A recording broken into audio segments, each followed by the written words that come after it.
faucet up drain. Didn't plan on losing my heart tonight, but on that greasy rooftop it all felt right.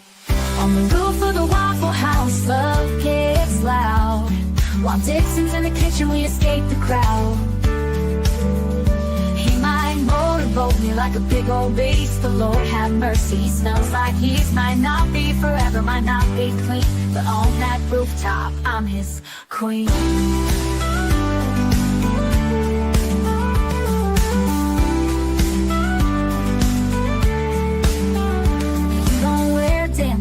Don't wear pride, we climb that ladder just to let it ride. No white picket fence, no wedding ring, but the way you touch me makes the rafters sing. On the roof of the Waffle House, love gets wild. While Dixon's in the kitchen, we escape the crowd. He might motorboat me like a big old beast, but Lord have mercy, he smells like yeast. Might not be forever, might not be clean, but up on that rooftop, I'm his queen.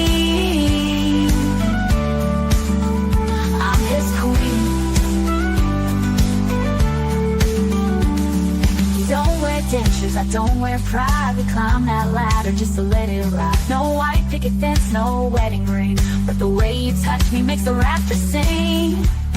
Oh, leave the minivan, leave the 9 to 5, hop in your Beetle, let's feel alive. With Dixon, fried bacon, and the jukebox on, we found the kind of love that don't feel wrong. On the roof of the Waffle House, love gets wild. I'll do broken hearts, lost but proud. But tonight on this rooftop, he's my beast, my wreck, my home, my break routine. But on that dirty rooftop, I'm his queen. I'm his queen.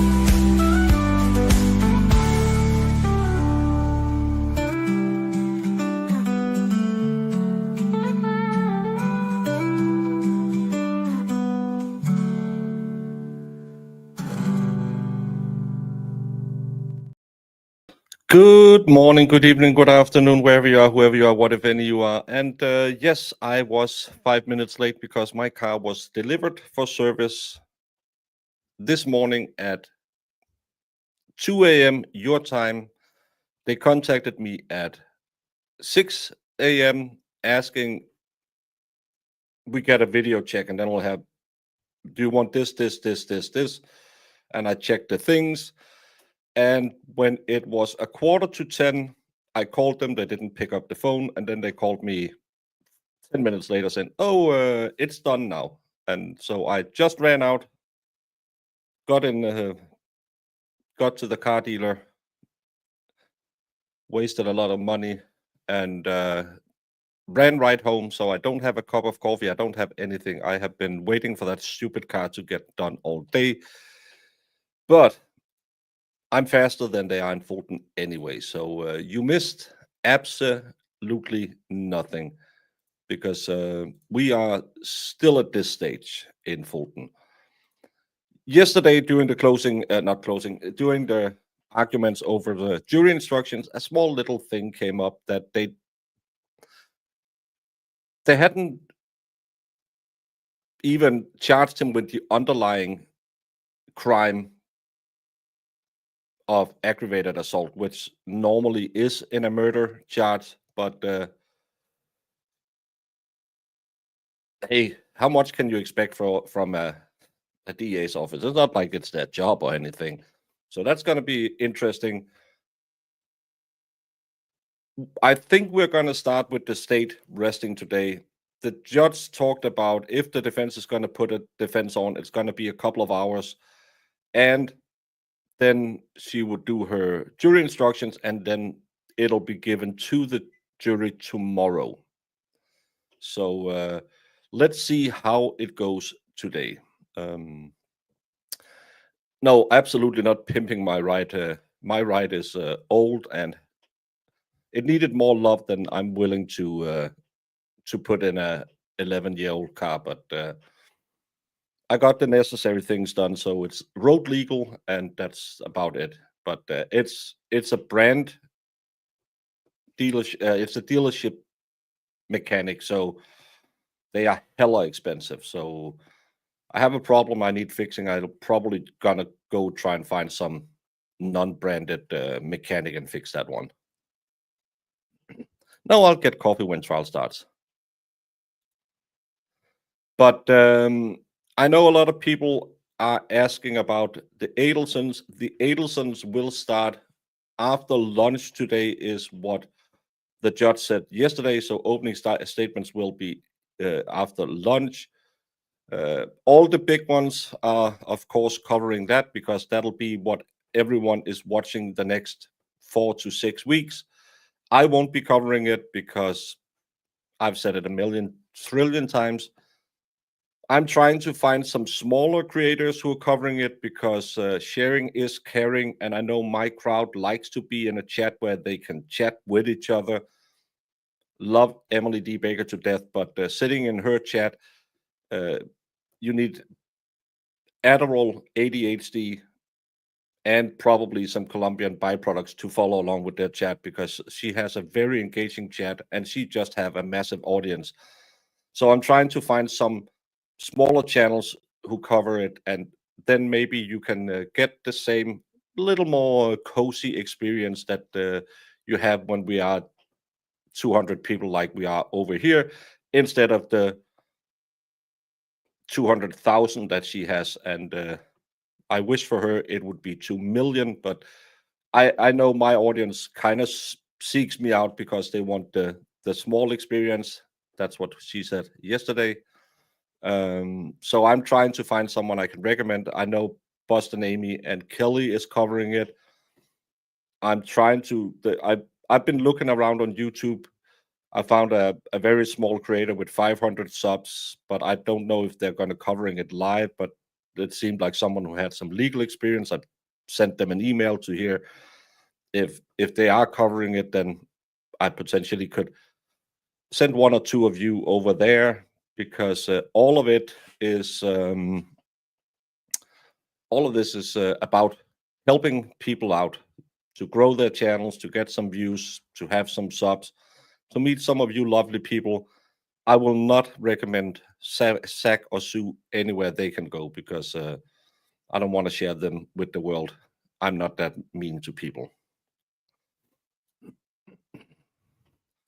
Yes, Brandy, I think is going to cover it on that podcast channel she had. I can't remember the name of it, but she'll be covering it. But she's a 40,000 sub channel, so I was just thinking, all the big names, all the good ones. You're already subscribed to them. Maybe I can help someone get 2 new subscribers. That's why I'm always trying to find some small channel that looks interesting and try and recommend them. Sometimes it works, sometimes it doesn't work. Sometimes they're good, sometimes they're not good. But I really like having the opportunity by having the number of subs I have to try and recommend smaller people. That's why when I do my panel shows, I'm always trying to find, like I did for Christmas, where I was, of course, I'm a grifter, so of course I want some big names on so you can get to know me as well if you follow someone else. But if I can help, I don't think Alexa's room had that many, and I think I kind of helped her a little bit, and I like to do that. So yeah, but well, it's going to be 4 weeks, and I don't know if there's any cases I'm going to cover in the meantime, but I still I'll still like to try and help others. If you're going anywhere somewhere else, and I like the commentary. I know some of the people out there are just restreaming the trials. Then you can just watch it on Court TV. But if someone new is getting into the commentary world, hey, let's help a brother out or sister or whatever.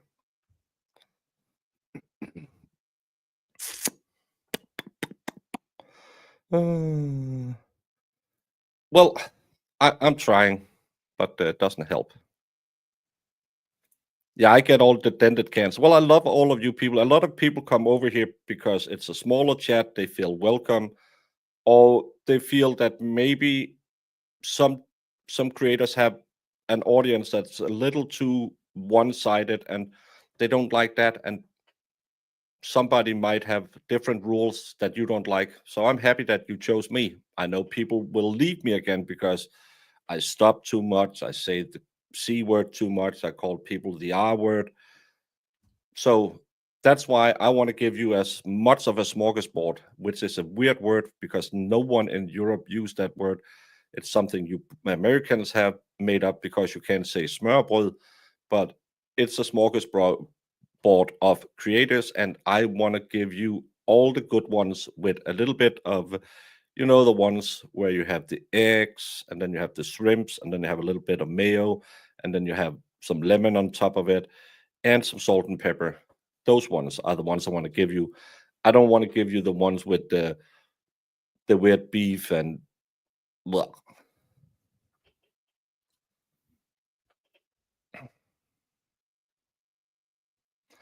And of course, I have no opinion on other creators. I can see some people are starting to put in. I have no opinion about other creators. I'm just recommending that or mentioning people. Well, oh my. You keep losing my stream. YouTube shenanigans maybe again today.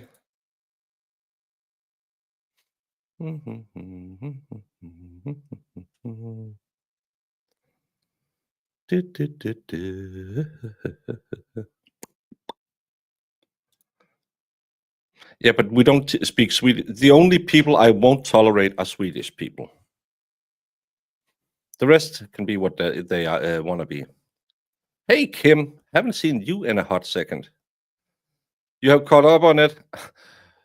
Can you tell me what screed is? Can you tell me why they point their fingers at this man and why the hell they didn't point the finger at Dixon? Especially yesterday when they said, yeah, the body parts most likely have been kept in a freezer or in some kind of environment where uh, animals can't live. Hello, Waffle House, anyone who has big industrial freezers. I'm pretty sure that Chris didn't have a lot of fridge space, so and the body feels a little small. Yeah, sharing is caring. That's what my ex-wife always said, and I said, "But do you have to share all the time?" Well, as my dad said, "Puss, and Forest are not made for one man alone." My niece won't listen and come home from Sweden. I'm telling you, they're devils over there.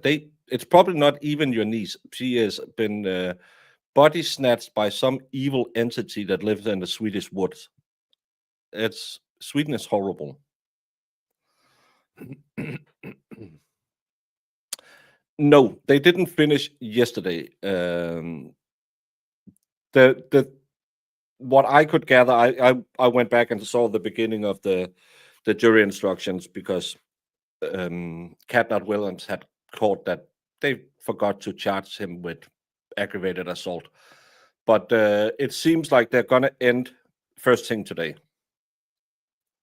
It's not that it bothers me. It's just this is my third language I'm trying to communicate in. I have some times where I'll do a little Danisms because, especially when I'm tired, I'll fuck up words. But when you make up totally new words, when you have well, I won't say perfectly good, you have an English language, just use that.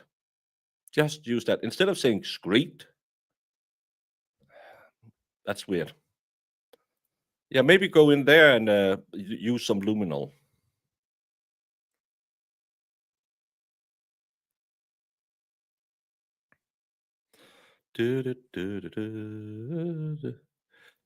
Well, that's because he uses his third eye. Every Swede is born with a third eye that'll hypnotize people. This is why it's so important that you when you fight Swedish people, you fight them at long distance, or else they will hypnotize you.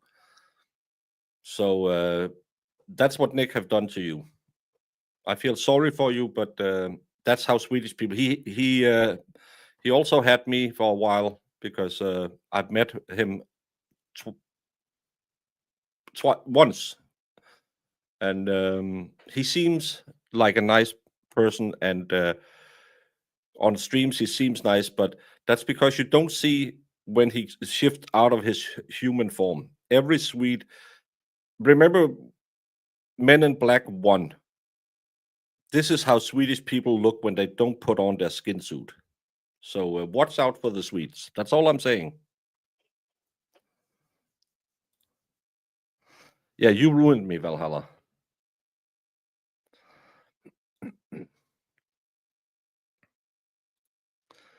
Still have nightmare after watching your squid. What the hell does that mean?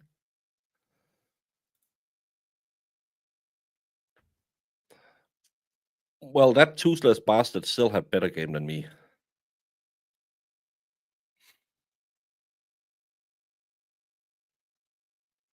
I don't know what that is. Well, it's because my brain get bored. Oh, is Pernilla in here? Why can't I see her? Did I miss Pernilla? What is she complaining about? Swedes always complain.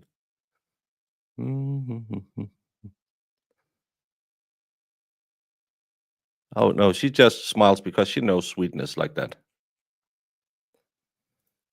Yes, every Swedish person is a shapeshifter.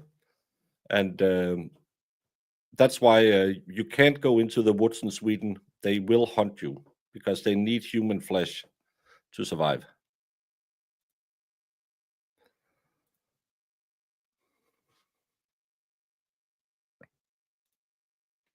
No, I have.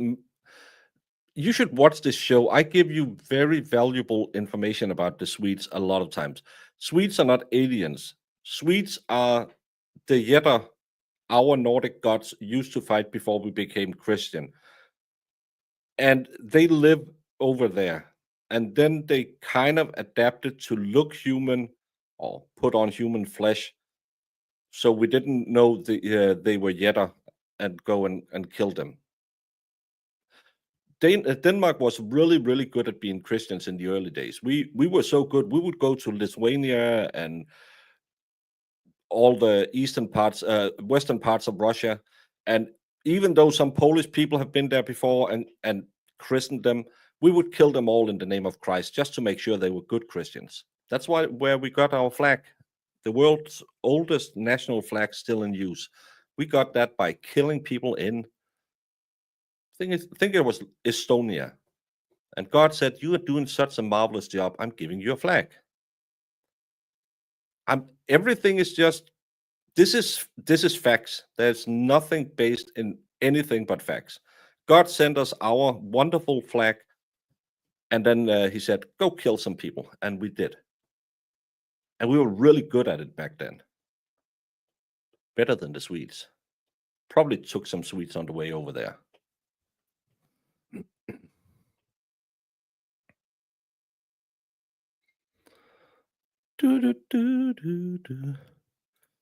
Wolfenbarger should have been starting because she said 10:30, but they are notoriously late. She had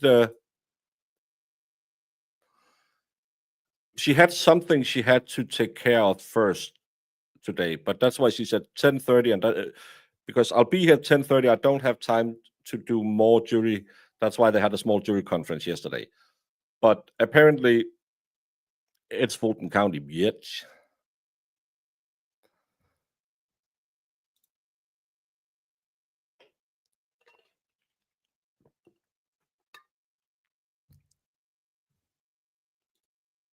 No, it's true.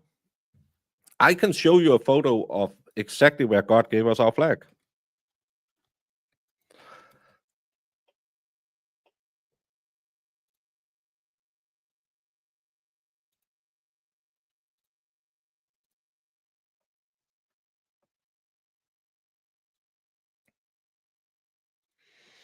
The resolution is a little low because, of course, as it is the world's oldest flag, it's a few years since we got it. But this is a picture of when God gave us our flag and said, "Go kill some people." So we did that. Look, the flag is coming down from God up in heaven. And all of them are waving swords around, and our king called Valdemar Victory and his priest, and they're saying, "Oh, Du's vote. God wills it. God wills it. So let's chop the head off someone." Technically, the people we were trying to make Christians might have been Christians beforehand, but they were not good Christians like us. So we made them a head shorter.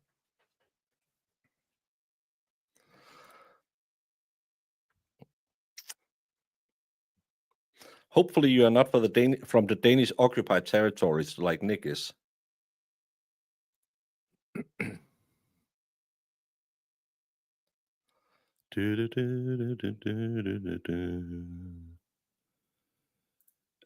Coburg and Chad Daybell, yeah, I believe they are in the same prison. No, he was called Valdemar Victory, Valdemar Sire, because he was such a great king. He won so many battles. Well, technically, he was lucky that because the battle where we got our flag, we were just about to lose, but then God saw favor in us and we killed the bastards.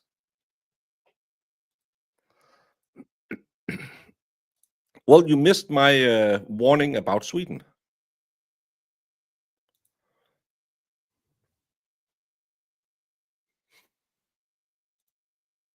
See, this isn't even a language.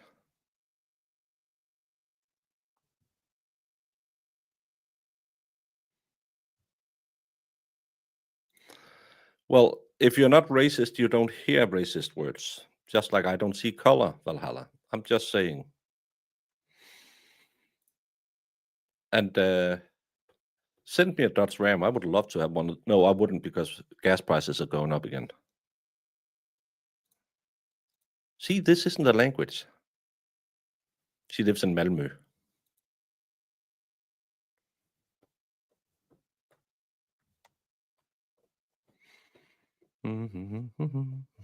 Oh, a thing I saw a lot of people taking glee in Coburger. Someone is releasing a lot of stuff that apparently isn't supposed to be released. And even though Coburger should serve the rest of his time in the pools of sulfur in hell, I still wish people wouldn't share stuff like that because it'll hurt future releases of stuff like that. Because I'm wondering now they have to crack down who in prison are the ones who take videos and releases them of Coburger, and who leaks these reports. Let's just get them through FOIA like normally, because I don't mind wallowing in his torment, but do it the right way so we don't end up having some kind of gag order so we can't talk about it.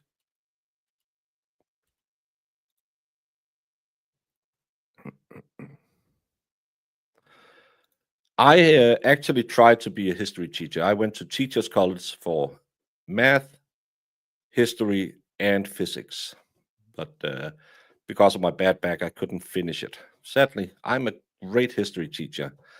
Only 95% of it is made up like every other history. They come in diesel. Diesel in Denmark is like 25 cents cheaper than petrol, and you can't drive it in certain cities because of emission. Swedish is kind of a speech impediment. Yes. The only people who speak proper in the Scandinavian countries are Danish people. Then, of course, Norwegians, if they don't use one of their million dialects. Swedish people, it's a lost cause.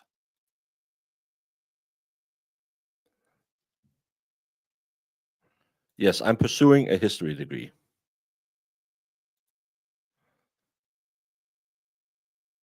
Well, it's because now I have combined those two, and I'm covering myth stories all the time.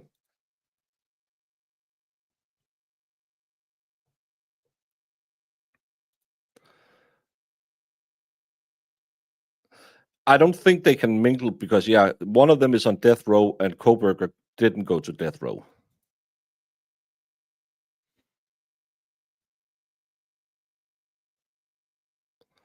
My country leaves you in disbelief. Why? Because we have a long and rich history. I don't understand why that could leave you in disbelief. Disbelief.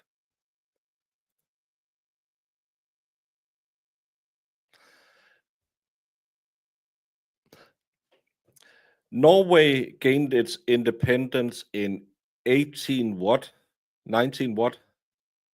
Ferowski, when is it you celebrate that you got out under the thumb of Sweden? I think almost since the Viking Age, either Denmark or Sweden have run Norway. So we see them kind of like you see your cousins in Alabama. Well, if you have cousins in Alabama, they are also your siblings and your parents.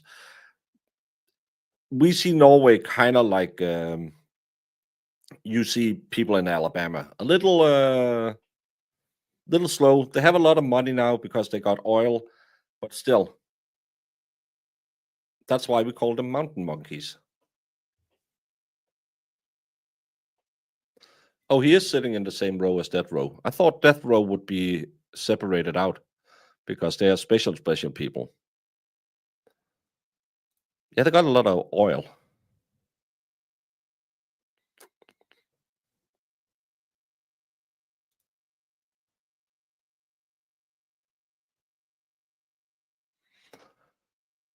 This is how I'm treated on my own channel.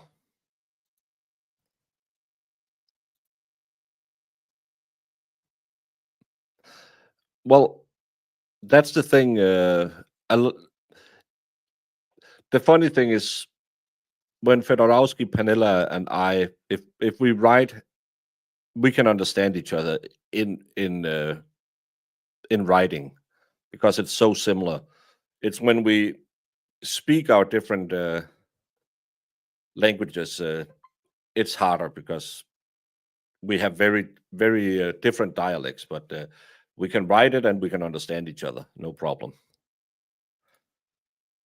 I've been to Buc-ee's twice, but it was a gift from Miami Spice. So, but it's because I had to run out, so I hadn't gotten anywhere. Denmark is renowned for having the best Christmas trees in the world. There's a lot of bad anti-Danish stuff going on in chat right now.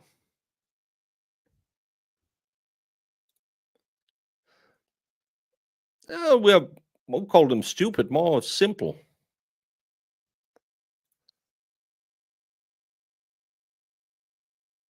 Yeah, but we're building up our military again. Let's go get some room back. Yeah, Dutch. You can read like 80% of Dutch.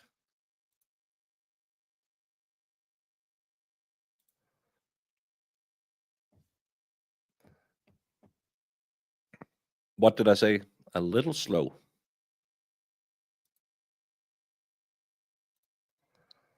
No, but yeah, Dutch is probably the most easily understood language here. If you know English, you're German or Scandinavian, you can read Dutch.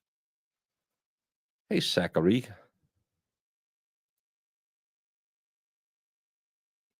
Every Danish person is the best. Well, except that politician I talked about yesterday who was banging a 15-year-old. Probably not the best. And that guy who, again, maybe wrongly convicted because he unalived a Swedish person. Is that technically against the law? And then we had the guy who unalived his mom in America and then unalived his girlfriend and her kids in Denmark. You should have kept him in prison. So, yeah. Well, maybe a handful of Danish people aren't nice. The rest, the best in the world.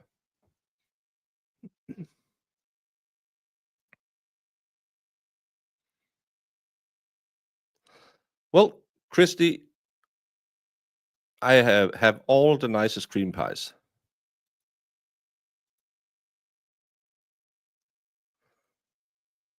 I'm very ignorant. I thought all Scandinavian countries were unified. Well, they used to be under the Danish crown.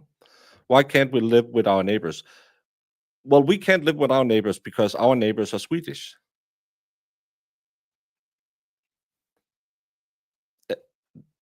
If you ever met a Swede, you would understand. And then we have, I think we have the world records in wars between each other, between Denmark and Sweden. What happened to me in Sweden? Nothing, because I've been to Sweden twice in my life, and one of them was when I took the train over there by mistake. And then I've been to Göteborg, and the only thing that happened was beers are extremely expensive, but I won a lot of money on a casino up there, so kind of paid for itself. But I was surprised how expensive beer. Maybe that's why they're so mad, because their beer is so expensive. No, I've been to Sweden 3 times because I was in Sweden when I was in the city council, and I met Victoria Silvstedt. She must be part Danish because, oh my God.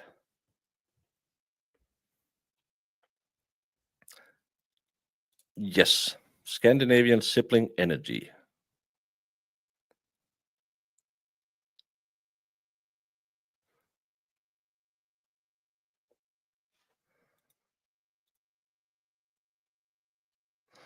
That's because you haven't had frikadella, the superior Danish meatball.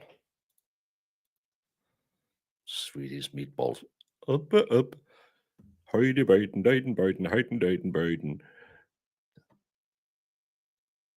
Sesame Street propaganda, the Swedish chef.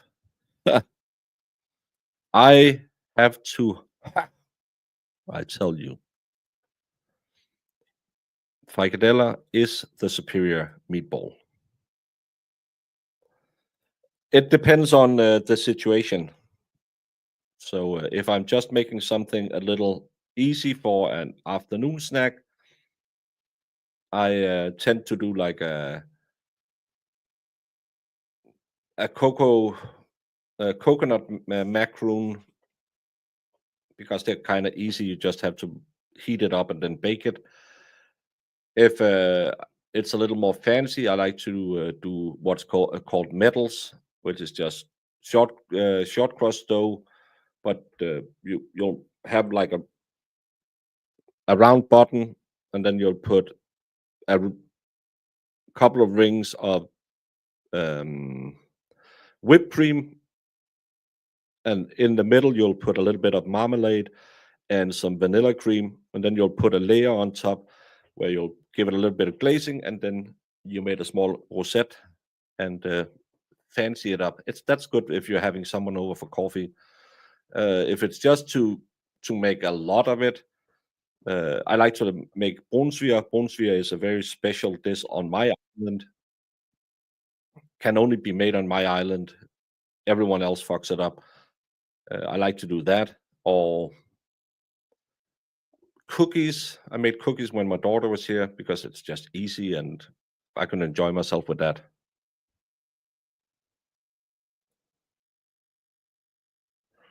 That we have a city between Germany and Denmark where the border goes straight through it.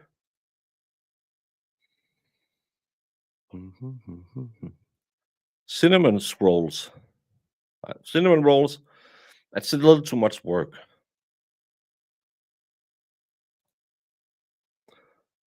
My ex-wife was from just outside of Silkeborg. We are always talking about glazing the balls.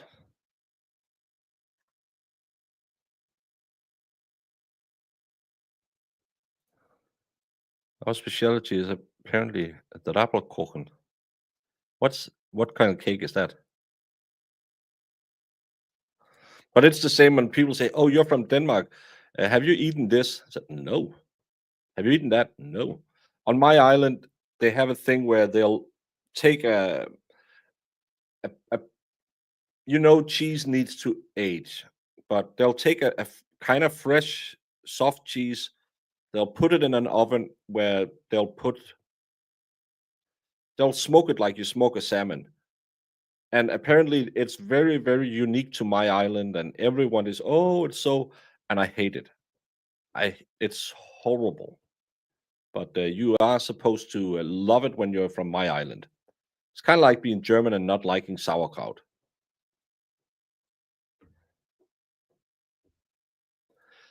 Yeah, court just came live 5 minutes ago.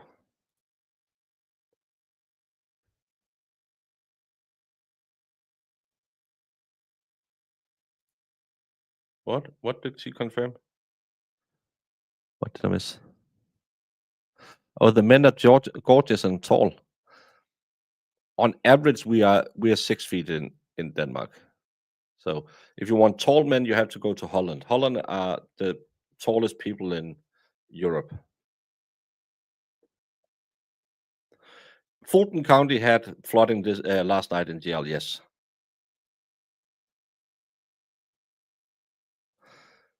Well, don't blame me because I'm not making it for you. So you can't blame me. Blame me. No, it's not smoked shrimp cheese. Shrimp cheese is good. It's kind of like a brie, but just fresh, and then they'll smoke it. It's horrible. It's fried spaghetti shaped dough with sugar and cinnamon. Also, kind of like churros. That's not a thing I think of when I think about the Dutch. You love the smelly Danish cheese. Gamle Ole. Ever tried Czech mix? I've had some trial mix and stuff like that, but I don't know what that is. Funnel cakes, yeah. Well, it is my island. I was born and raised here.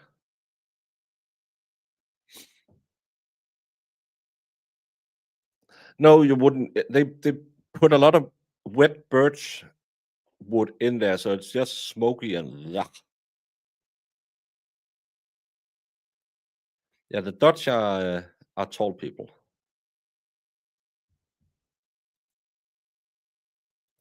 You love sauerkraut.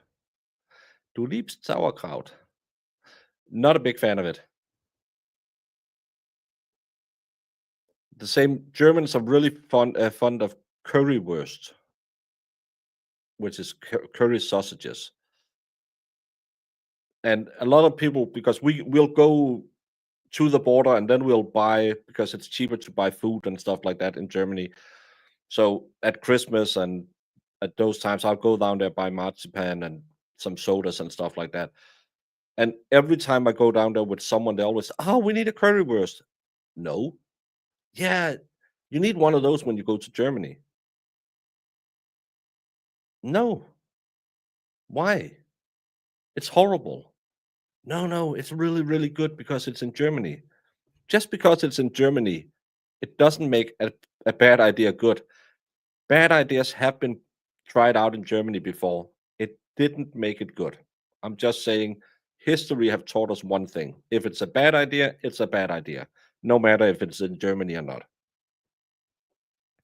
I made maple syrup chocolate brownies today. Not a fan of maple syrup either, but I'd eat some chocolate brownies, especially because I've been waiting for that car, so I haven't had my coffee this afternoon. So I could really eat some comfort food.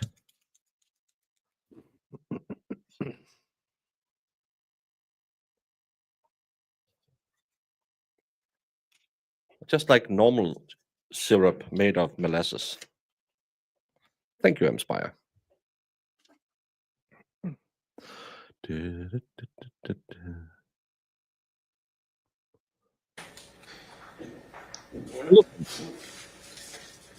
Okay. Madam Court Reporter, are you ready? Yes. State ready? Yes, Your Honor. Mr. McDermott, is the defense ready? We're ready. Okay. Defense is ready. Okay, this is going to be Thursday, August the 21st, in the trial of the state of Georgia versus Christopher Wolfenbarger, case number 24SC004201. I'll note for the record No. that Mr. Wolfenbarger is present. It's because people are always asking me about weird food. Do you like this? No. And then I get, oh, you always say no. No, I like a lot of things. Let me count the things I like. Coffee. I haven't had any today because of a stupid car man. Well, I had my morning coffee, but not my afternoon coffee, which makes me grumpy and makes me yell at my mods. And my mods didn't want to invite guests to my show because I said, hey, maybe it's time to have a new guest on. And Marissa is just, no. She started speaking Danish. No. Here in the courtroom along with his counsel, and that the state's counsel is also present here in the room. That's why I'm so fat. So I have a couple of questions just in terms of logistics. At the end of the day yesterday, I had asked if the state was going to rest. Is that the expectation, or do we expect that we're going to have some more witnesses from the state? State is going to rest, Judge. Okay. Will there be motions that I need to take up from the defense, or here's why I ask. Logistically, I'd really like to go directly into the state rests. Defense, call your first witness if I can. We have a motion, but we don't mind doing it just very quickly, and then at the lunch break, expand on it, as long as there's no waiver or contention that we didn't properly raise it. I mean, we do that in federal court all the time, say, Sure. we are hereby, moving for directed verdict on every count, on every element. And we just agree that we'll expand on it, when the jury's not having to wait. Seems fair. Mr. Fussett, you agree? Yes, Okay. So,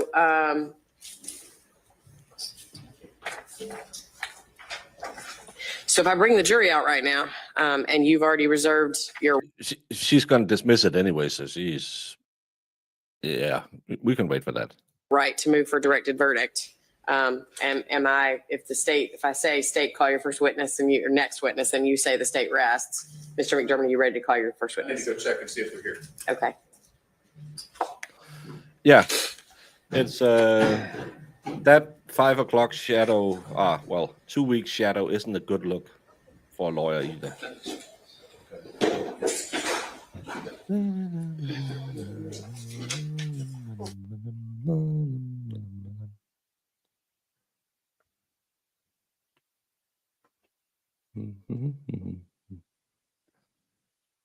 Well, I actually, I used to be a baker. I have in Denmark we have something called midwife coffee. That's when the coffee is so strong that the spoon can stand in the middle of it, and it will dissolve.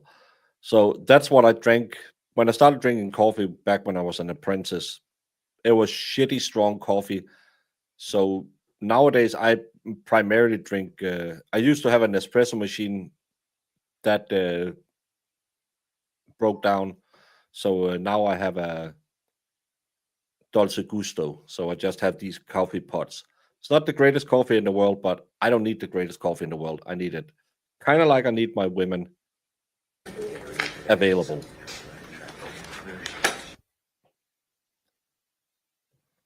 I don't know if they're hired. Witnesses are here, Okay. but 2 of them are in restrooms. So we'll just need a few more minutes. They have actually been quite I sent in my bench warrant Split. to, It's been approved and signed. I don't know if it's been filed yet, or if it's been sent back to you, but I am aware of it I don't know. and I have signed it. okay. Is that,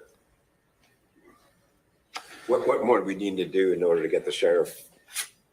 That is a question for Ms. German. So let me find out where she is in status and who she's Relative, notified. there's a Ms. question German, for you. when you get a moment, if you could, 1, let me into the Zoom, and 2, come here for just a moment, please. Thank you. Well, Marissa sent me some coffee, so I don't know if it's always going to go through, or it was just because Marissa had some tricks.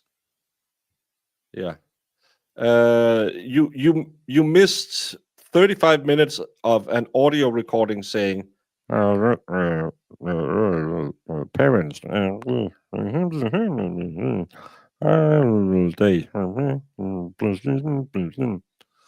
That was 35 minutes. Then we had the medical examiner. No, we had the domestic violence expert who used the wheel of domestic violence where everyone is a perpetrator. And it's funny enough, gendered against men. Imagine how I say it's BS, even though someone said it's real in the comments today. No, because a real wheel of spousal abuse would not be gendered. That's the biggest problem with all of that advocacy these social workers do. It's they go into it with one eye closed because the man is always the perpetrator. And then you had the Emmy, and they tried to make her say what the cause of death was. She had no way to say that, but they tried.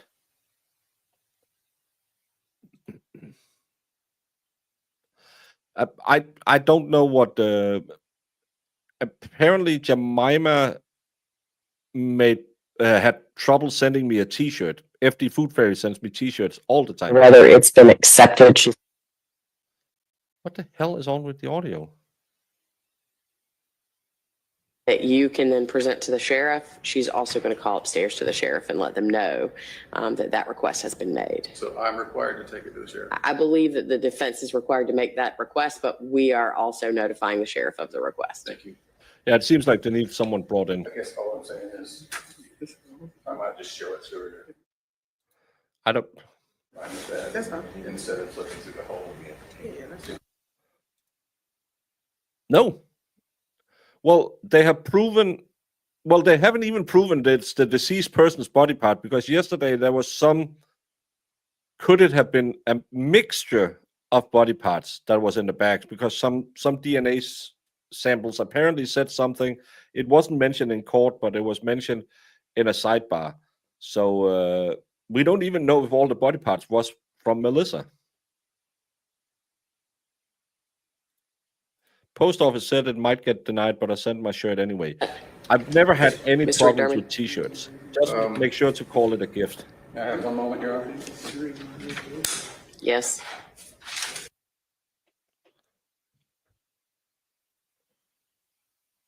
The only physical evidence they presented was that they had body parts of two people. Well, at least two people. So he obviously domestic violated two ladies at the same time and never did since. Exactly, because that is the wheel of DV. You'll do it once in your life. We can't hear anything. That's annoying. Maybe they just proctored it. I don't want to show up to court. I'm on vacation.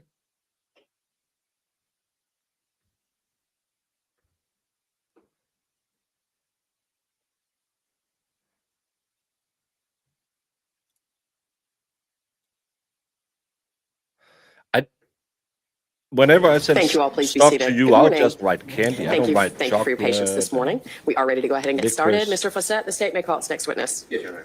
Your Honor, this time the state will rest this case. Okay, thank you. Mr. McDermott, defense may call its first witness.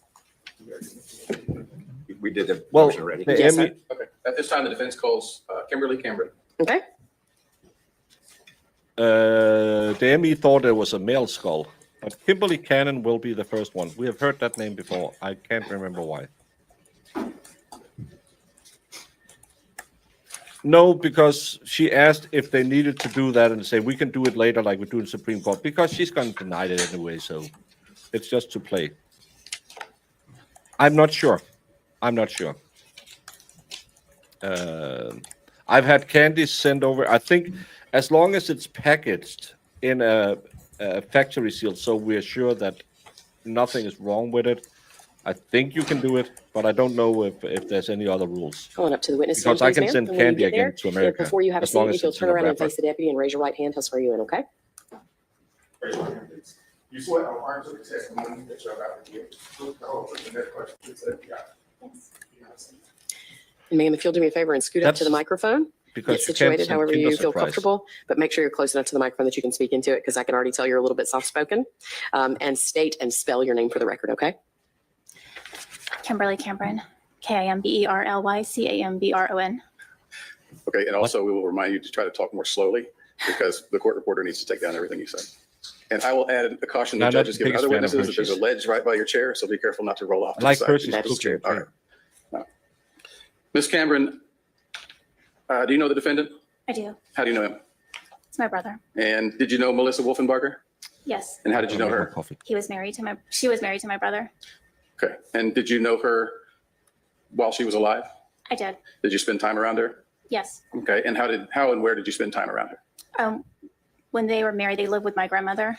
So I would go there and spend time with her. And would you do that frequently?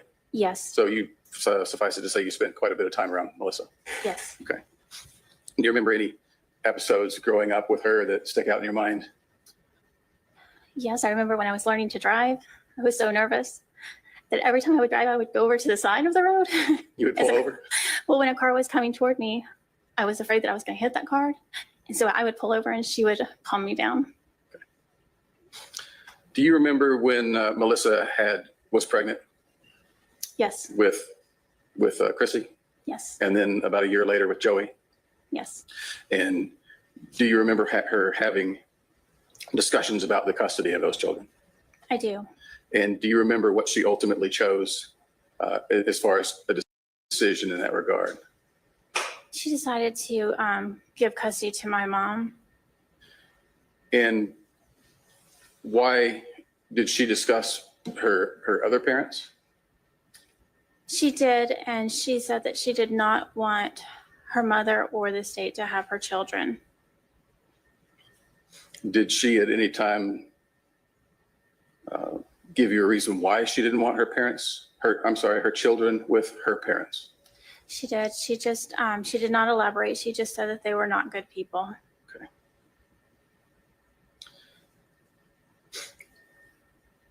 You said you visited Melissa multiple times because she lived at your grandparents' house, correct? Correct. And you went over there multiple times. Were you generally over there during the holidays? Yes. Was it pretty much every holiday? Yes. Do you remember, you spent most of the holidays with Melissa then, correct? Correct. Do you remember if Melissa anytime called her mother on a holiday? Not to my knowledge. Do you remember her calling her mother at any time? Not to my knowledge, no. Do you remember her writing letters or cards to her parents? No, not to my knowledge. Just a minute, Your Honor. Sure.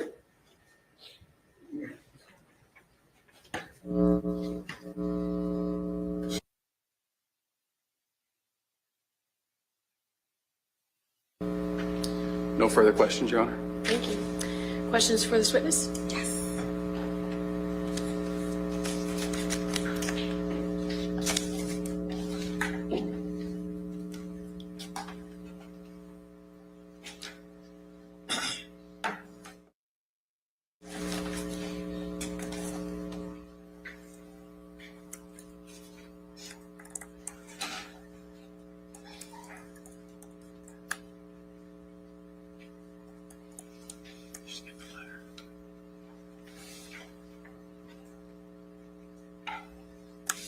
Good morning, Ms. Cameron. How are you? Good morning. Good, and you? I'm doing well. Thank you for asking. You just testified that Melissa told you she did not want her parents to have her children. Is that fair? Yes. Okay. What year was this? Do you remember having these conversations with Melissa? I don't remember it exactly, but it was between 96-ish. Okay, 96. All right. Permission to approach, Your Honor? Sure.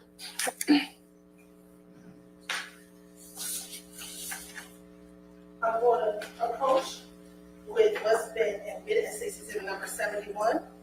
And I want you to read this entire letter out loud of State Exhibit number 71.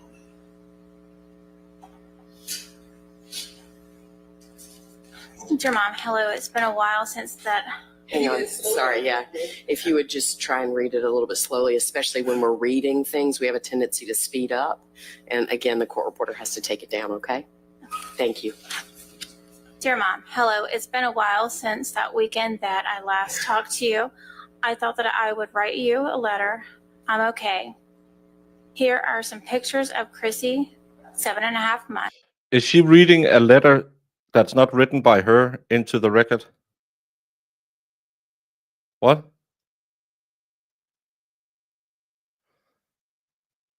How is that legal?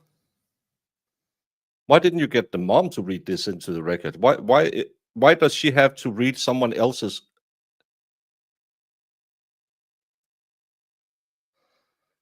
What? Hmm.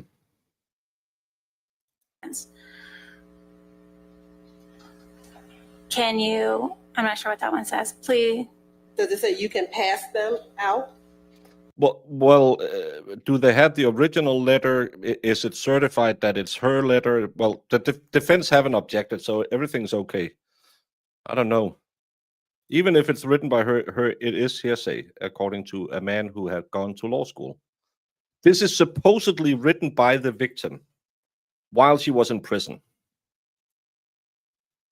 Yeah, does she know about the letter? We never know. Yeah, it's already in evidence, but why does she can ask her, did you know that she wrote a letter about this? Because the mom has testified to that. Why is she forced to read another woman's correspondence? Yes, sorry. You can pass them out if you wish, but it won't for Does it the say, but fact. if it wasn't for the fact that Kathy was there when I got them, she would not have gotten any. She would not have gotten any of them. She wanted me to give Chris's grandmother the biggest one, but I didn't. And she got mad at me, but oh well. They are both getting on my nerves. They act as if Chrissy is their daughter and not mine. And there is something that I need to tell you, and I really don't know how. So I will tell you like this. And you want me to continue? Yes, please.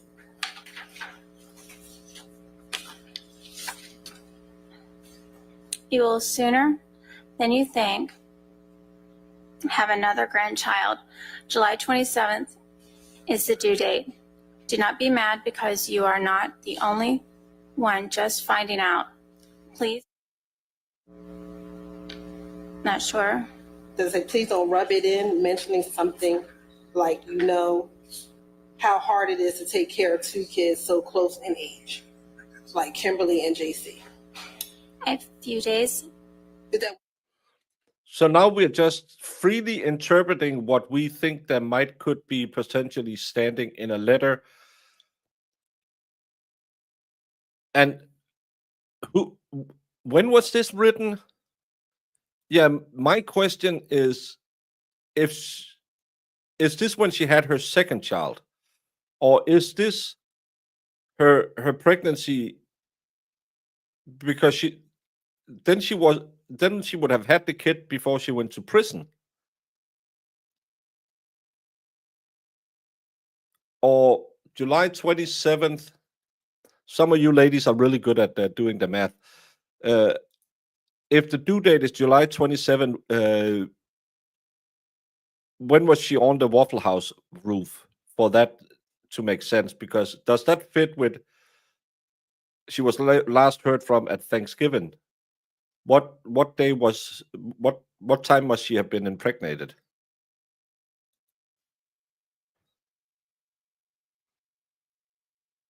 And it's called lacking audio. Of course, who knows about pregnancies? Valhalla.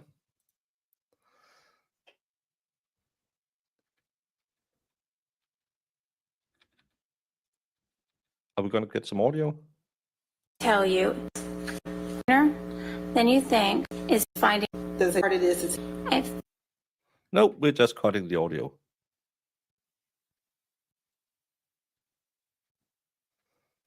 names have been picked out yet, and I know not what to expect at baby shower, so I won't ask, but feel free.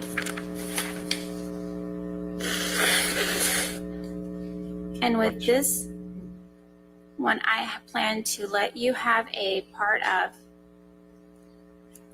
his or her life who says Chris has to know. And when we move, we will do the same to Kathy and family that Chris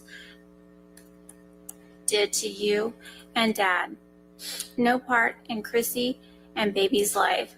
Chris don't like you. Well, I don't like Kathy or Virginia, but Kimberly and I get along pretty good. No, this must be the second child. So this is 3 years before she disappears. Because Joey was 2 years old when she disappeared. And the bun, well, at least 2.5 years before. So we're taking a 2-year-old statement and using that to prove he killed her.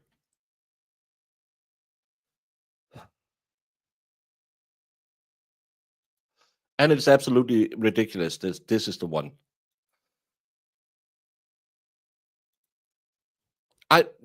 Why is this allowed? It could be. Every time she hears her mom say something about me, she sticks up for me and tells me about it. I remember telling that Kathy said that she wishes me That's hearsay. and Chris would move away. Kimberly says to her that if she moves, that Chrissy would move with us. Kathy said no, she won't either. And Kimberly's, she is their daughter. Then Kathy said no, she isn't if someone said that about. Well, it's cross-examination by the state now, yes. But it is the daughter's time, the defense's time. Why didn't Norma read it? Because she's going to ask her, so she didn't like you and you were withholding the child and you were taking control. Remember the control wheel yesterday when she talked about taking kids away from them? You would be mad. So did I? I told Chris, and Chris got mad. When Kathy asked to take Chrissy off, Chris said no, she'd better be here when I get back. And Kathy got mad, and I laughed.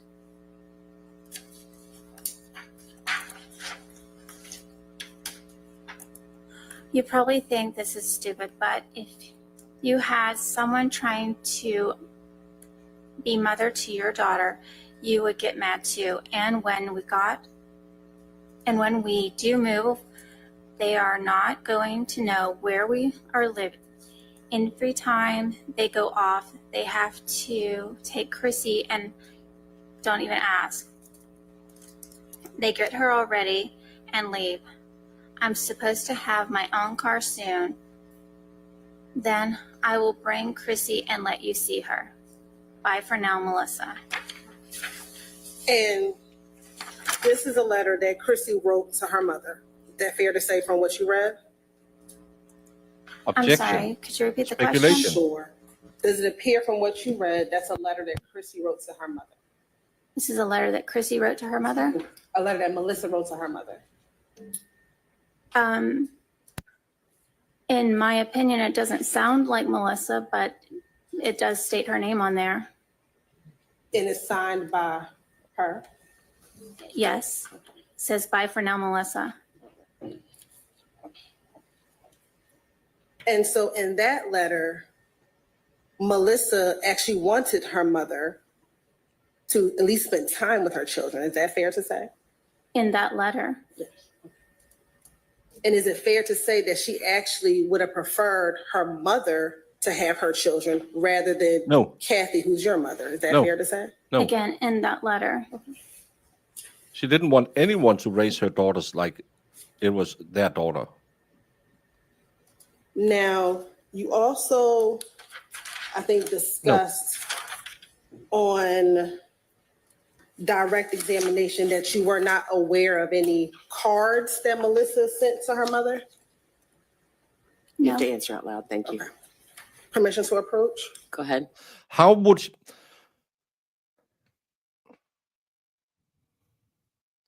any of you have a sibling? How many of you knows how many of your sibling spouses have sent a card to their mother today? How would she have knowledge of it? This is a horse that's dead and you're still whacking it with a stick. This is a letter between Jamie and Marissa about Iris.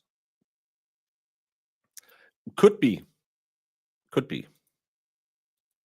I'm going to show you what's already been admitted. The state's exhibit 67, 68, 69, and 70. You take a moment and look at those. And I'm going to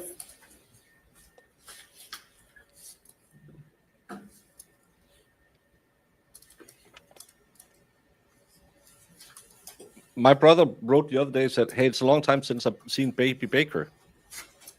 Said, have you written my daughter or do you follow her on Instagram? Oh, you could do that. He said, yeah, I don't, well, I get a lot, but it's because I deserve it.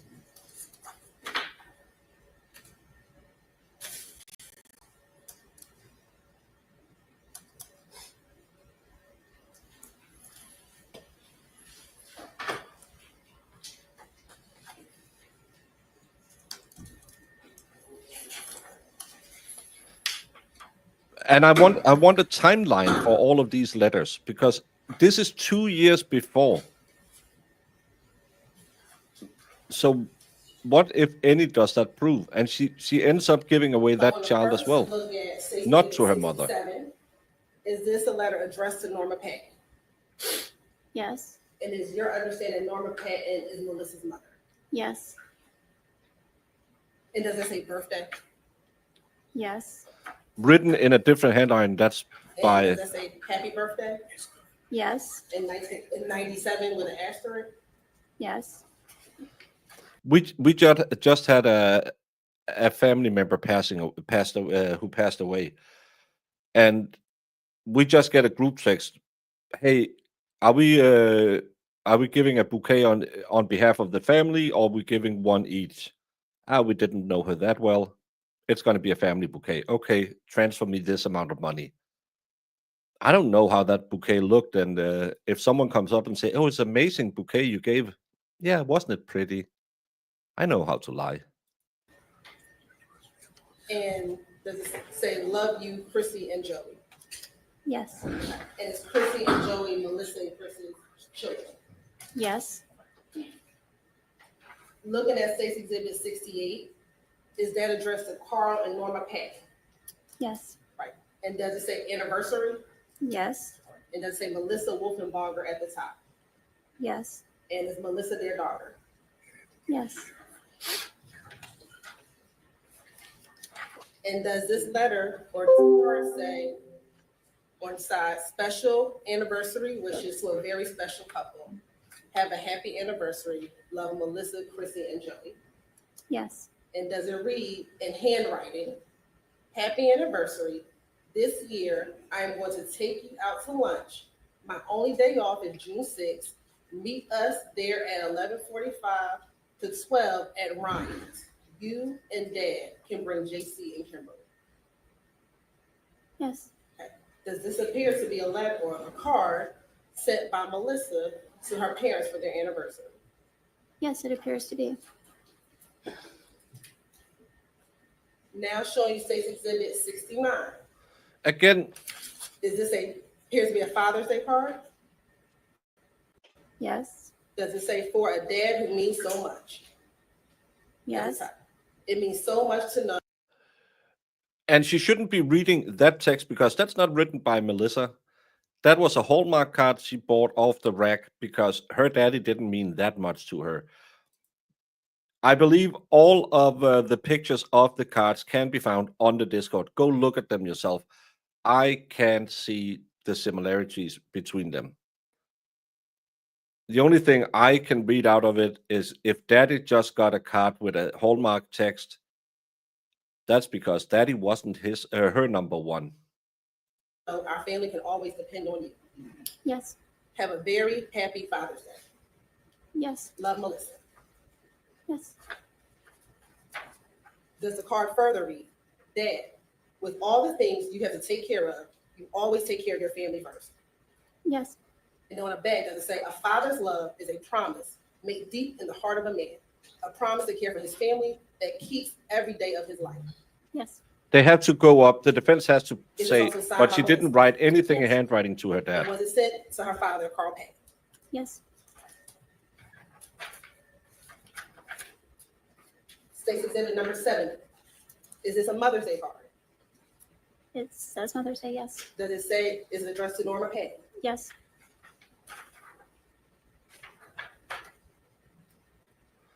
Does the card Someone else read, will do it for it her. is the only thing in the house that doesn't have to be swept, polished, watered, cooked, picked up after, or washed behind the ears.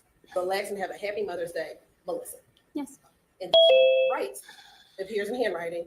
Next Wednesday, May 14th, I would like to take you and Daddy out for lunch. I'll give you your Mother's Day present then. Yes. And these all appear to be cards either from Melissa or Melissa writing cards on behalf of Chrissy and Joey. Is that fair to say? That's what it appears. Now, you testified on direct examination that Melissa and Chris lived with your grandmother. Yes. If you can approximate, when did they live with your grandmother? I don't remember the exact time. At any point, did they move from your grandmother's house to a different location? Yes. Where did they move to? They moved to Atlanta. Do you know where in Atlanta? I don't recall exactly. I think Brookline Street. Okay. Now, Brookline Street, are those homes that were owned by your grandmother? Yes. Had you ever visited Melissa and Chris at the Brookline address? I'm sure I have. Yes. Do you think you spent more time with Melissa and Chris when they were living with your grandmother or when they were living at the Brookline house? I think it was more with my grandmother. I can't remember.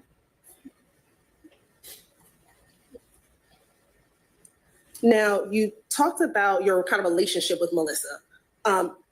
Would you consider yourself friends? Yes.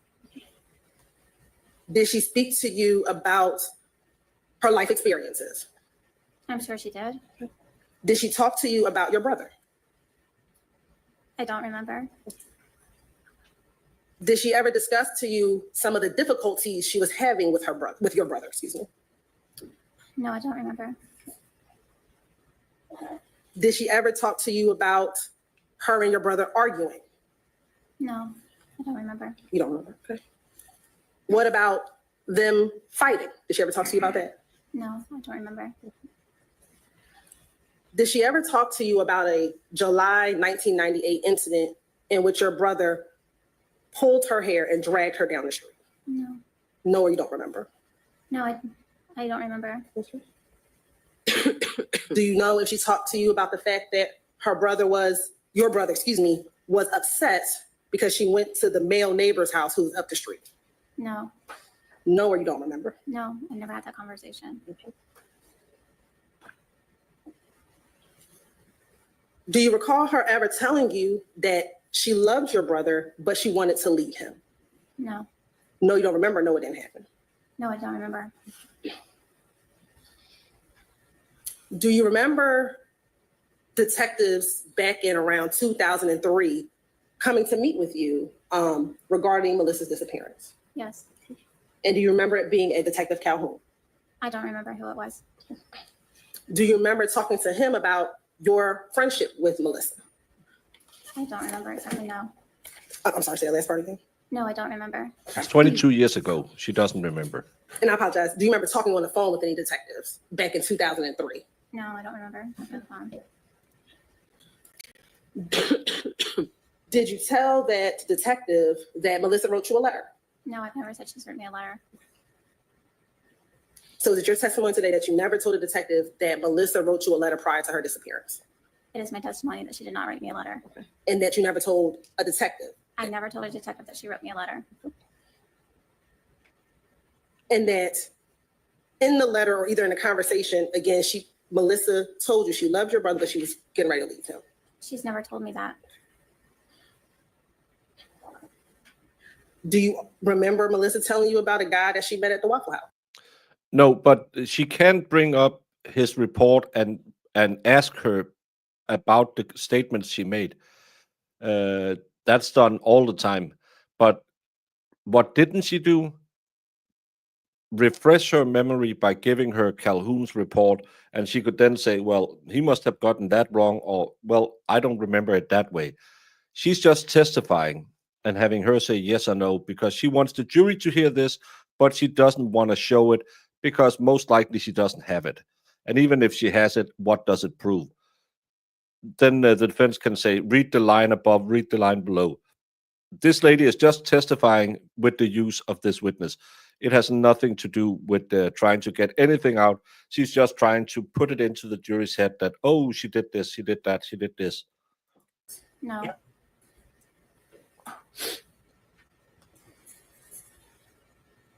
And there should be objections, yes. And do you remember telling any of that to a detective over the phone in 2003? I never said that. On the phone, no. Your mom, Kathy Wolfenbarger, she raised Melissa and Chris's children. Yes.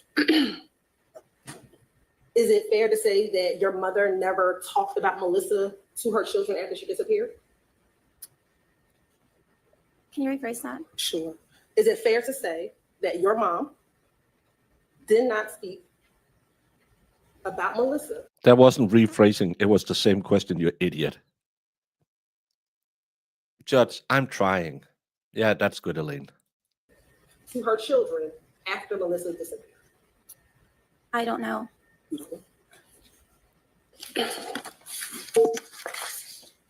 Is it fair to say that your brother did not speak about Melissa to their children after Melissa disappeared? I don't remember.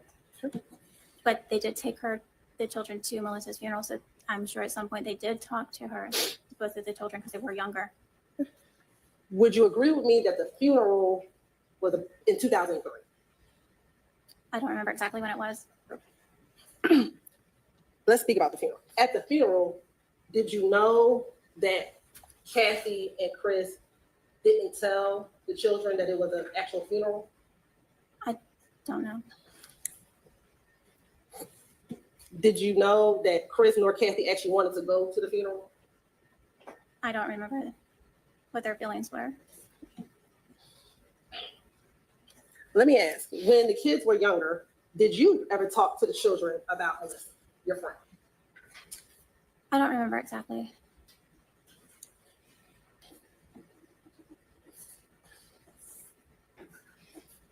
Do you remember ever telling the kids that Melissa was their mother and she disappeared? I don't remember how and when what was discussed. Well, that's for the defense to make her say that later. Do you ever remember showing the kids pictures of Melissa? I don't remember. Now, in 1996, is it fair that Christina gave temporary guardianship to your mother? Yes. I'm sorry, was that a yes? Yes. Thank you. That's okay. And, Your Honor, this time, the state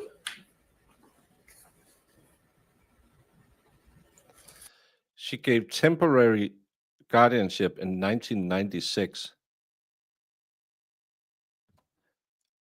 So we're going to see the petition she made to have her kids returned to her in 1996, 1997, 1998, because she really wanted her kids back. Or are we not going to see that? And she didn't want her kids back because she was a young, drug-addicted woman who couldn't take care of her own kids. I hope defense will do good. I don't understand why she's allowed to paint so far beyond the lines of the direct, but hey, no objections. It's okay. is on the acts to admit State's Exhibit 81 and 82, which are self-authenticating documents from the Henry County Probate Court. regarding the guardianship of both Christina Wolfenbarger and Joseph Wolfenbarger. Mr. Riederman, No objection. 81 and 82 are admitted. Thank you, Your Honor.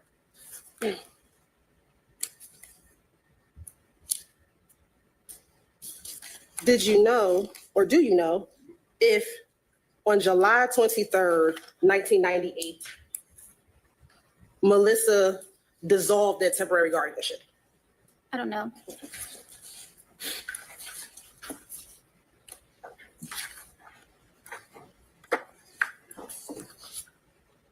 Well, first, show me Stacey Exhibits E1.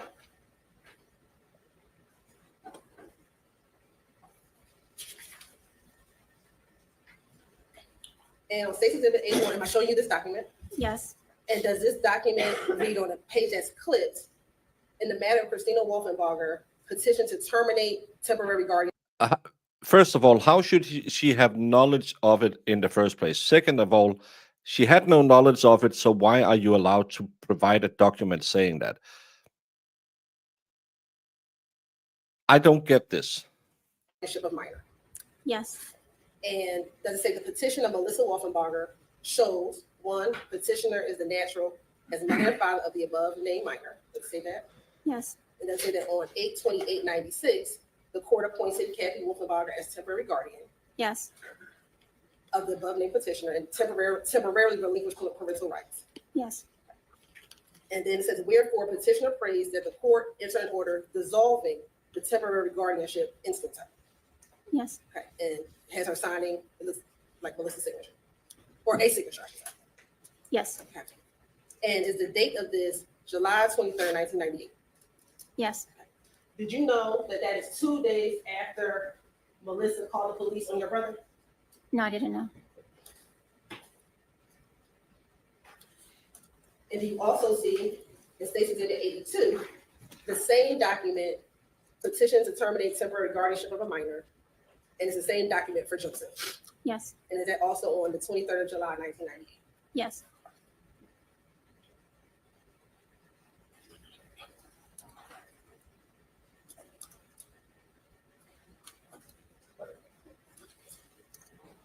And were you aware that about a week later, on July 29th, 1998, Melissa then asked for permanent guardianship, or gave your mother permanent guardianship of the kids about 2 weeks later? Yeah, I don't know from the documents, yes, but And let me, Did I hear that right? She asked to have the temporary removed, and then she gave them a full. Oh, so it was a technicality. She didn't want her kids back. She wanted it dissolved, that it was temporary and then turned permanent. I'll go fuck yourself, Miss Fanny Lover. Yeah, and she asked for the permanent to go to the mother. How goes this case? It goes so well, I drank 2 bottles of Malort the other day because of it. ask you this, did you know that on the day that she gave permanent guardianship was the same day she dropped the temporary protective order that she took out of control? I don't know. But lover, banner for the brown eyes. How would you describe Melissa's demeanor? I would say she was quiet. Was she easily influenced by others? I don't. Yes and no. Okay. Why do you say yes and no? I don't remember completely, but yes, I think she. I don't know how to put it into words. Now, when was the last time you remember seeing Melissa? I don't remember. I'm sorry. Can you remember, was it at your family's home? I don't remember. Do you remember what she looked like the last time you saw her? She looked like herself. And when you say herself, describe for the jury what she looked like. She just had cute teddy bear round face with dark hair. Dark hair, like down to her shoulders, about your length. When you say dark, like what's the length? I've had a I don't high and remember tight exactly since the I was length of her deployed. hair. I'm not going to Was it change it longer or now. shorter than your hair right now? Maybe a little bit longer than mine. Do you know if you saw her around the holidays? I want to say I think I maybe Thanksgiving, but I can't remember exactly.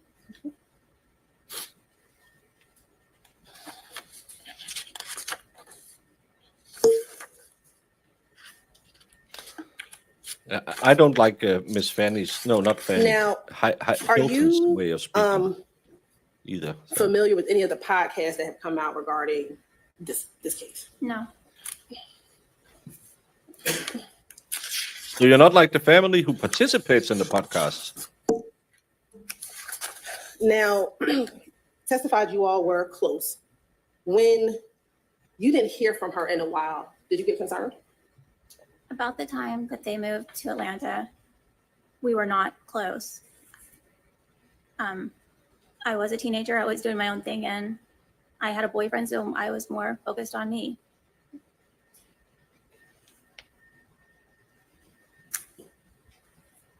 And I get it, teenager. At some point in time, did you ever, when she stopped coming around, did you ever question where she could be?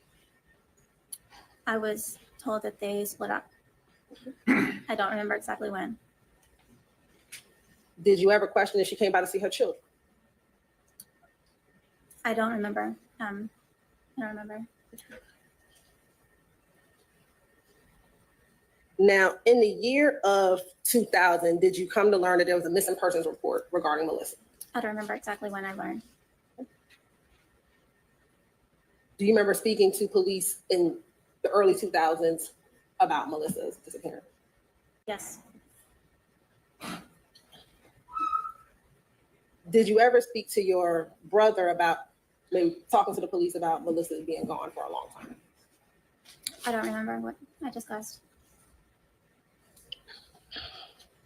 And is it fair that the only people that reported Melissa missing was her mother? I'm not sure who reported her missing. And is I really don't understand what these questions are supposed to prove. This was a teenager who met Marissa and liked her and talked to her and remembers her as one with a teddy bear like round face. She probably didn't really know Marissa that well. She didn't know that Marissa nowadays goes by, no, Melissa, sorry, I always mix it up, go by the name Marissa, lives in New Hampshire and mods for a semi-successful YouTube channel. How would she know that? Because she was a teenager who lived 4 hours away. it fair to say that the only people who have been trying to get See, she admits it. It's Melissa. Marissa went into WITSEC and started modding on YouTube. some justice for Melissa are her parents, her mother, and her sister? I'm not sure who. Court indulgence for one moment. Sure. Thank you, Jamie, for saying the obvious. Hey, Luna. Sure.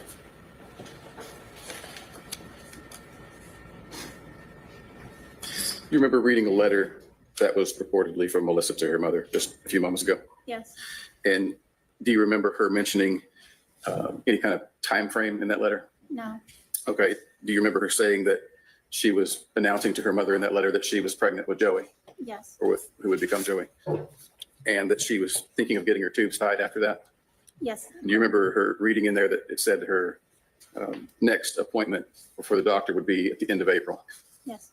So that would mean that that letter the time frame for that letter would have had to have been in April of 1996. Yes.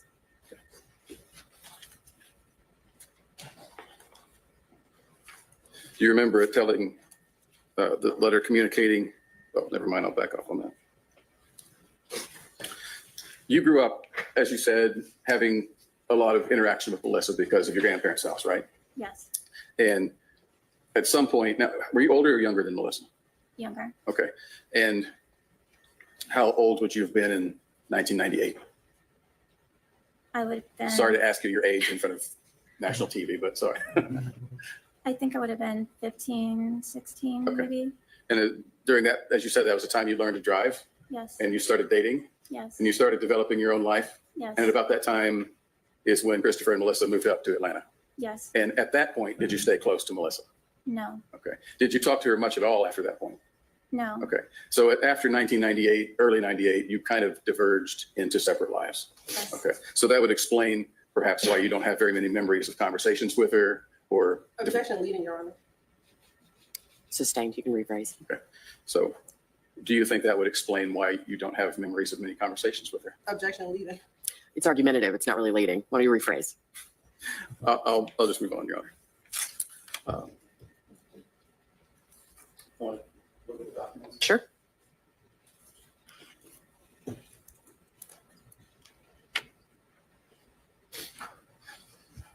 Please find me the document you showed her in that side. You request her to dissolve it. You put it on the back. Smart. They did that.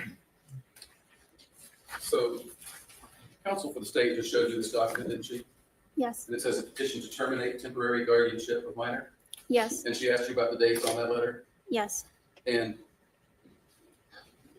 it says, wherefore petitioner prays that the court enter an order dissolving, doesn't it? And the state emphasized the word dissolving when she asked you that question, didn't she? Yes. But she didn't emphasize the word pray, did she? Because this is a petition to the court, Yes. correct? It's asking the court to do something, right? Yes. And did the court follow through with that something? Yes. Have you seen a document that says the court actually ordered Oh, the no, I was dissolution? going by that. Okay, No, I haven't seen it. No. correct. And would it surprise you to find that the court never followed through with that order Would it surprise me? Yes. to dissolve? Let me rephrase it so I'm clear. That was a petition to dissolve the temporary guardianship. Yes. And would it surprise you to find out that the court did not grant that to Melissa? It did not dissolve Kathy's temporary. Objection leading. No, that's not leading. Overruled. Would it surprise you to find out that the court did not dissolve Kathy's guardianship based on that document? Would it surprise me? Yeah. No. Exactly. That feels like she was guessing. Are you aware of the process for dissolving a temporary guardianship? No. It would have surprised you to find out that the court requires it to be in the interest of the children. That would appear so. Okay. Backing up to the April 1996 date when the letter to Melissa's mom was purportedly written. Are you familiar with this document? I've seen it. Yes. You've seen it? Can you tell us whose handwriting that is? It appears to be Melissa's. And whose name is on that document as a signature? Melissa Wolfenbarger. And does that appear to be an original document or a copy of the document? Appears to be original. Oh, do they have the handwriting so you can compare them now? Put them on the screen so the jury can see. I'll show it to you right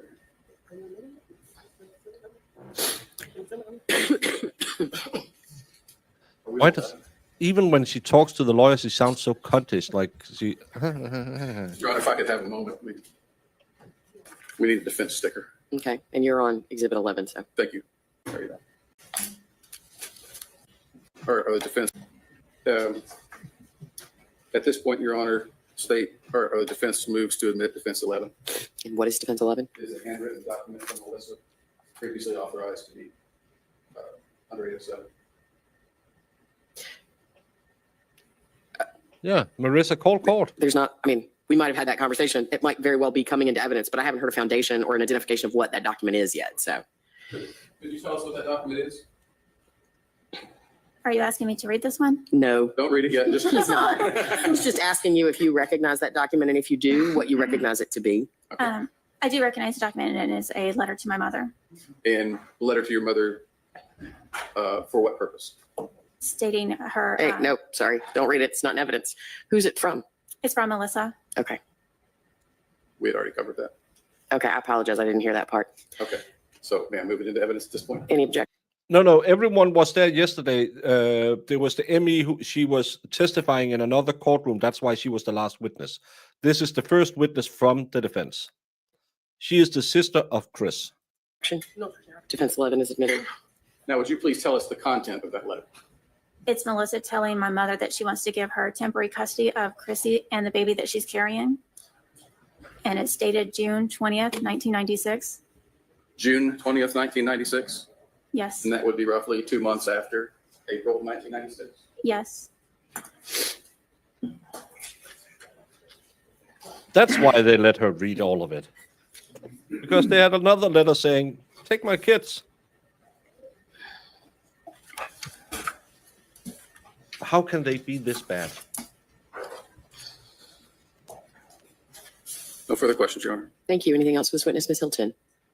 Just to, do you know if Chris forced her to write that letter? No, just like I don't know if she wrote that letter. I don't.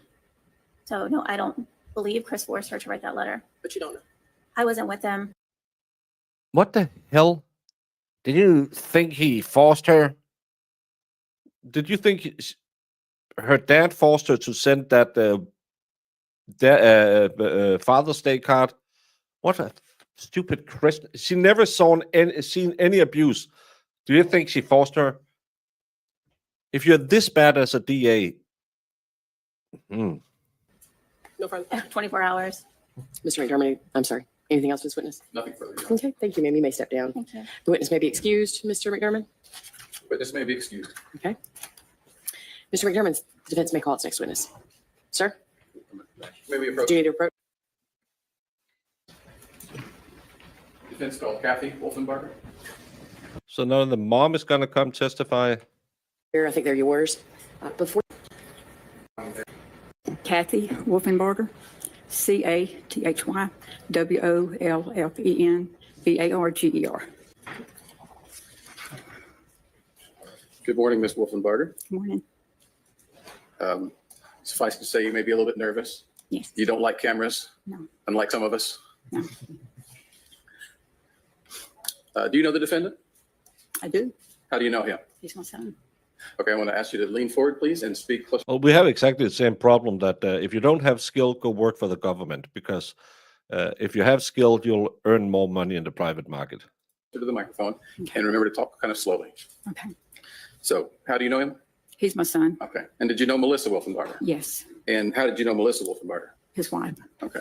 And did you spend a lot of time around Melissa Wolfenbarger? Somewhat. Somewhat. And describe your relationship at the time that you were around her somewhat. Well, they mostly live with my mom. I want Miss Hilton to ask. So, how many bodies did you help your husband dispose of? And the kids was there. And I would go and visit out there. How far away did you live from your mom? From Locust Grove to Stockbridge. Okay. So how often would you go up there? Just, maybe, I don't know, just every other day or once a week or something. Okay.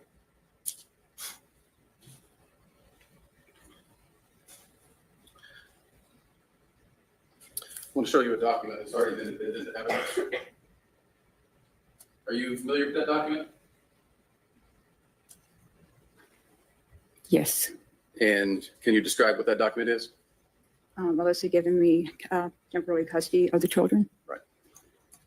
And when she gave that to you, did she give you any reason why she was choosing you as opposed to someone else? She does not want them down her parents' house.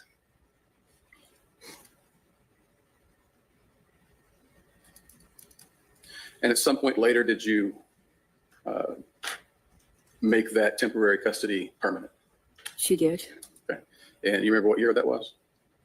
I don't know. And when she had you do that, did you go down to the courthouse or how did that work out? How did you get the message from her that she wanted you to do that? Called me on the phone. From where did she call you from? I was at my mother's house, my parents' house. And where was she calling from? I assumed the court place. I At don't the know. courthouse?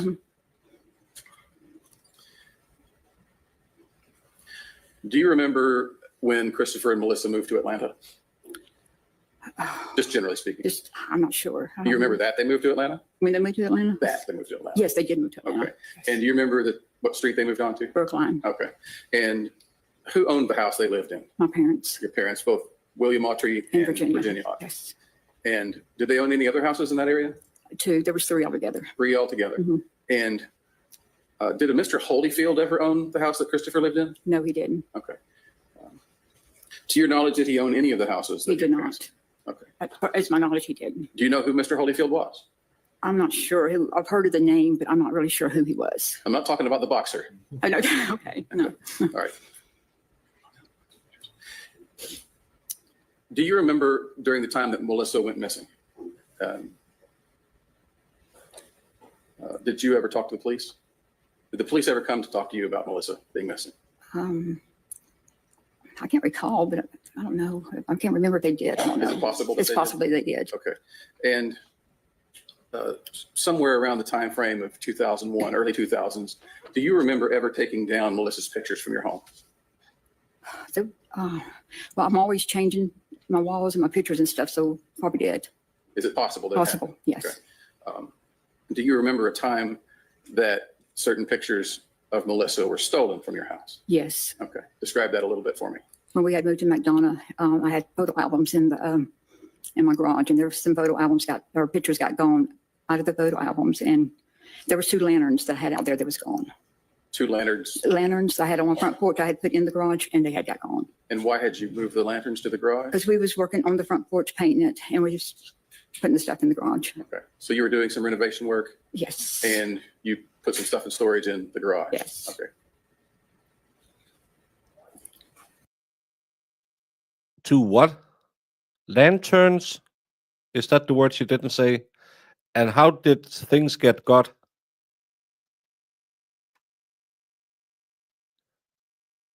I made fun of this street lady, but this woman isn't much better.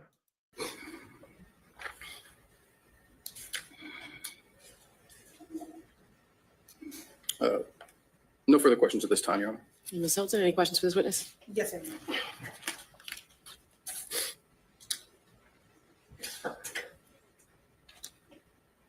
Good afternoon. And that's me. Now, you just spoke on direct examination regarding the homes your parents owned on Brookline. The homes your parents owned, let me touch the mic. The home your parents owned on Brookline Street in Atlanta. Yes. They said it was 3 homes, There was duplexes. duplexes. Yeah. But were there 3 duplexes that they owned? Yes. And is one of the addresses 823 Brookline? Yes. Was another address 824 Brookline? Yes. And what was the third address? I'm not sure. I'm not sure. Now, these homes, are they the homes that you grew up in? The 823 one was. 823 you grew up in.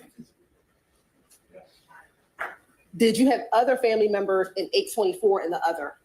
My uncle.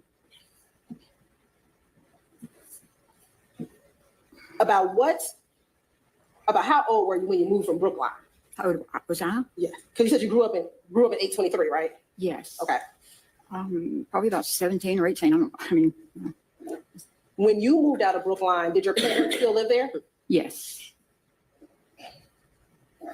And did your parents eventually move from Brookline? Yes. Roughly what years do you think your parents may move from Brookline?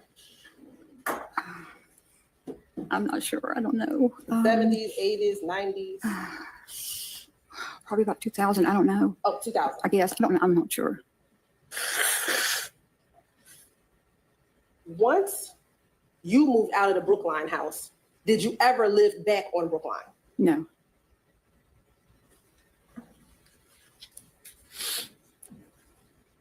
Once you moved out of Brookline, how often did you go back to Atlanta? I don't know. I don't know. I apologize, ma'am. I've heard everything you've said so far, but if you'll just make sure and speak up a little bit into that microphone. Thank you. I'm sorry. Would you ever go to? This is what I didn't like about the mom and the sister on the other side, but they have also been touring with the story, refining it over the last 10 years because they started trying to get people to look at this case in 2015. So they have created what happened now because they have been going on so many shows. They have to tell the same story over and over. This woman is sitting here thinking, what? My parents? I don't know. This is how you would react if you care. If you make all the questions and it's the same question every time, I will see that as this is more likely untruth. Brookline to check on the homes on Brookline? To check on, no, why would I, no. No. Mm, At some point, did your brother Rick live in one of the houses on Brookline? Yes, Which house did he live in? Do you remember? 823, Did you ever visit your brother on Brookline?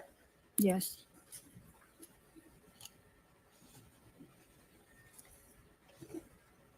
Did your brother live at 823 Brookline in the late 80s, early 90s? I'm sure he did. I'm not sure, I guess. I mean, Would Chris ever visit your brother Rick at the 823 Brookline house? I don't know, because I mean, I guess, I don't know.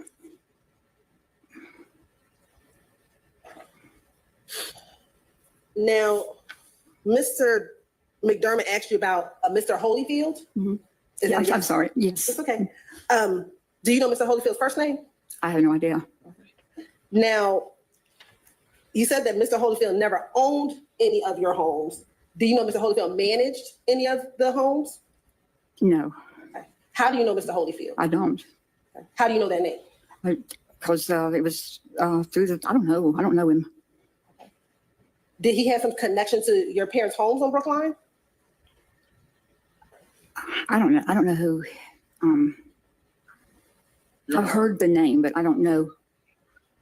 She testified on cross that she didn't know who he was. So No on direct, not this is cross. pretty much asked and answered. What's the point? Overruled. Go ahead. You said you know the name. Mm. Why do you know that name? For the houses, I guess, I don't know who, I don't know.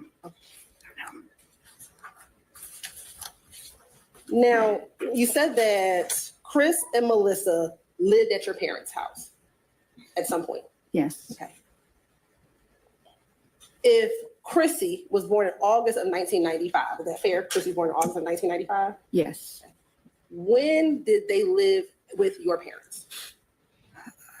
The years I'm terrible with the years. Oh, probably probably a year old or so, or maybe, I don't know, before, but probably about a year old or so, or before. I don't know, but Were they living with your parents before Chrissy was born? She didn't mention any Holyfield. She just said the rent man. I haven't heard. I've had several minor strokes while watching this trial, so I don't know if we ever heard about any Holyfield before. The only Holyfield I know of is a boxer. before, I don't think so. I think they had, no, or I don't know. So is it fair to say they didn't live with your parents until after Chrissy was born? Yes, And so that's sometimes after 1995. yes, And they lived with your mother for about 2 or 3 years, and moved to Brookline in 1998. sounds like it, yes, And they moved into 824 Brookline. yes. Did you ever visit them at 824 Brookline? I guess, I'm not sure. I don't think so. I don't know. You said you don't think so? I don't know. Do you know if they were paying rent to your mother when they were staying at 824 Brookline? I'm pretty sure there was.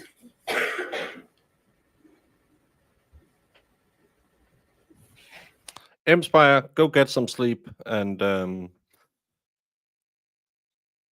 don't drink too much, but drink enough at the hen party, and make sure she will have all the embarrassing moments, but don't catch any of them on your phone, because it's one thing to get married, but you need to let off a little steam, and tell her to keep her hands out of the male stripper's thong, because that's not okay.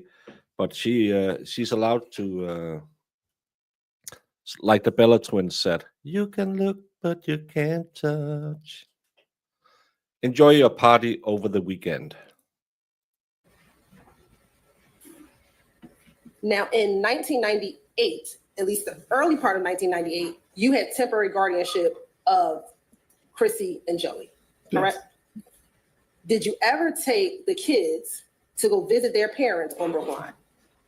They would come and visit them. Yeah, they would come. Yeah. When you say they would come, will you bring the kids to Brookline, or are you saying they mean Melissa and Chrissy would come to you? Chris Willis will come in there. They would come to visit you? They would, yes, they would come, yes. Did you ever visit Christopher at his job, at any jobs he ever had? No. Do you know where your son was working back in 1998? I'm not sure, but they said the glass place is what, is that, I don't know. Have you ever been to the glass place? No, I don't even know where, no. You said you don't even know where it is? No.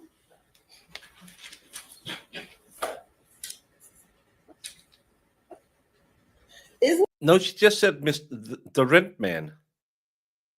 I don't think she said a name. This is the thing we have. Can someone go? Mo is watching on delay. Can someone go over in Mo's chat and ask if she knows who Mr. Holyfield is? Because she's like 2 days behind. Is it true that Melissa wanted to dissolve your temporary guardianship in 1998?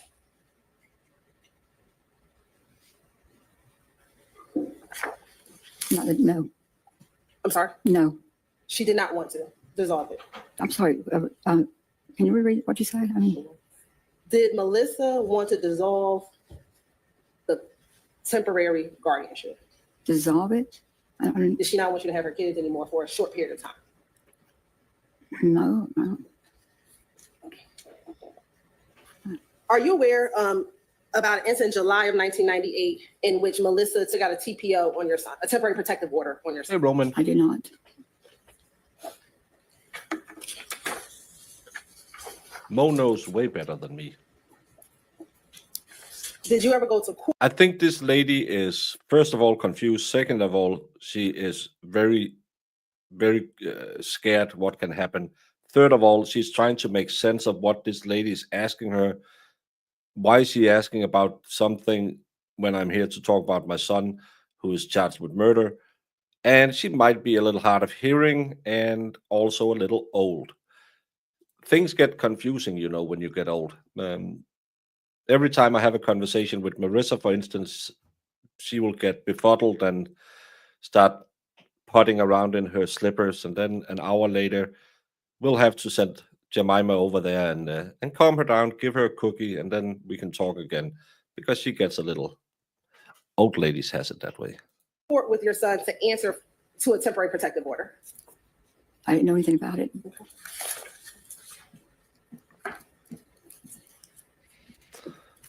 Well, she's at least When late Chrissy 60s, early and Joey were 70s. younger, isn't it true you wanted them to call you mother or mom?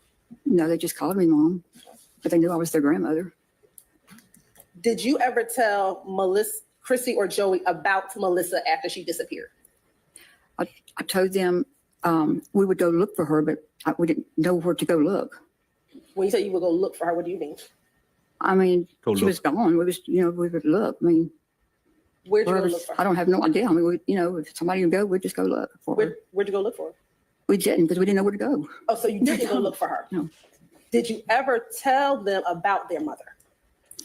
I told her that she had left and that we would go look for her.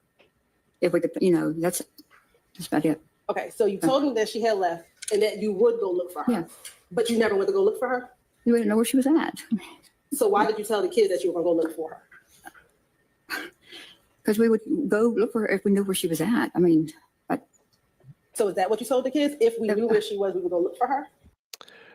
I know you have never heard about this concept before. White lies. It's when you tell your girlfriend, no, that dress fits you just as well as it did 10 pounds ago. You can't tell. It's when you tell your man, yes, it was the best I ever had. It's when you tell kids who lost their mom, we don't know where she is, but we are looking for her.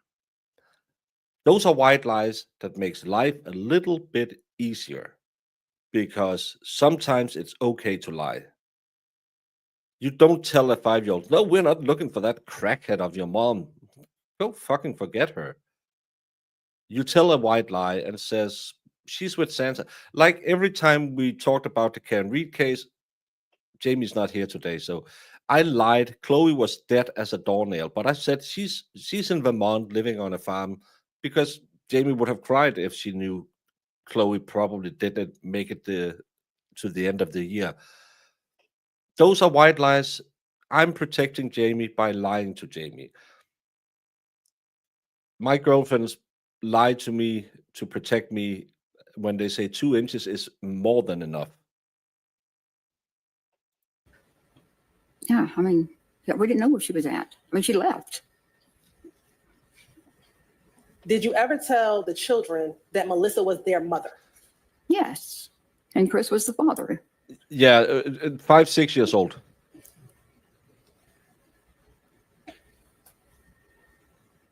Now, you talked about, I guess, Melissa's pictures being stolen.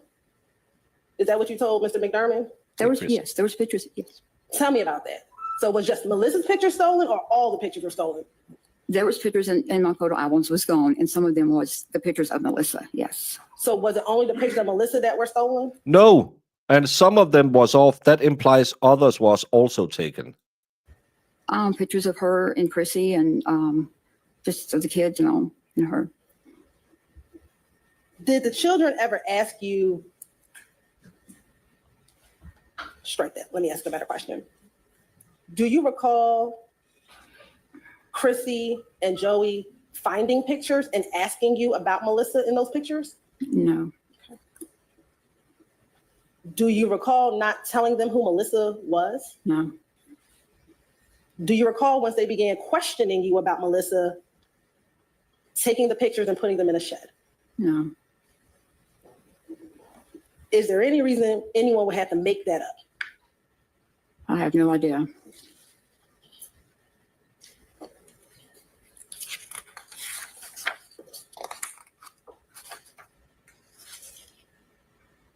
Would Chris ever tell his children about their mother? I'm pretty sure he did. Did you ever see Chris do it? No, he would have them. How often would he have kids? He would have them a lot. I mean, he would come up and play with them and take them places, and we all went to Six Flags. And When's the last time you remember seeing Melissa? I guess at the courthouse when we done the papers. I apologize, ma'am. I just need you to speak a sorry. little more loudly and clearly into that microphone. Thank you. I guess when she did the paperwork at the courthouse. I mean, I don't remember when. Now, is this in 1998? 98, I believe so. The daughter met her grandma when she probably was in a rebellion against her own family. She came in. I bet you they love bomb her because notice what she also said. I don't talk to my brother. Her brother, I don't know if he's going to testify on behalf of the dad, but I bet you this woman, Norma, has had a lot of conversations about what really happened when you were a kid. And maybe she's like Deaver. She has false memories. Hey, Now, Tom. do you recall in 1998 when you got full guardianship or permanent guardianship of the children? Do you remember Norma Patton bringing the children to you? Bringing them to me? Yes, like You already giving had you the them. children. No, I don't remember her bringing them to me. Oh. Do you remember Norma Patton ever giving you the kids at any point in time? I remember they was at their house one time, and they brought them back, and they had a head full of lice, and they had Joey had diaper rash, and me and Melissa went down to Walmart and got some stuff and done all their heads with. I mean, that's the only time I remember this. So you never remember picking the kids up? The kids up? I don't. You don't remember? Norma never testified to that, especially after the courtroom, because she would have also have had temporary custody of them at that time. So now she's just making up facts not presented in court. Did you ever see Melissa around the holidays in 1998? We had Christmas at my mom's house. Okay. Do you remember that being in December of 1998 when you had Christmas at your mom's house? Yeah, I guess, yes. Was Melissa present at that Christmas at your mom's house? I guess, I guess she was. Do you remember seeing her? Yeah, I guess we're always there. I mean, When you last saw Melissa, what do you remember? What did she look like? so long brown hair, just an average girl. I mean, just Long brown hair, about your length? probably, And this is maybe around December of 1998 at that Christmas at your mom's house. yes. Now, after Christmas of 1998, when you didn't see her anymore, did you have any concern about her whereabouts? Yes. Did you call the police or anyone to see that she was missing or to report that she was missing? No. To your knowledge, did your son call to tell anyone that his wife is missing? I'm pretty sure he did. I mean, I don't know. You don't know.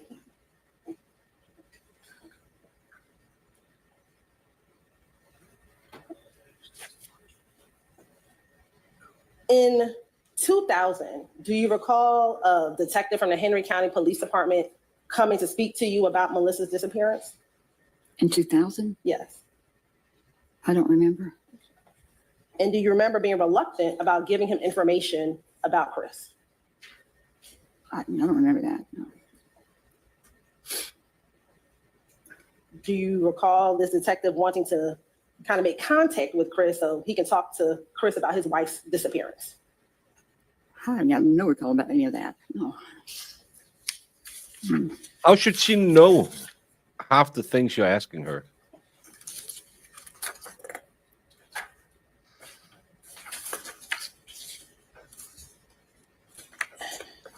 And I guess is it fair to say that since Melissa went missing, you didn't really go look for her, right?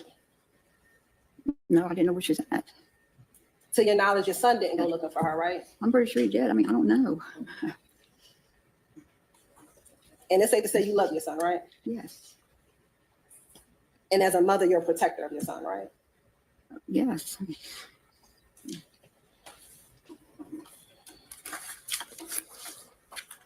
Courtroom, don't.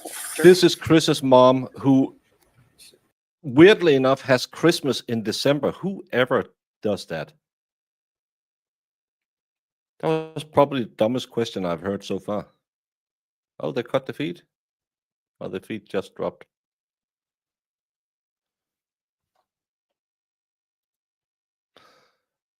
So you saw her at Christmas? Yes. When was that? What? Would that be December? Who? What? The court document says the date of the incident was... Oh, you do the 10th of December. Well, they don't know when she went missing, so they just put a random date in there.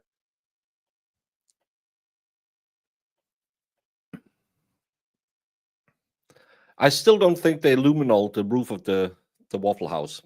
Probably because it is the Smecks paradise of Atlanta. Everyone's banging up there. They were separated then, though, Chris and Marissa, so his family didn't have a duty to look. That was on her family. And he most likely did go look for her at some point, maybe went to the Waffle House, said, hey, have you seen Melissa? Maybe went to talk to the sister, said, hey, have you seen Melissa? And they didn't think anything about it in that family because they were so upset in February when she didn't send her mandatory card. And I saved all the 4 cards I saved. But she never did send me no Christmas card or no birthday card. And then I got really upset. Yeah, Daddy come running to Waffle House, said, you see your sister? Well, Mama told us Daddy didn't go look till 5 months later. He wasn't that upset either. You didn't ask those questions of them, did you? Why didn't you go look? Well, I couldn't, I didn't want to drive up there. Oh, you missed your daughter so much that you couldn't take your lazy ass in a car and go look for her. But this absolute disgrace of a DA is trying to imply that Chris's family, not looking for a woman who had left Chris, was in some way an admission of Chris's guilt. Make it make sense to me. Make it make sense to you. Why should they look for her? She was a Waffle House hoe. She was banging Dixon. Why should Chris look for that? She gave away her children. She was a jailbird. It makes no sense that you're trying to imply this family didn't do nothing. Well, they didn't have to do nothing. This woman signed away her kids. Why didn't you ask how many times after she signed off guardianship of the kids did she contact you or come to visit the kids? Because I will bet it's about as much as the revenue that the WNBA has made. Donuts.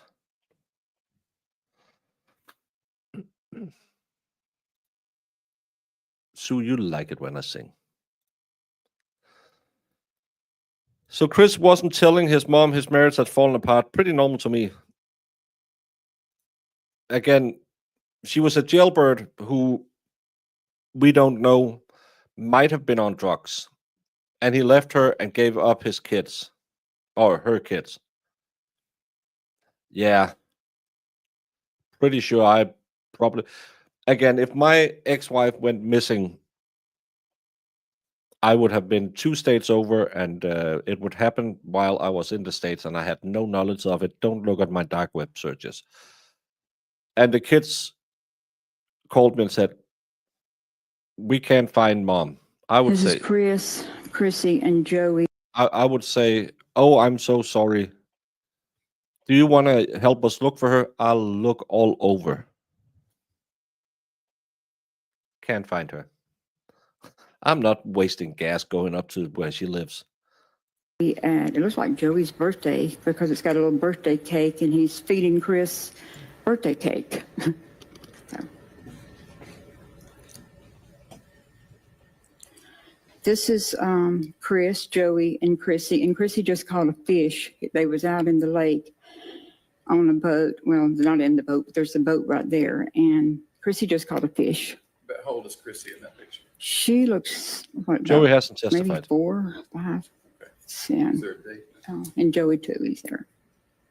So Chris No, wasn't actually how about part of that? their life. This is Chrissy's graduation, 18th, Chris and me.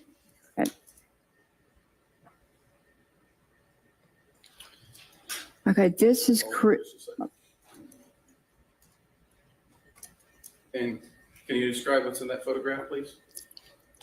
Okay, this was Savannah, and we was in Savannah, Georgia, and we're sitting on a bench, and Chris and Melissa are eating ice cream cones. And there's Kimberly and there's Chrissy in the stroller. And how old is Chrissy in that picture? She's in the stroller, so I figure about 2, And maybe, just, or 1 or so. a couple more questions. In that picture, is Melissa wearing long sleeves and long pants? No, she's in like a little short little, what is that, like a culottes thing, like a, And is she Okay. got any Kulak? bruises on her arms or legs? Or- What is a kulak? Because kulaks they are farmers in Russia. no, not at all. And she's smiling and she's laughing, happy.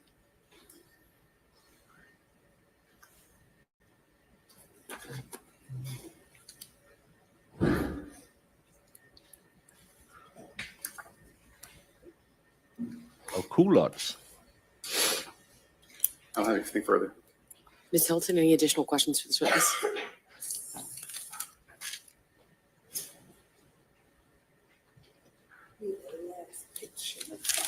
Yeah, the murder family who didn't care about the When kids till you're- When y'all are done, 2015. if you'll sort of just collect the photographs on that front ledge. Thank you all. Is it like pirate pants?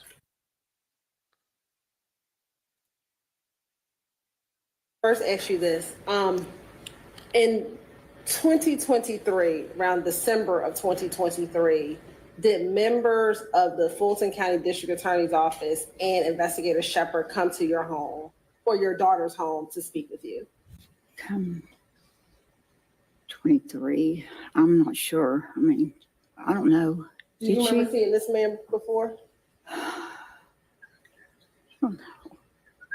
Did, Do you remember him? don't Seeing remember him? him? I think I've seen him before. I mean, yes. Was that at your home? or At your my daughter's home? I don't think it was at my home. I don't remember. I don't know. Just, Do you remember anyone in the 2020s coming to talk to you about Melissa's disappearance? yeah, they came to my daughter's house. Was it last year or something like that? And that was before Chris got arrested. Is that fair to say? Before, yes. I think it was in January or so. Now, we talked about these pictures. Looks like graduations, fishing trips, birthdays, kindergarten graduations. And these are all events that Melissa didn't have the pleasure of enjoying. Is that correct? She was in some of the pictures. She's in one of the pictures, right? Again, she left her kids. That's the same. She wouldn't have been there because she gave up those rights because she didn't want care enough for her kids. I really dislike. I think it's really bad that she ended up dead, and I think it's sad she didn't see her kids grow up. But I'm pretty sure if she was anything like her mom and her sister, as hard as this is to say, I think it was good for her kids that they had a more stable upbringing with this lady and Chris's sister. I don't think Chris was a good dad either. I think these kids actually, even though the daughter, I think they won the lottery by not living at their parents or the other set of grandparents. I guess. I mean, yeah. Is it just that last one where I think they asked you about what clothes she was wearing? Ask me. Oh, thank you. Thank you. This is the only picture that has Melissa, right? I'm sorry, is that a yes, ma'am? Oh, yes. Thank you. And that's fair. This picture in 1995 or 6 because Chris is in the stroller. There was one that went to six. There was one that we stayed at Six Flags. But in this picture, this is before 1998, correct? I guess. Yes. Okay. So this is before Melissa ever called the police on Chris for hitting her, correct? I don't know.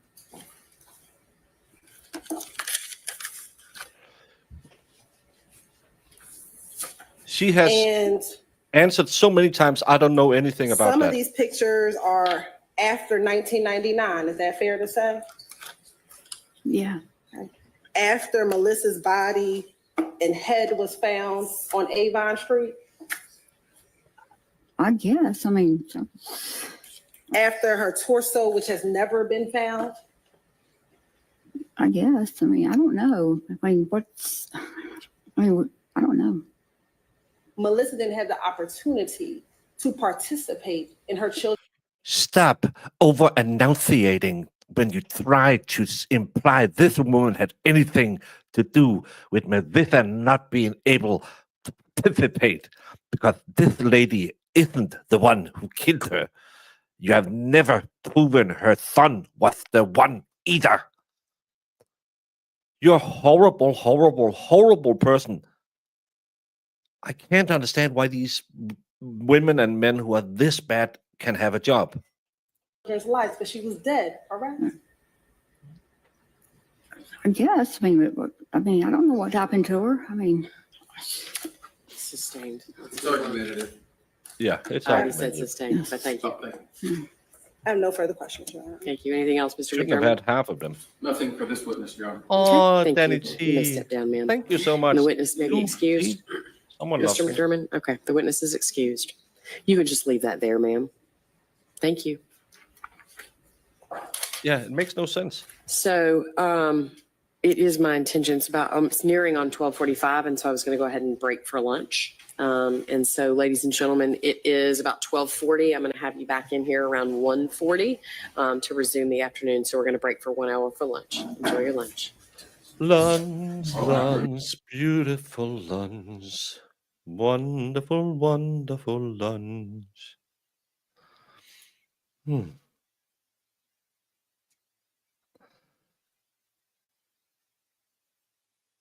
It's like, I'm going to cut the shit out of you. I'm going to block you after you pay me. And I'm not grumpy. I'm annoyed that this DA is doing what this DA is doing. Because it's not proper that you, first of all, go so far beyond the scope of direct that you testify every time you answer asks a question, that you constantly tries to imply that all of these people knew what had happened to Melissa. I don't know why I keep calling her Melissa. It's because what your heart is full of, your mouth spills over with, as we say in Denmark. Yes, that's another Danism. But I wouldn't say I'm grumpy. I'm angry. I am actually angry because this lady is so horrible at her job. And when you have to cheat, I know Eddie Guerrero said lie, cheat, and steal. But when you have to cheat this bad to try and prove your case because you have no evidence that points in any direction towards Chris, it should never have happened.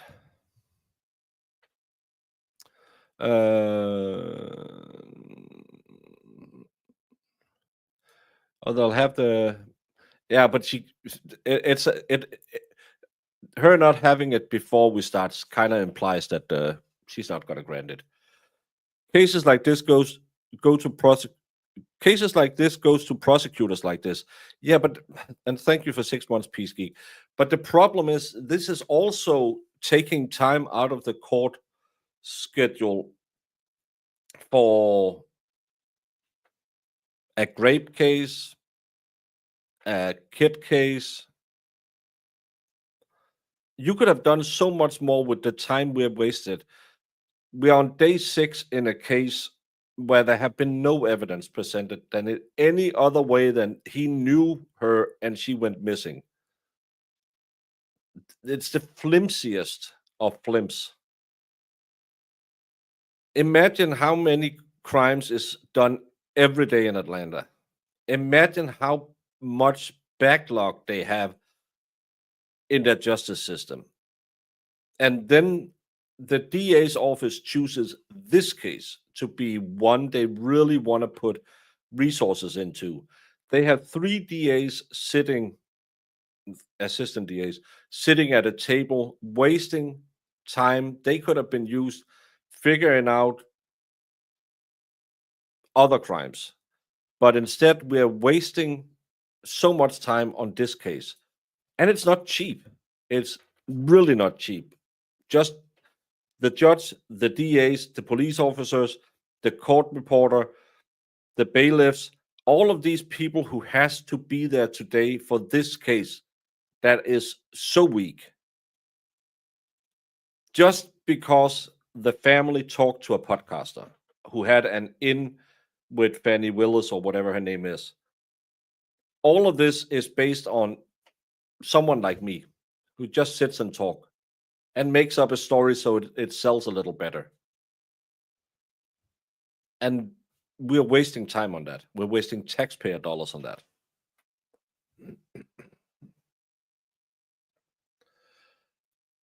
Yes. Well, separated. She had left him, but he didn't say anything about that because that would have been in violation of her probation. So they were technically together, but she had left the house, is his story.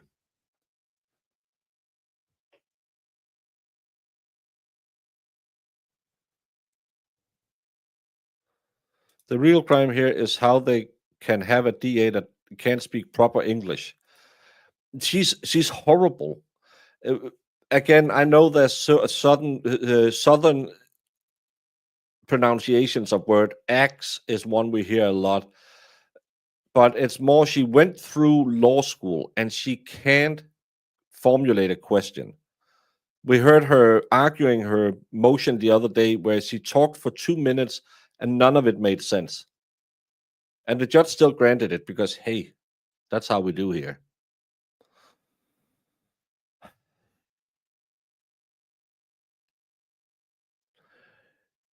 They might want to, but when she lets them put on their witnesses, it's a pretty good indication she's not going to grant it to them. So, yeah. I blame Waffle House as well. Oh, mess is number 2. But everyone who is wanting to have something to eat, 50 minutes and we'll back. People who want to hang, play the game. If you don't know it, it's just like crossword puzzles. You have to, real is a word, real. Thank you, RJ. Some of the words are false, as you can see in the top. Those will come back as red later. And sometimes there's a bonus word, a bonus letter. So hang out, try and beat Sue. If you're leaving, please follow the Twit or the Discord so you can get notified. But come back in 50 minutes when you have had your time to get something to eat, touch the grass, whatever you do on your breaks. I'll go eat, and hopefully I'll see most of you back here at that time. You'll get a notification if you follow my Twitter or you are on Discord. If YouTube are to send out notifications, I would have to shut it all down. Then Sue yells at me because this is Sue time. And that's why we keep WordCrack running, because it's shorter breaks. And I don't want to set up a new stream. But follow my Twitter or follow the Discord and you'll get notified. Or else be back in 50 minutes.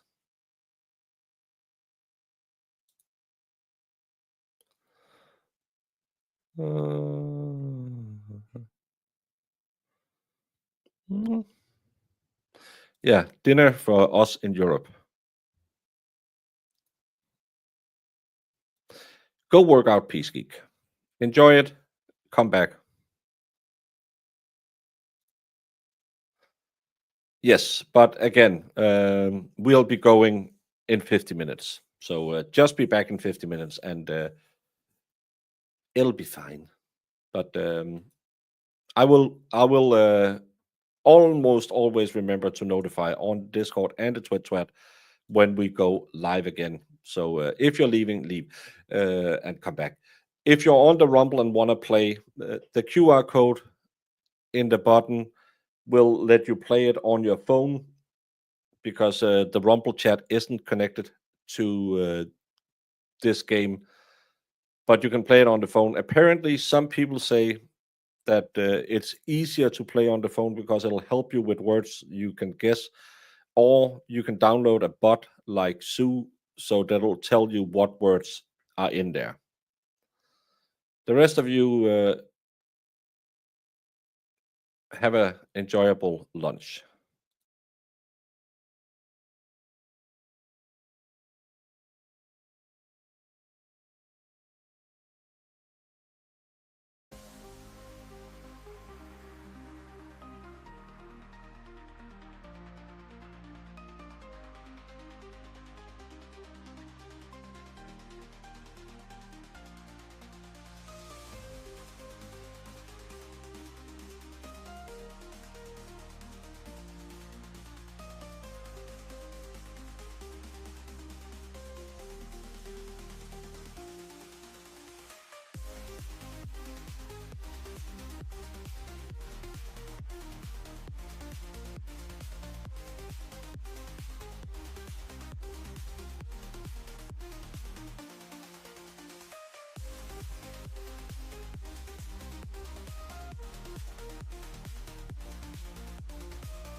Oh my gosh, you guys!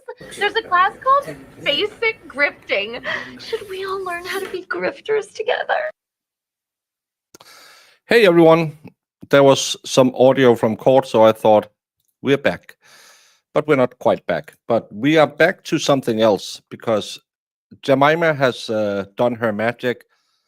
The bench warrant that was served in this case this morning was for Wendy Waddle, aka Wendy Archer, aka Wendy Nash, who lives in Covington, Georgia. So this is the person they asked the Popo to go pick up this morning.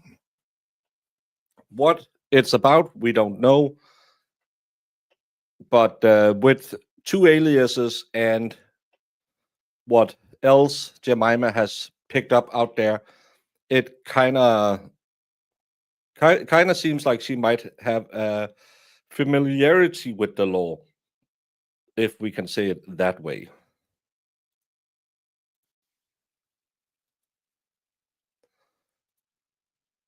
I'm not a diva.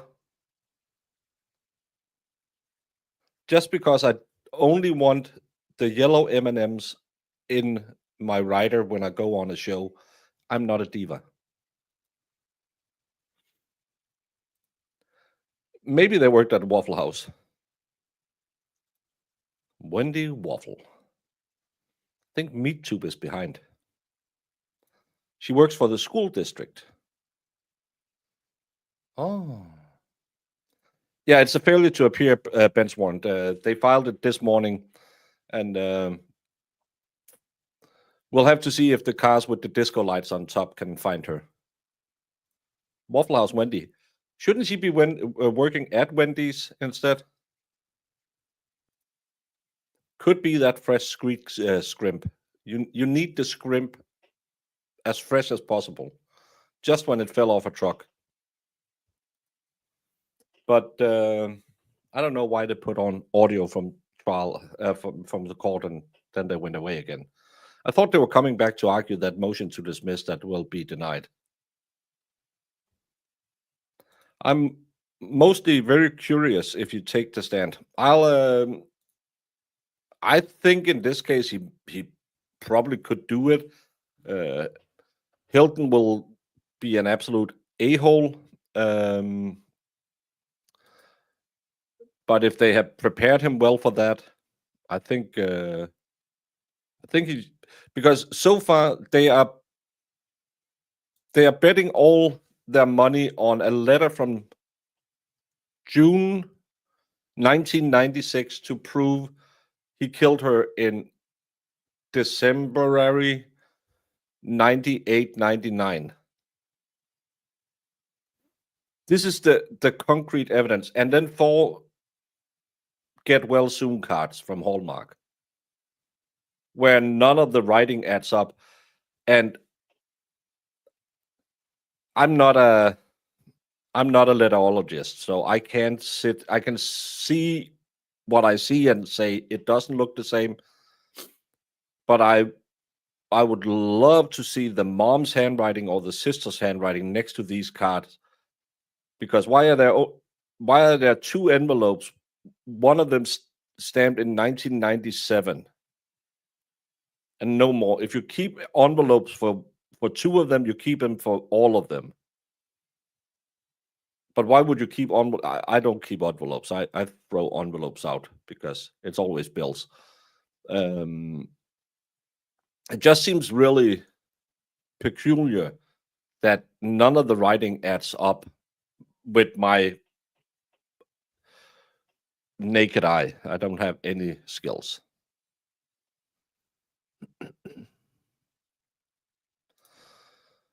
Yeah, she's going to testify, but still, yeah.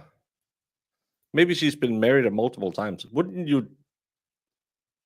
But then I've been married once, but I still have my same last name. And my ex-wife still have my last name as well.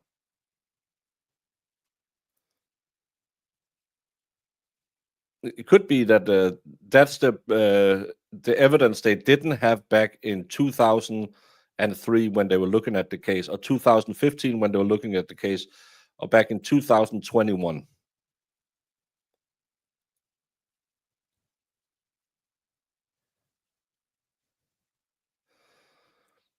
And Jemima is looking at, we have an inmate report from Covington, Georgia, that's a year old, with a lady who was 47 years old, have the same name.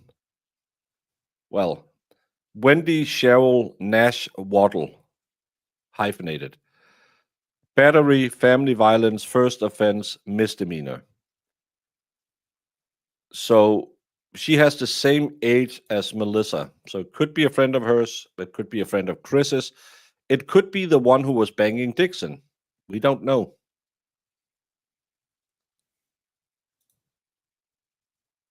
No, and I didn't. She did, and she kept it.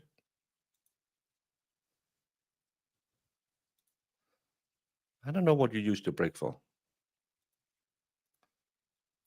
Well, it was just some nuked mush mash. So that's better than nothing. There is a reason she used her sister to authenticate the letters and not an actual expert. Yeah, I wish they had shown us that letter, because I want to see that letter compared to the notes. Yeah. Hey, do you have any evidence that you might have found in your attic, like postcards or anything? Oh, yeah. Funny you say it.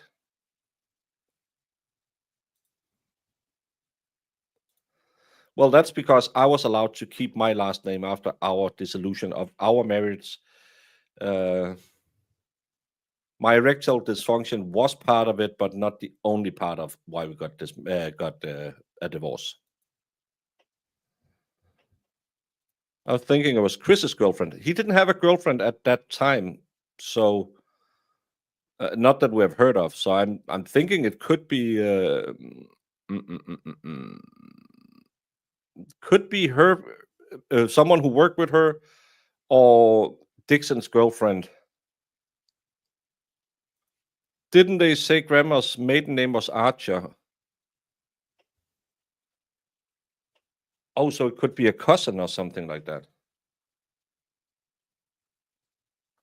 I'm not sure.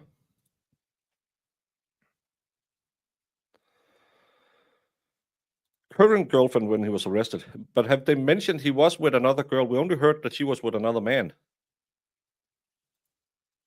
What weirds me out is the most is that she allegedly wrote the holiday names on the cards. Who the hell does that except someone that really want to get a timeline across? Yeah, we saw that. I think that I got a crick in my neck. I think Norma was the one who wrote what occasion they were from. But why would you do that? Father's Day cards are pretty easy to recognize. And still, that she read the Hallmark text like it was something that Melissa had put on there. That's absolutely ridiculous.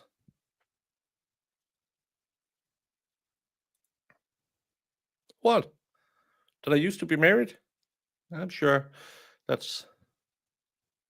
I think that's valuable information. Maybe a corner kissing cousin. Could be. Yeah, we had audio 5 minutes ago, and then they went around. Melissa messed around too. No, she's the only one we have any evidence about messing around. We haven't heard anything about him messing around. The handwriting of the occasions is different than the address and messages. Yeah, I think that's Norma who wrote that. But when I was looking at it, and again, I don't have any knowledge about anything or can tell anything about anything. But there was one of the cards where I think the writing was more like the note on it than the rest of the letters, because she changes her way of writing dramatically. That's not normal in the age of 20. You have your handwriting at that point. Yes, that was dated. And again, she's writing Norma 4 months before she writes Caddy. And Norma, she's and maybe I'm not a woman, and I know I don't understand women. I've been married to one, and I fathered two. But go back and hear her read that letter. It seemed like a weird. Why would you write your mom, "Don't get mad, I'm having another baby"? It's such a.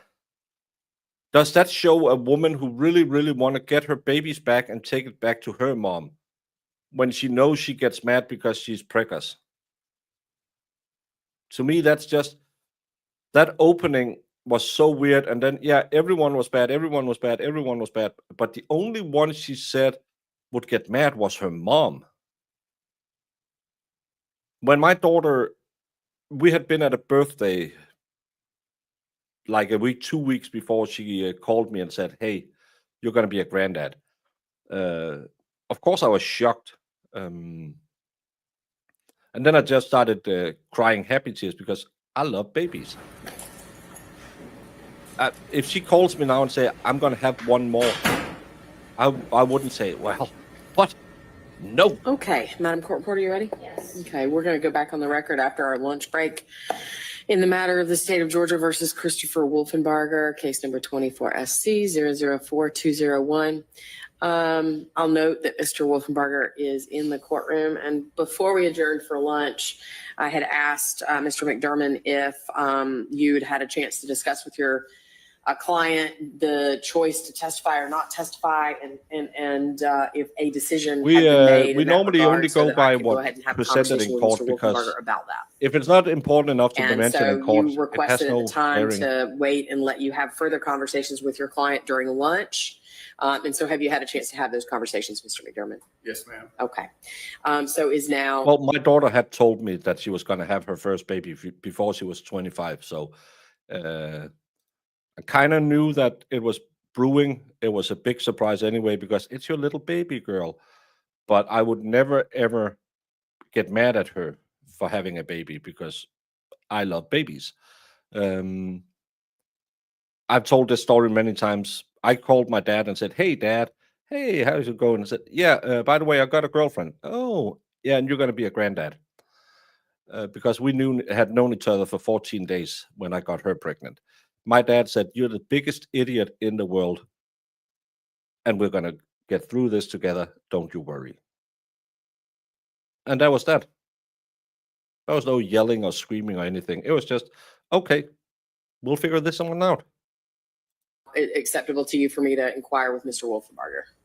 If you have the real story about why he's in a wheelchair, not all of the made-up stories that everyone is spouting, that he's in a wheelchair just to give me an aneurysm, that he's in a wheelchair just to give me athlete's foot. If you have the real reason, say it so Chad can be satisfied. Okay. Mr. Wolfenbarger, so I'll tell you, like I tell witnesses, I'm fixing to ask you a series of questions, and when you answer, I'm going to need you to answer out loud so that the court reporter can take down your response. Still asking for babies? Okay. So, Mr. Wolfenbarger, do you understand that you have a right to testify in this trial, and that if you want to testify, that nobody can prevent you from testifying? Okay. And do you understand that nobody can make you testify? That is, you have a right to not testify if you don't want to. Yes, ma'am. Okay. And do you understand, sir, that you, not your lawyers, are the person who makes the decision whether you will testify or not testify. And do you also understand, sir, that if you do not testify, then upon request by you or your counsel, that I will instruct the jury that your decision not to testify cannot be used against you in their deliberations? Okay. So you do understand that? Okay. And do you understand that if you choose to testify, you won't just get asked questions by your own lawyers, you will also be subject to cross-examination by the state's lawyers. Do you understand that, sir? Okay. Now, I don't want to know what you've discussed with your attorneys, but have you had a chance to discuss with your attorney the decision whether you will testify or not testify? Do you need any more time to talk to your lawyers about that decision? Okay. Having had an opportunity to talk with your attorneys about that decision, do you wish to testify in this case or do you not wish to testify? I do not. You do not wish to testify. Is that correct? That's correct. Okay. So thank you, Mr. Wolfenbarger. Based on your responses to my questions and your representations We're inquiring regarding if he was having had testifying, he ample won't time to testify. discuss that issue with your attorneys, I find that Mr. Wolfenbarger has made a decision to not testify, and that decision has been made with an understanding of his rights, and that decision is knowing, voluntary, and intelligent. The second issue I wanted to take up with y'all is, it might not matter at this late hour, but my understanding is that the Sheriff's Department has now acknowledged that warrant and said they are taking care of it. So I don't know what that means, but it is what it is. That's what the deputy told me as well, and it's unclear how we can kind of monitor it, but I know in the past when I tried to call the warrant division, they rarely give me much information, but I take their word for it. They're working on it, and we'll either stay in touch with you or maybe the DA's office, and I can try calling the warrant division. I just know they're usually very reluctant to give information on the phone. So. Okay, thank you. Now, the other thing I wanted to take up, I don't know how long it might take and where we are in terms of how much more time we might need with the jury today before we would be ready to for the case to be done. But we do still need to revisit the matter of the motions that the defense wanted to put on the record in terms of any motions at the close of the state's case. As we put on the record earlier, in an effort to be efficient with the jury, we went ahead and reserved your opportunity to raise those objections or those motions after we went ahead and proceeded with the state resting in front of the jury and then y'all going forward with some witnesses that you had. Yes. Okay. At this time, in light of the state's having rested its case, we would move the court for a directed verdict of not guilty on both counts. On malice murder, the state has not proven it has not given any evidence of a cause of death. They have not shown any evidence that Christopher caused Melissa's death. They've not shown any evidence that she died unlawfully. On felony murder, they've not given any evidence that an aggravated assault occurred. They've not given any evidence that an assault occurred. They've certainly not given any evidence that it occurred with an object that could result in serious bodily injury. And they've certainly not also given any evidence that an aggravated assault occurred that caused her death. And they've not proved the cause of death. In neither case have they proved an intent to carry out either an aggravated assault or a murder with malice aforethought. In this case, Your Honor, is the evidence of guilt is only circumstantial, and the court must rule out every reasonable hypothesis I'm sorry. that would support his innocence. They have not ruled out the fact that other people, including the victim's parents, including the victim's uncle, Martin Eric Jackson, including any number of random people in the area, could have carried this out. There are a number of reasonable hypotheses, and we've given evidence for some of them. And the court is authorized to apply that standard in granting a directed verdict. I said, oh, Just a because second, someone Your Honor, please. lost Sure. their dad.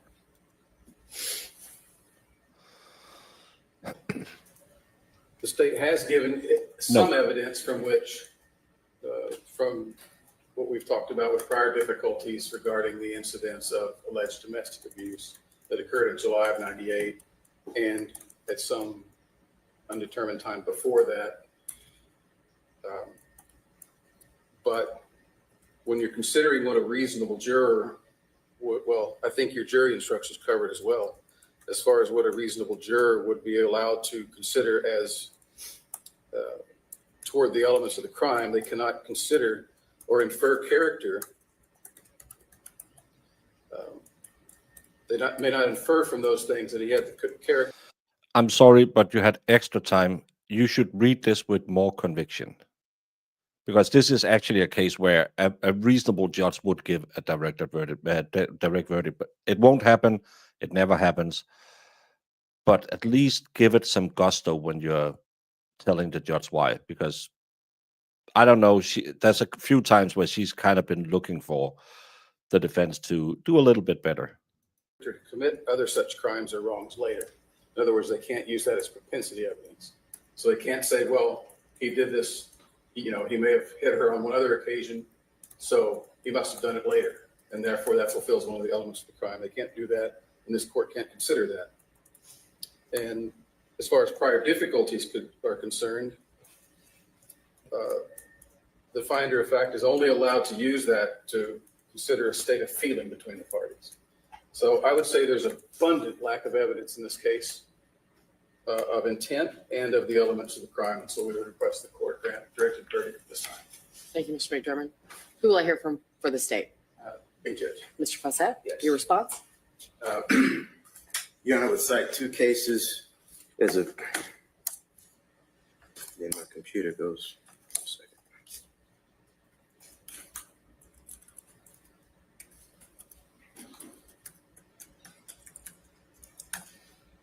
Your Honor, I would cite two cases as authority for the court at the basis decision on.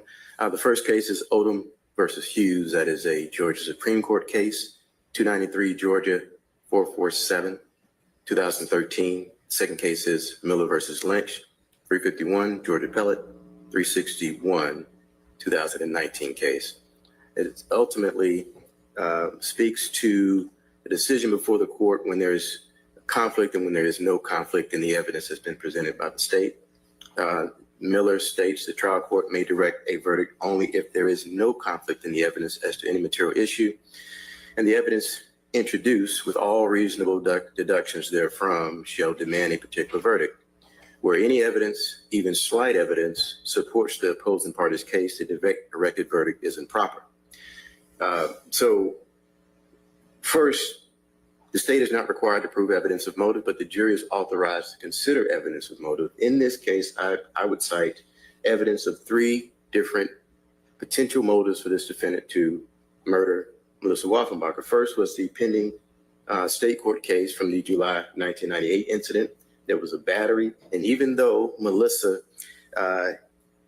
wrote an affidavit saying that she no longer wanted to pursue the TPO, we know from the March 29th, 1999 date that that criminal case was still pending.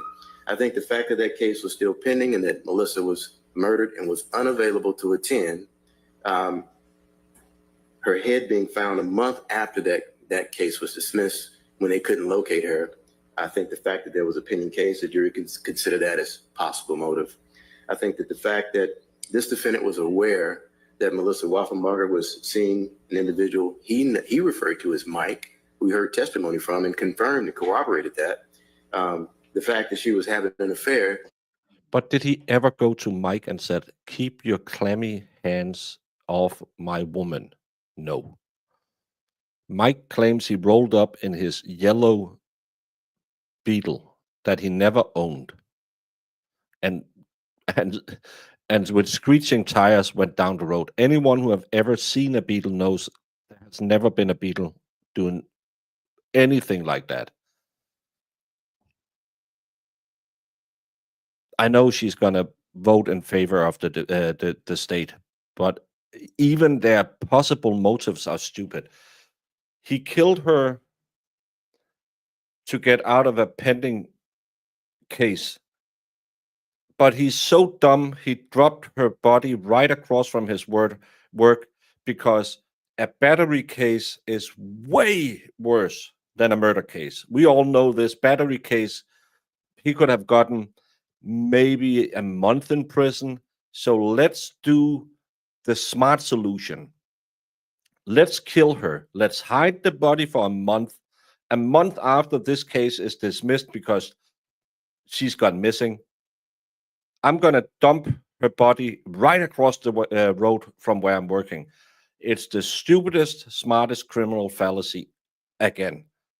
That you can even formulate this as a motive shows you are full of bullshit. Why the hell would he kill to get out of a battery case? I don't know how much you got in Georgia in '98 for slapping your wife around, but I bet you even back then you got more for murder.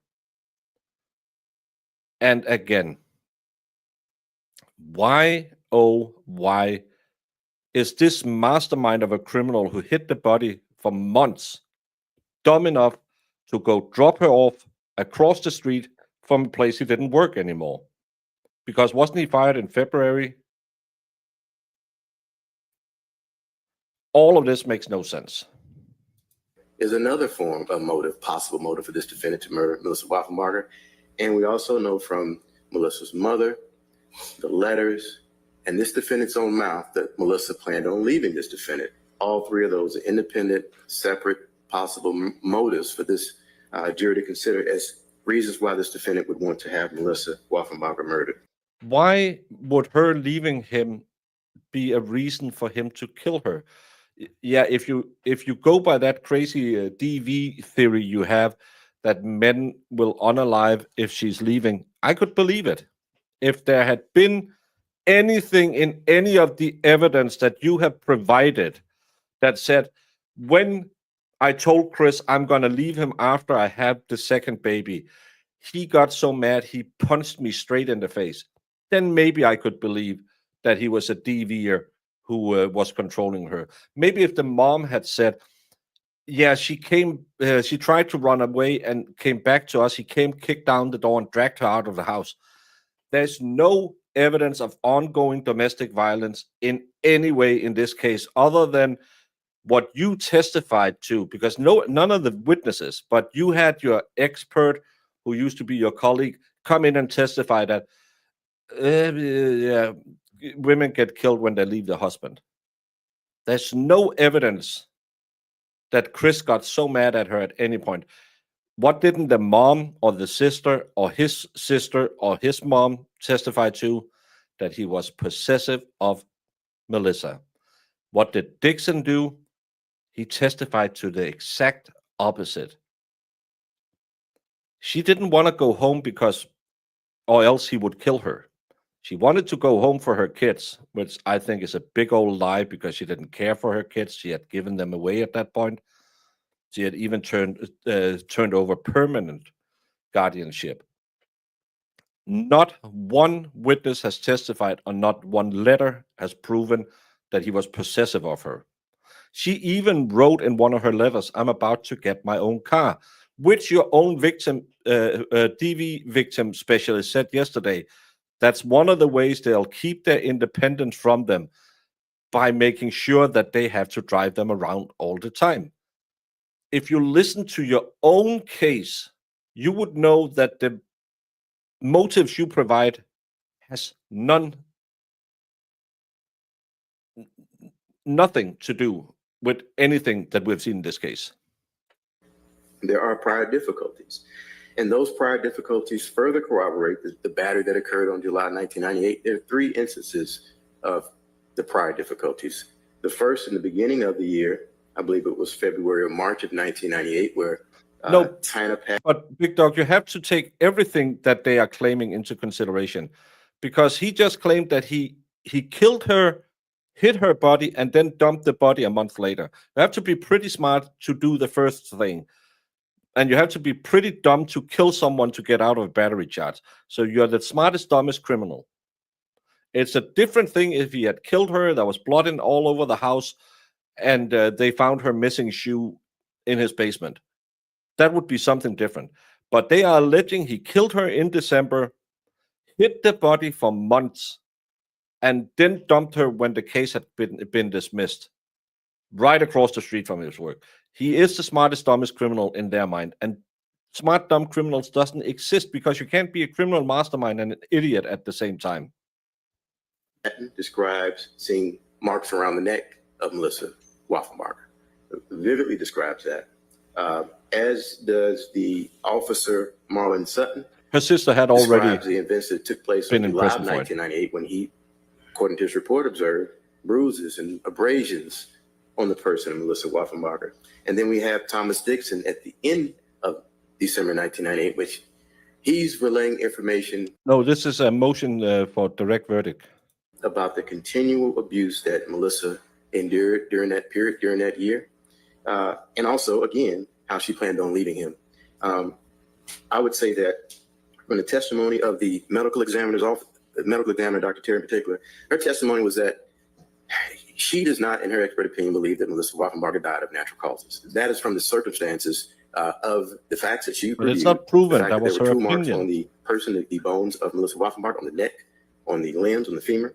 The fact that the bags appeared to be situated to where she was, in her opinion, murdered at a different location, and those bags were placed there very recently to the time that they were located. Because of the rip in the bag, she isn't able to tell the time of death. Even though that the head had not been outside of that bag for more than a day because there were no maggots, there were no insect activity. The doctor couldn't say whether or not the remains had been refrigerated and dropped off. That was a possibility. She also couldn't say, she couldn't say whether or not Melissa had been strangled because the parts of her neck were missing for her to make that determination. She couldn't say if she had been strangled. She couldn't say if she had been choked, stabbed, shot, or a number of other different manners of death, which is not available for that determination because of what was missing. And I don't believe that the defendant should be able to benefit from how well he was able to dispose of her body. The statement from Dr. Terry is that the circumstances lead her to no other conclusion, that it's highly likely that she died of homicidal violence. And I think that that in and of itself are facts sufficient enough that the jury should decide this case. I would ask that the court deny the defendant's motion. So I agree with you absolutely regarding the murder charge, that there is evidence from which there's evidence in the record that would create issues for a jury regarding the fact that homicide occurred and the fact that Mr. Wolfenbarger may or may not have caused that homicide, which are issues for the jury. So I'm going to deny your motion on the count 1 for murder.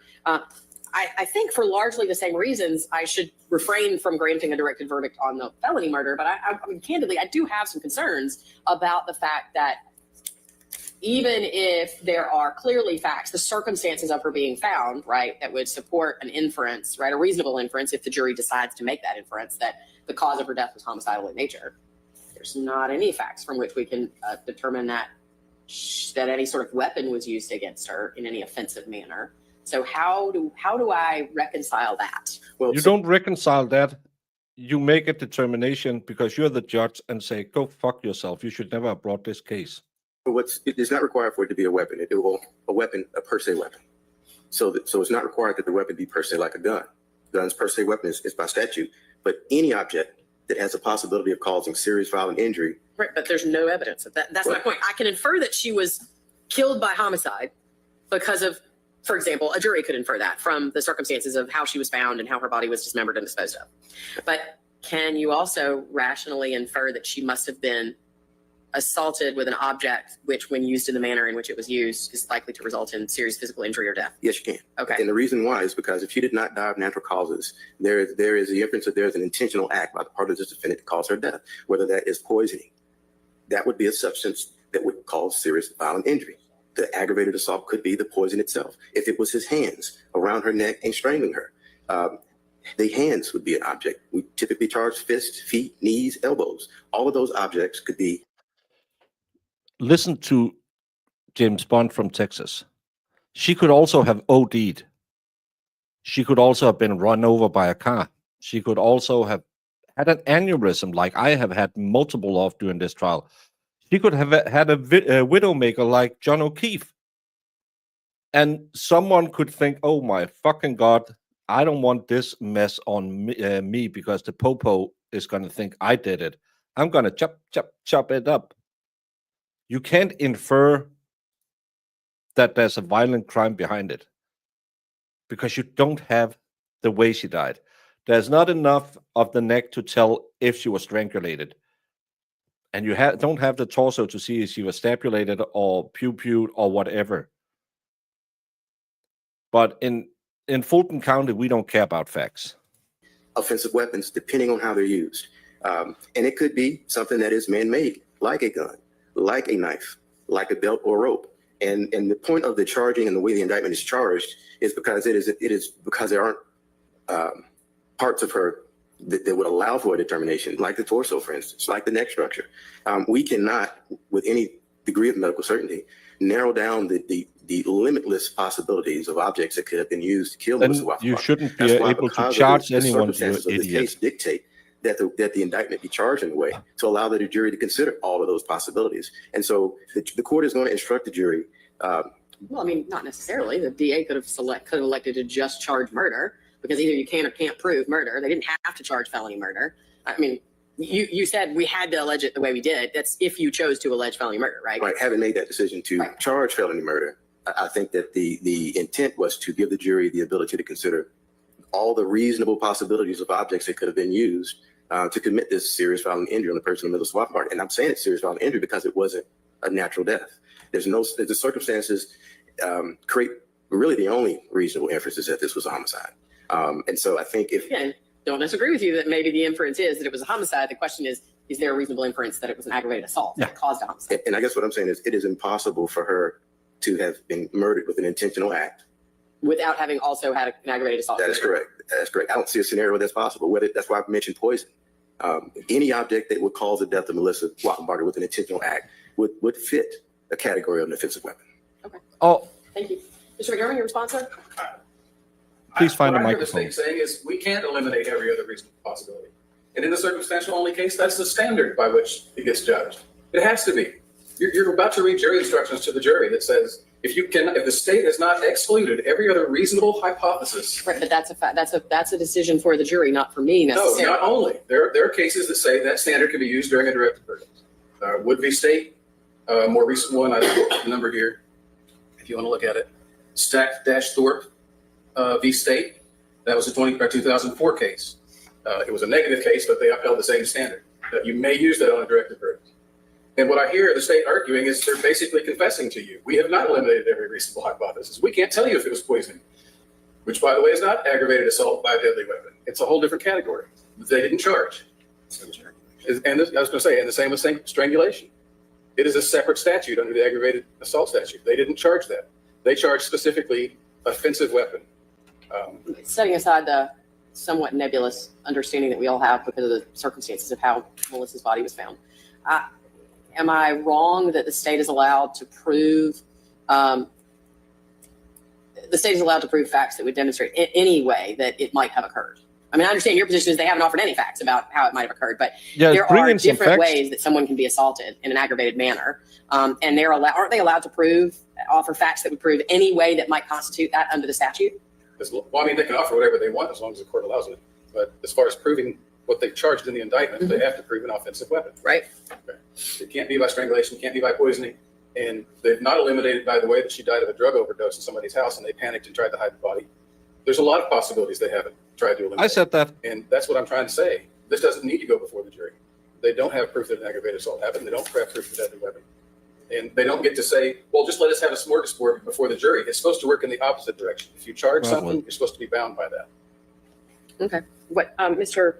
McDermott, you mentioned the Stack case. Can you give me that citation? It's Stack-Thorpe, citation 270 Georgia App 796. Okay. The other case is Wood v. State. It's a little older. 156 Georgia App 810. Thank you. As I've said, I'm going to deny the motion for directed verdict on the count 1 for murder. I'm going to look at the case line, and I'm not going to rule right now on the DV on the felony murder count, which is count 2 of the indictment. Do we have other witnesses that we'll hear from the defense? I have one other witness here. Okay.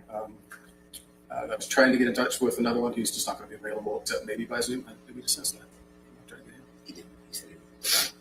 And then the one we're trying to arrest. Okay. So if I tell you that we're ready to resume for the afternoon and you have your one witness when they're done and you don't have another witness, are you ready to arrest? What's going to happen then, sir? I still want that other witness here. I'm going to ask for continuance if she's not here. Okay. Obviously, does the state anticipate that there will be some rebuttal just from a timing perspective? Yes, Your Honor. Okay, like how much? Like a whole day's worth or? No, I would say at most an hour, hour and a half. So we're still thinking, other than perhaps this witness and the request for They're continuance going to to find that call witness or Norma deliver that into witness here, rebut. we're still thinking I that was mother at the year today we can get the evidence closed in this 2003. case. That's still reasonable to you, subject to this witness? Well, I mean, assuming my witness, yeah, subject to the availability of that witness. Mhm. If she were here, I would probably need an hour, maybe 45 minutes with her. Okay. Okay. So anything else we need to take up before we bring the jury back in? Nothing from the state, Your Honor. Nothing from us currently. Okay, we're ready for the jury. Wendy Waddle. Oh, he looks like a peach. Your Honor, I think I need to get Ms. German to admit me to the Zoom. Ms. German or Mr. Freehoff or Ms. Johnson, can somebody admit Mr. McDermott to the Zoom? I think I'm with the state and you think I'm the defendant. Yes, exactly.